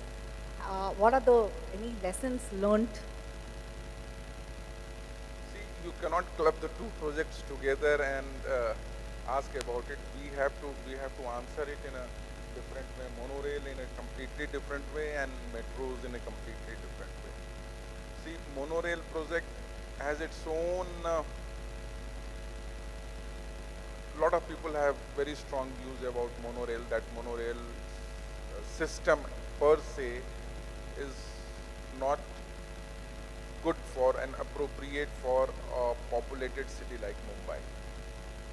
Monorails are generally worldwide are implemented in places where tourist attractions are there, and tourists come and go and visit those attractions in that area. So monorail projects have been implemented.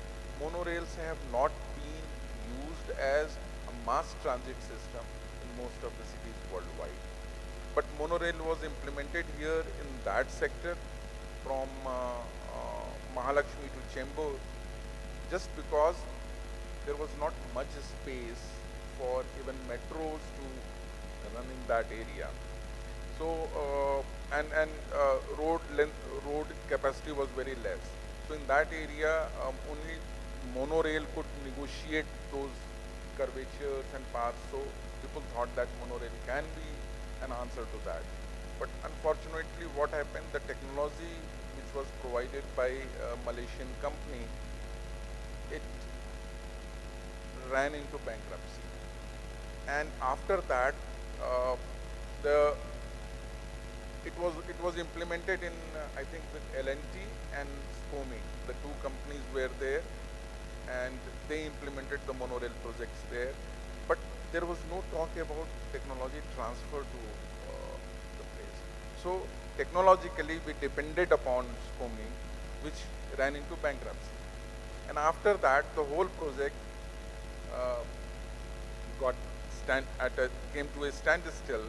From there, when I joined, I could start few, I could order, but the same rags, same technology, it was very difficult to find another manufacturer in the world to do that. So it was a very, very complex situation in that and there was a fire in the past in that monorail running, so some accidents had happened.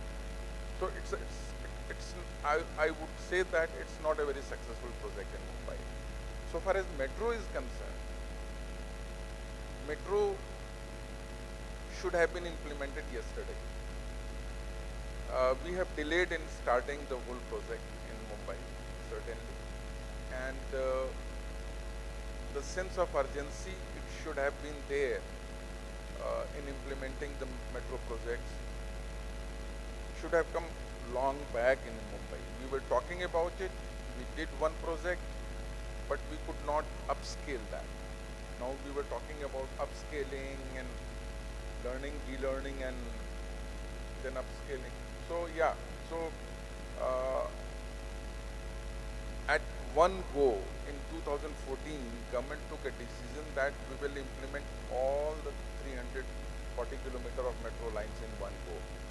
And then preparing the project reports, then going for the bidding process and starting it, managing finance for that, and then implementees required to implement metro projects in India are lacking in the agencies whom we search for, we employ to implement the projects. So there were very few agencies in the past. So for the tunnel also, underground metro also, there were very few agencies.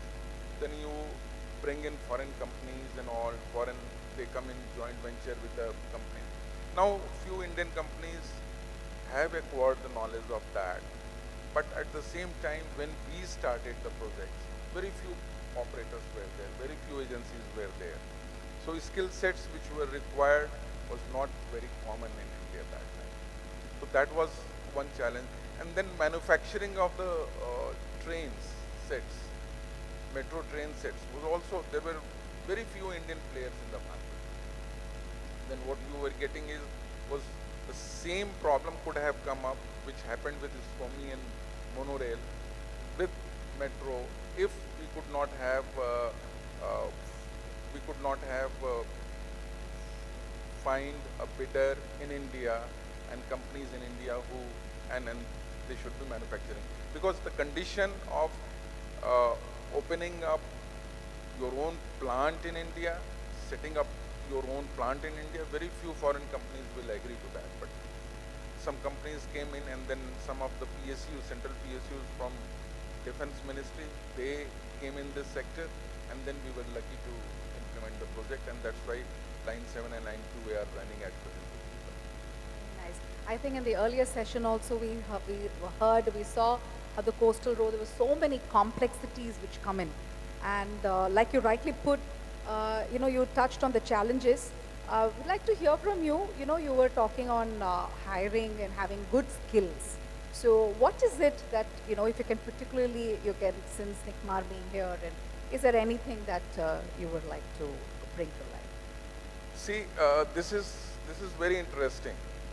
The skill sets you require for metros, mainly in the systems, not in the civil engineering part of it, but in the metro engineering part of it, is a very, very new and latest technology which are being implemented in the metro rail sector, which is not there even in the railway sector. And that skill set was not there at all in India.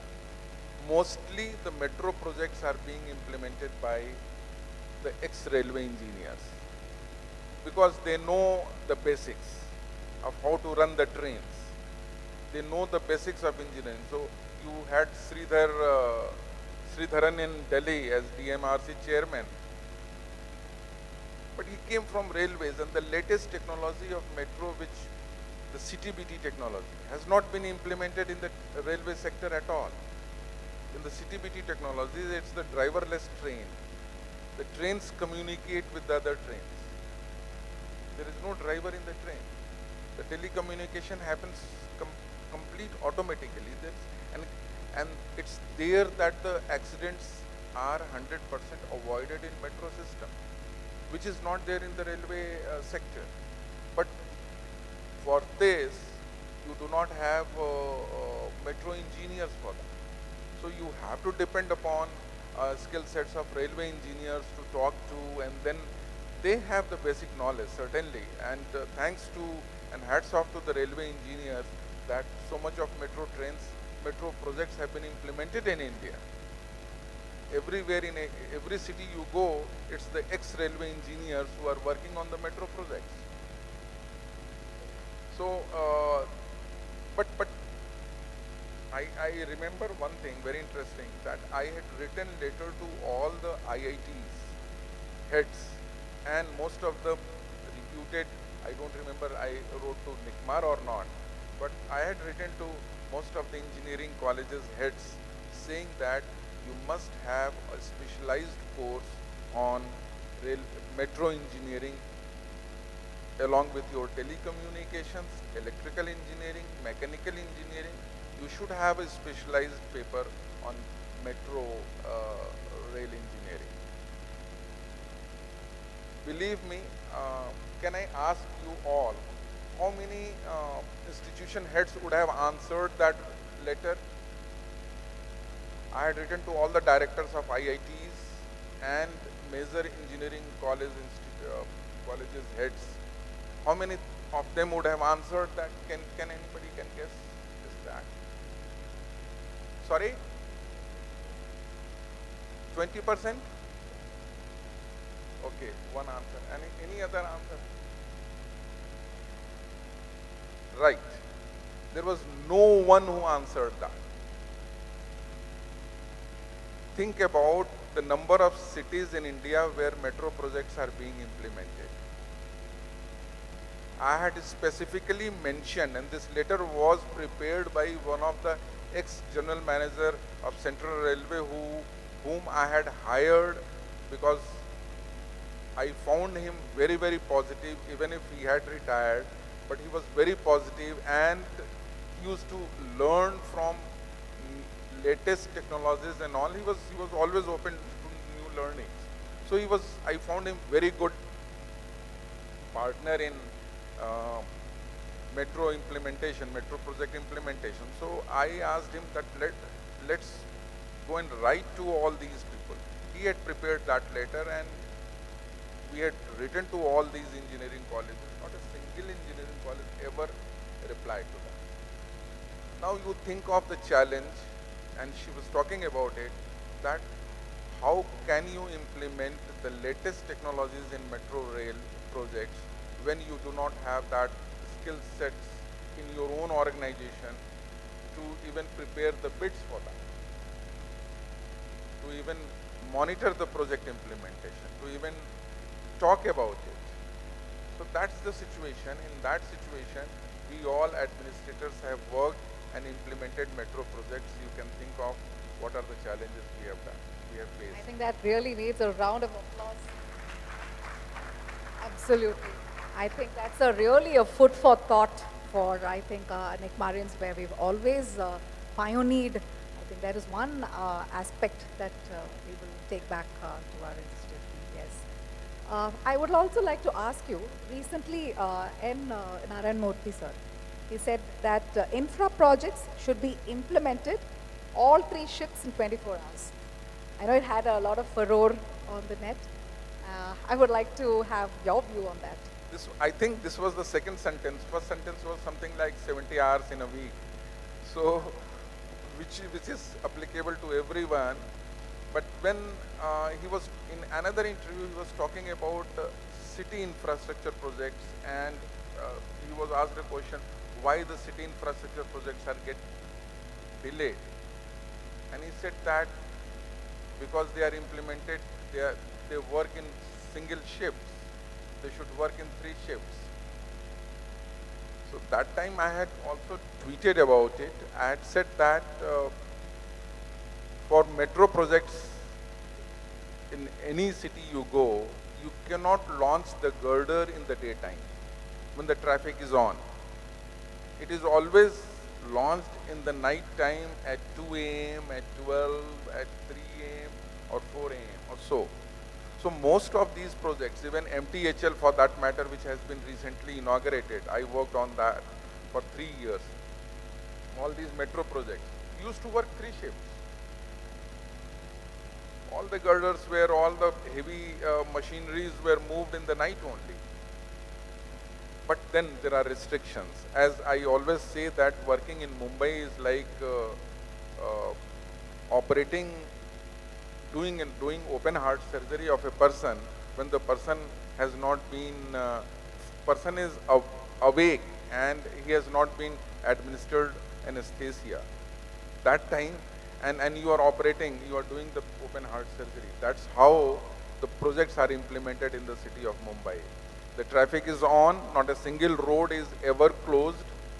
Yeah, there are inconveniences, certainly, lot of inconveniences to the citizens because some portion of the road is occupied by the work.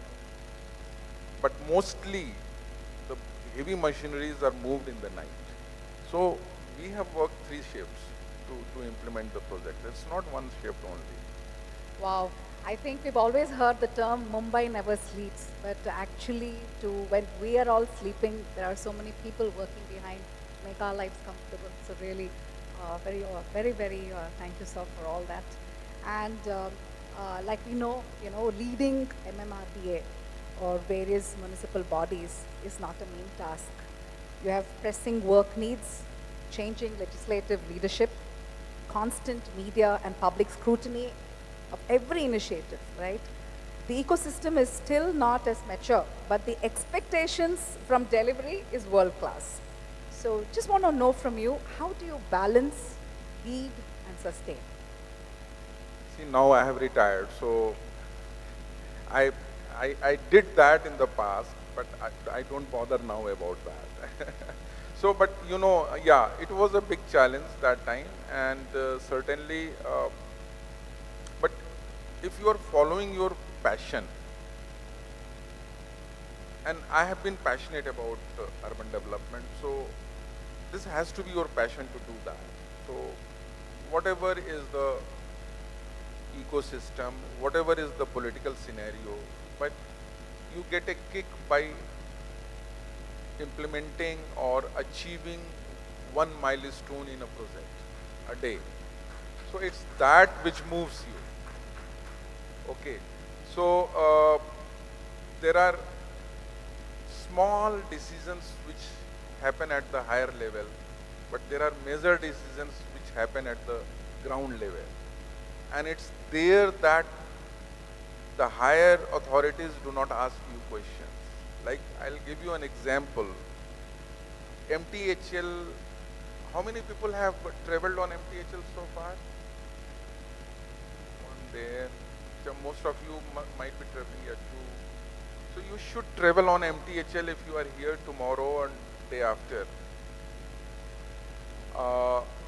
The actual Mumbai Trans-Harbour link, from where it starts and ends, on either side of it, we have we got the design and implemented that clover loops, which seamlessly takes you to freeway, to other places, so as the Shivdi road also.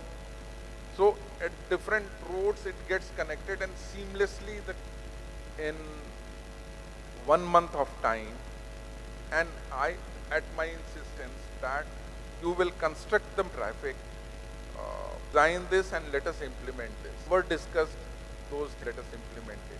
So it's at my, okay, in the metros, I will tell you, metros is designed inside. The stations you find in other cities like Delhi, even, it's better than Delhi metro stations if you go and happen to see the Mumbai new metro stations. With lockdown period, over VCs, and we discussed in greater detail the whole branding of metro, and there are 2 brand manuals which have been prepared for metro, and after that no one has to see anything else except those 2 branding manuals to construct the metro station and the signages and the exit entry, and every details of it is there in those 2 manuals. So those 2 manuals were created during COVID period. So it's there that nobody interferes in your work. People talk about political interference and all. At this juncture, at this level, nobody even talks about it. Had I not implemented these details, had I not done, but the job satisfaction I derive out of that is something which is unexplainable. Amazing. I remember this quote from Winston Churchill, and I think you can really very much flaunt that. So from that, for leaders in this forum managing large corporate responsibilities, what would that be a mantra to succeed as a leader that you can give us? I think whatever you do, you should be passionate. Young people, young engineers who are here, that whatever you do, you have passion about that, and you should always be open to new ideas. He or she is give you a different perspective decision. So you have to, your subordinates can, based on the young engineers all around the city, all around the places, AI or not AI, the employment is not going to get reduced. The hardcore engineering is whatever somebody was saying that his son has done everything through AI sitting in his room, he might have replaced the copywriter for his company's MOM and AO advertisement work he might have done. But when it comes to site work, but the design has to be implemented. Absolutely. Thank you so much, sir. I think key takeaways that there's a lot of Marians. I think we've always pushed our boundaries, career path, and yes, if you have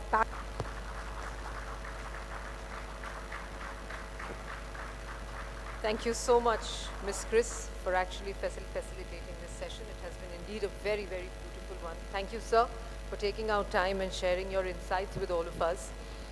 So without further ado, may I please invite Mr. Jayant Shah to kindly step on stage and do the honors, please.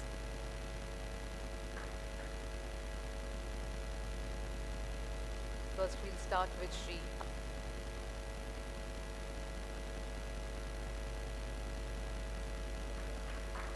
Thank you, sir. And now Ms. Chris Eatley, please.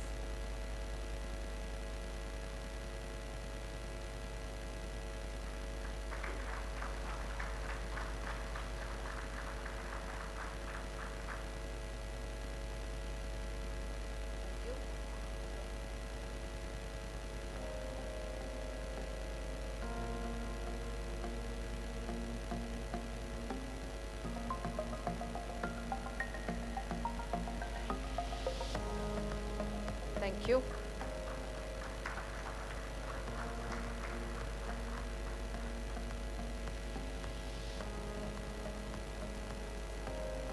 All right, let's quickly have a look at our sponsor video, MIPPL. Can we have the video, please?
Thank you, MIPPL, for the video.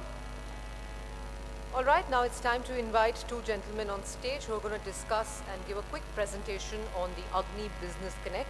So may I please invite Mr. Amit Mirajkar and Mr. Siddharth Nata to kindly step on stage and do the needful, please.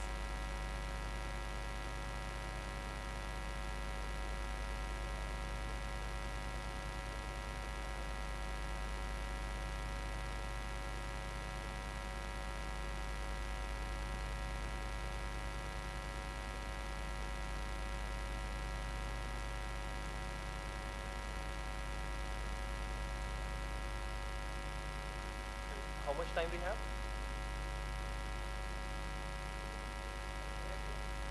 10, or if you want me to do it in less than 10, we can do that also. So just a quick feedback from the audience would help. Okay, great.